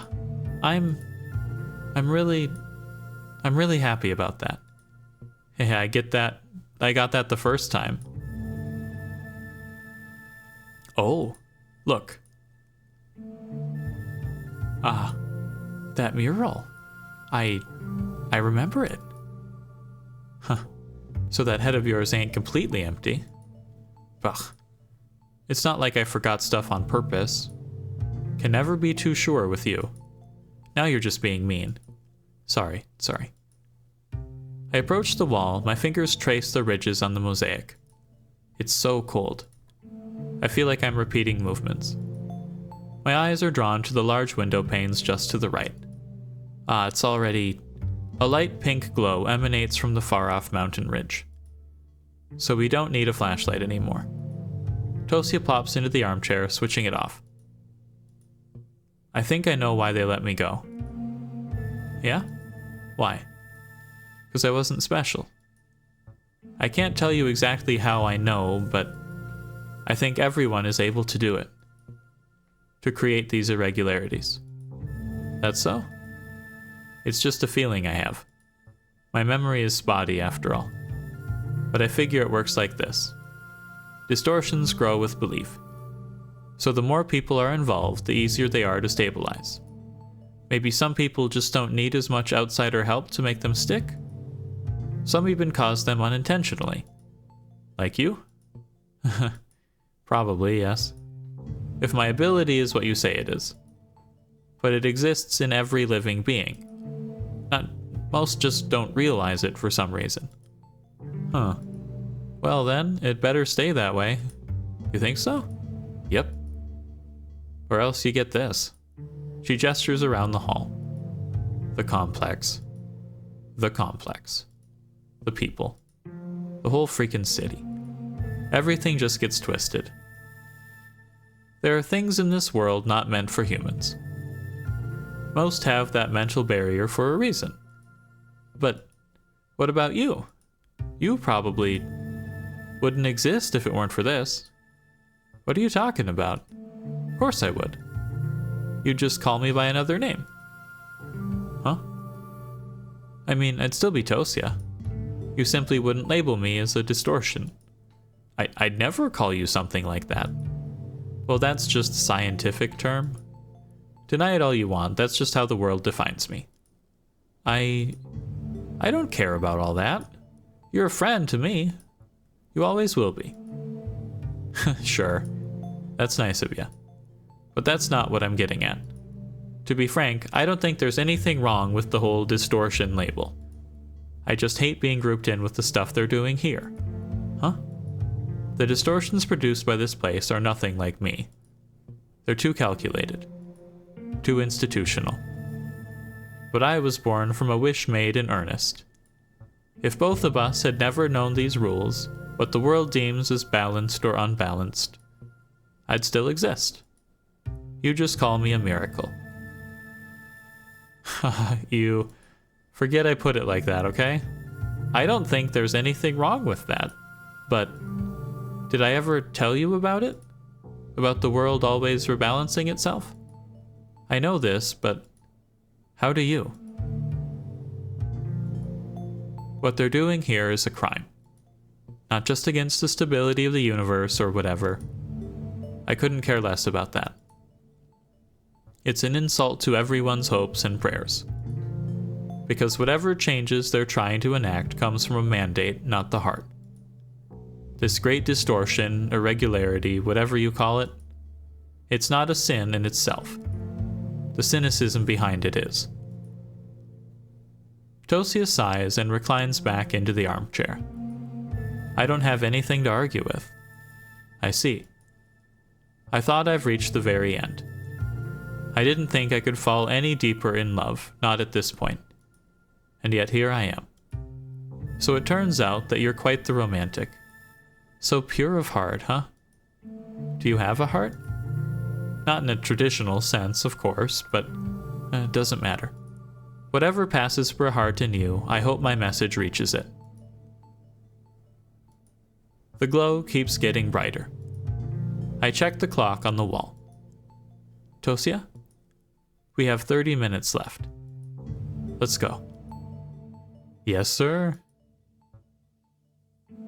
Finding the exit to the roof doesn't take long, just a separate staircase down the hallway.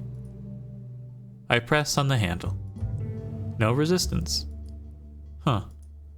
Guess I was correct. There's no need for keys anymore. Of course there isn't. Everything is becoming right. Everything is returning to its most natural state. All of the lock values have been reset to 0. What is the default state of a lock? It's being open.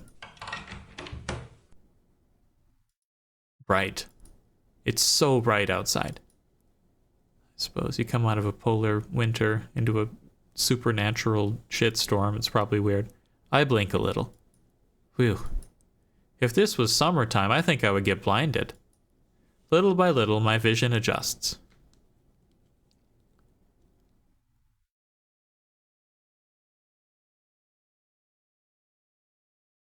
I blink again, just staring straight ahead, and then I see it.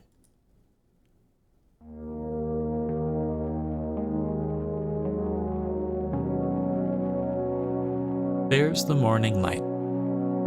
A pink haze sprawls over the vast horizon. It fades into the softest yellow hue, then into cyan, then into a sleepy purple shade. Oh, that's so cool. Now we've got, you can see it here, we've got the snow falling upside down. The darkness is now far behind, retreating back into the icy tundra. And the city rests below.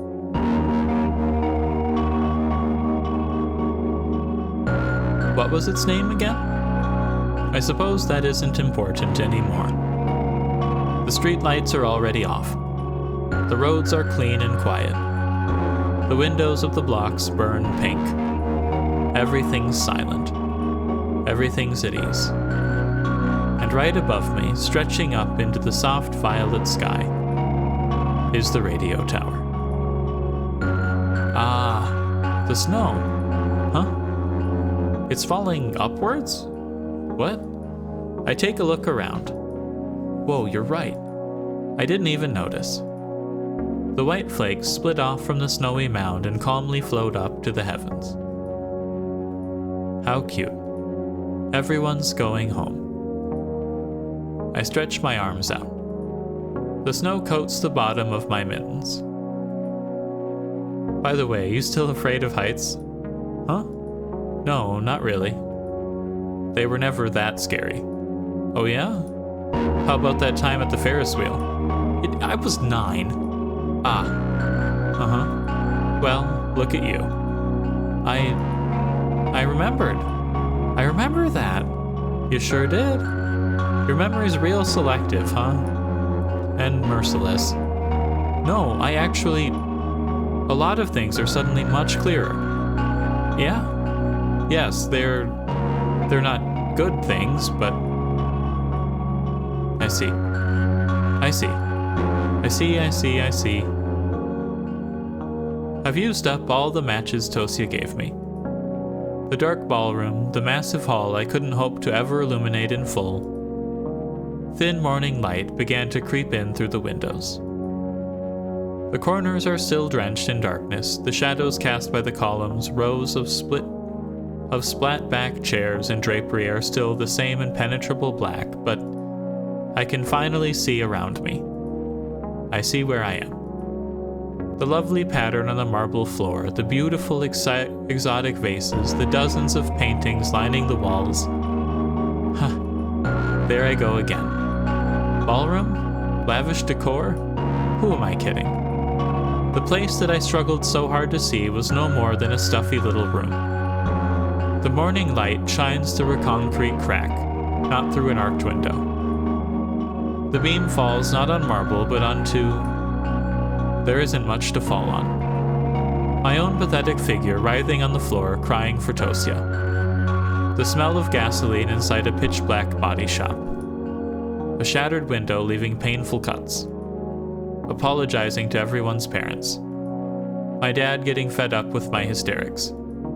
My mother's sad, embarrassed face. It's all just so... boring.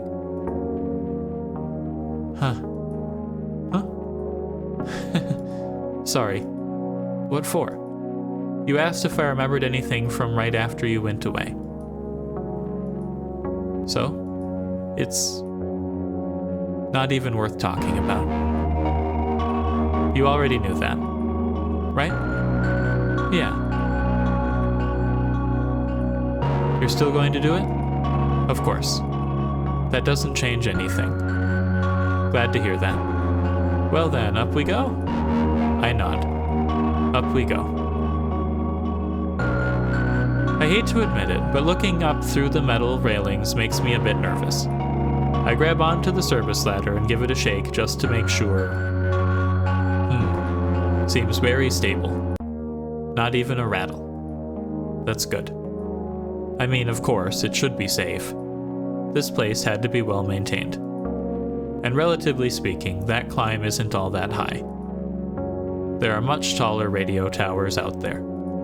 Even if I had to climb one of those, it wouldn't be a problem. I'm really not afraid of heights. I wasn't lying. I wouldn't be scared. You all right? Huh?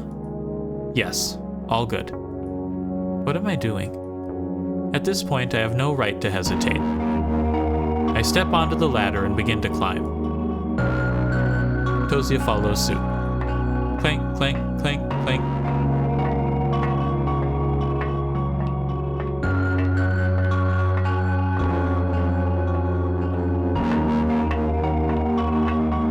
My boots aren't exactly made for this. They're made for walking. Sorry, terrible joke. Gotta be careful not to slip.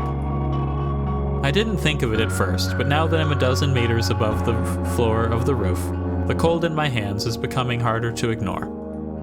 Even with the mittens on, it's freezing to the touch. Must be the thin layer of ice wetting the wool. Oh well. Letting go isn't an option, and neither is climbing down. You holding up okay? Yes, I'm fine. You sure? You seem to be getting tired. I'm okay. Listen, we both know you're a wimp, alright? No use in playing tough. So it's chill if you just... I said I'm fine. Clank, clank, clank.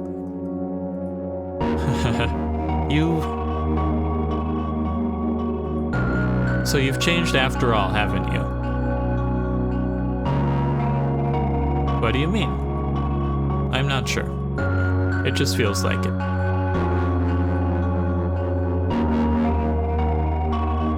Keep looking up. Up. Only up. We're halfway there already.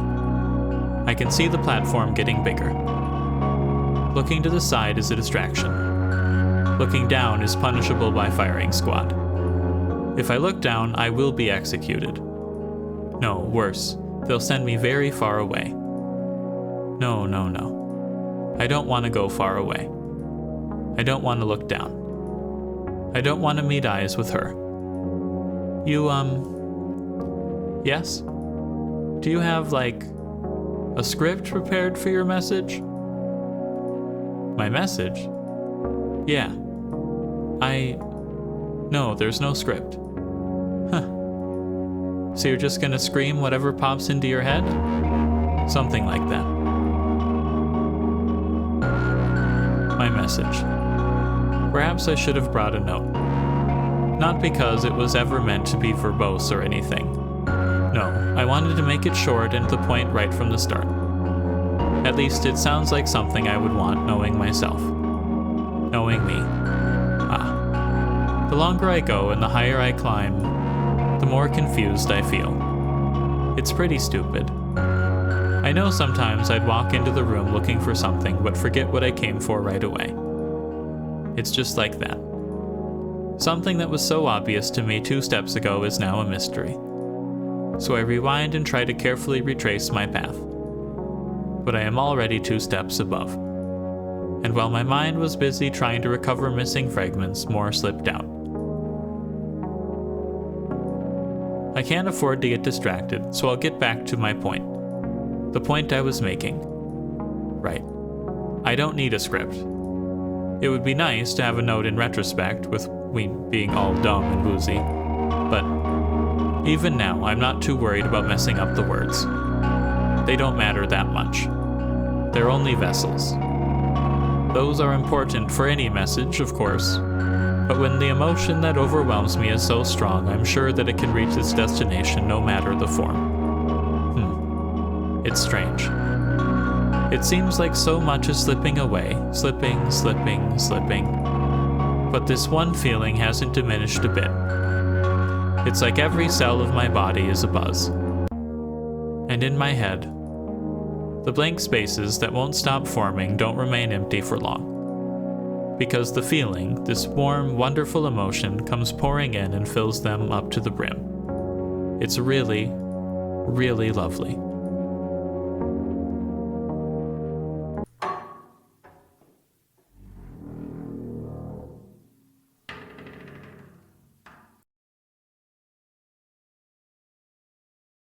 Oof. I cover my face. It's so windy up here. I hope my scarf doesn't get caught on anything. I crawl up to the platform and immediately slouch against the tall antenna. The ache that's been numbing my arms and legs for a good portion of the climb has suddenly become very apparent. Ow. Hey, past me. Would it really be so hard to exercise once in a while? Ugh, finally. The girl crawls up behind me. At least she's high on energy. Man, is it breezy up here or what? Her eyes are glued to the view in front. Huh. What's that expression? I can't blame her though. It's breathtaking. Whoa. Are you seeing this? Yeah. This is bonkers. Bonkers. You're not reacting at all. Come on. Everything's so tiny. Man, I can see so far. It's really beautiful. I'm just a little tired. Phew. Give me a minute. Woo-hoo. Her voice is drowned out by the howling wind. She laughs. The rising snow is viciously pelting her face, but she doesn't seem to care. She's running back and forth around the platform, giggling and screaming profanities as loud as she can. She's so happy. That makes me happy, too. I stand up and swipe the snow off the back of my coat. The clumps detach and float into the sky. The sky. It feels so close. I reach my hand up and, yeah, no. I'm not tall enough. Of course, there's the antenna right behind me. That's the peak propping up the sky. So around 5 more meters until I'll be able to make contact. I don't think I can climb it, though. There's nothing to grab onto. And frankly, I'm too tired to try. Hey. I call out to the girl. What's up? Come here. It's about time. Oh. She skitters closer, still wearing a huge grin on her face. I fix the scarf around her neck. It's cold. Cover up a little. You still worry about that? Don't pout. I don't want you to catch anything, that's all. She lets out a sigh of resignation. Are you my mom or something? I could be. You never know. No way. Why not?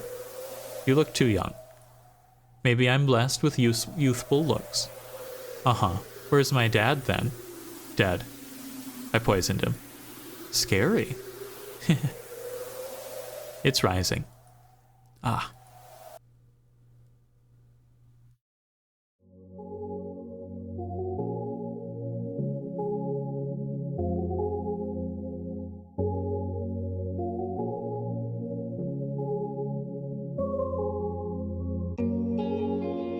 Light. White, blinding light emerges from the endless mountain ridge. The jagged line of the horizon catches fire. It's burning high and wide in red, orange, and pink, in the most painful shades the human eyes can see. The flames are caught by the howling wind and start to spread across the melting fields of snow. Closer and closer, closer and closer, until I turn my head. The figure of the girl beside me is bathed in the violent morning rays. Her hair is the same color as the blazing hills. Her face is so familiar and warm it makes my chest hurt. Your name? What's your name? Huh? She turns. I feel as if my body, my entire world, has reached a boiling point.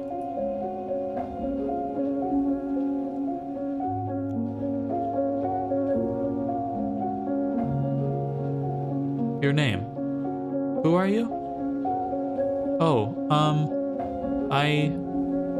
sorry, I'm not sure.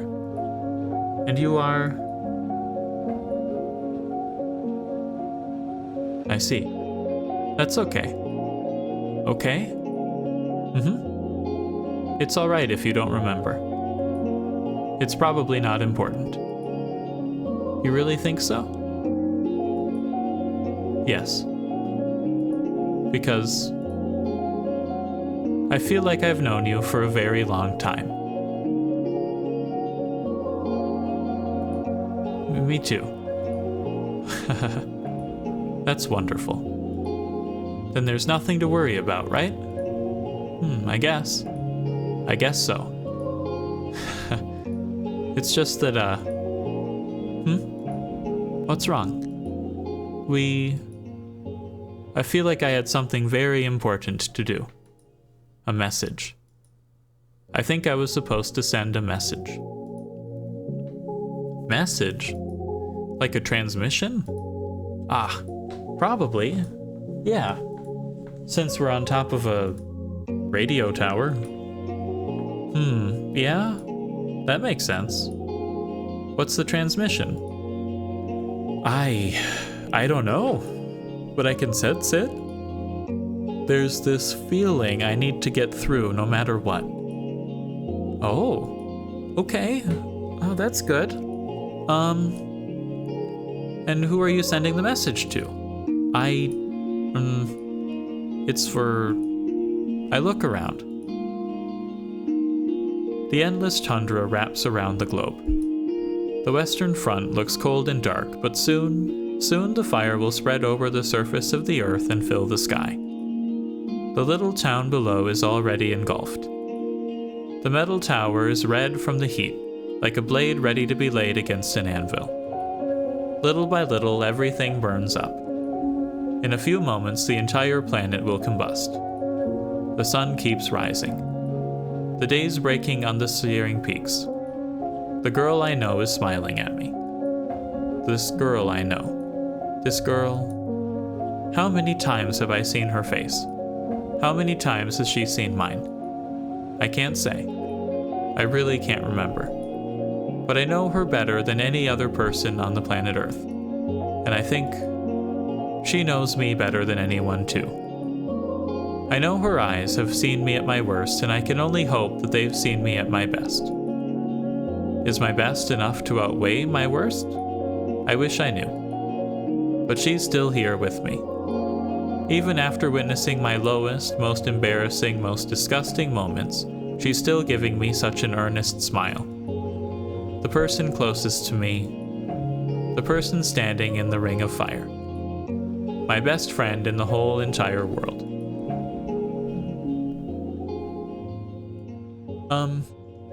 Is something wrong?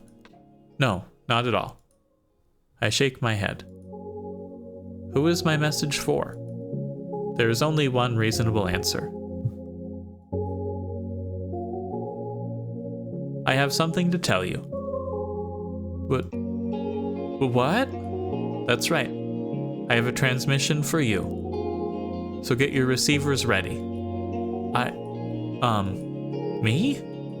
Yep. Alright, transmission starting. In 3, 2, wait, okay. I'm listening. I'm on the line. 1.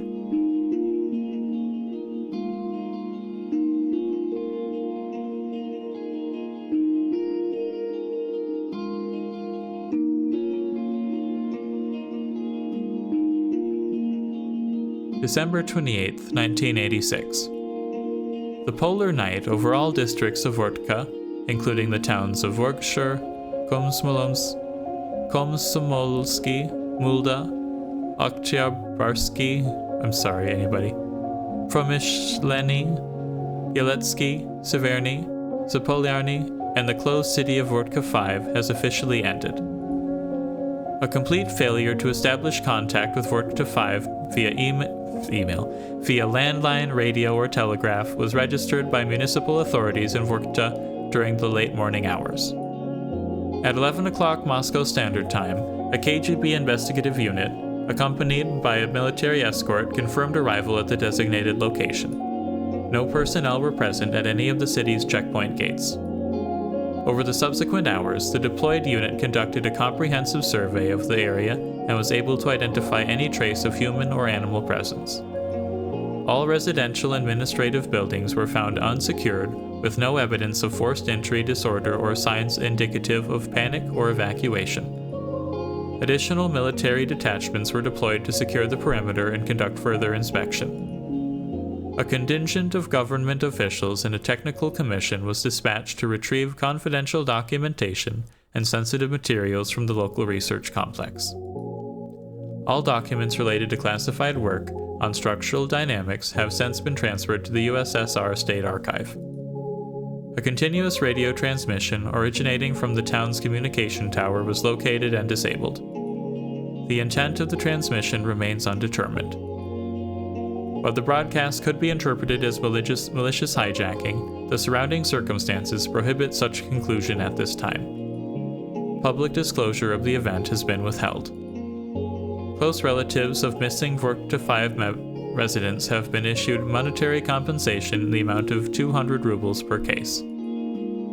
Addendum.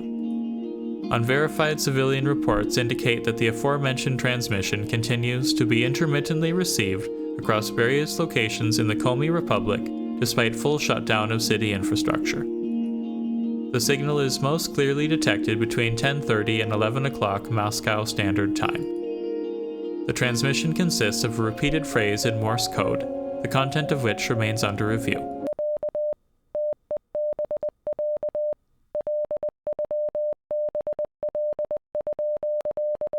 I don't know Morse code.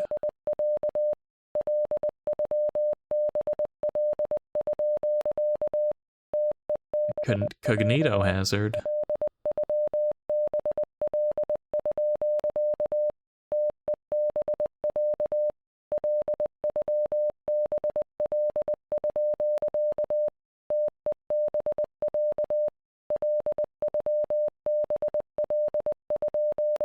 Okay. E, then pause. Y. Come on. You're so friggin' slow. Damn it, give me a sec. O. Huh? Should've just done it myself. Would've been faster, I bet. You... what? You know it's true. What? Well, is this a joke, or, because if you really... The message, idiot. That's what it says. Oh. Huh. You serious? Yes. Look. Oh. Real funny. I love you. I love you. I love you. Z.A.T.O. I love the world and everything in it.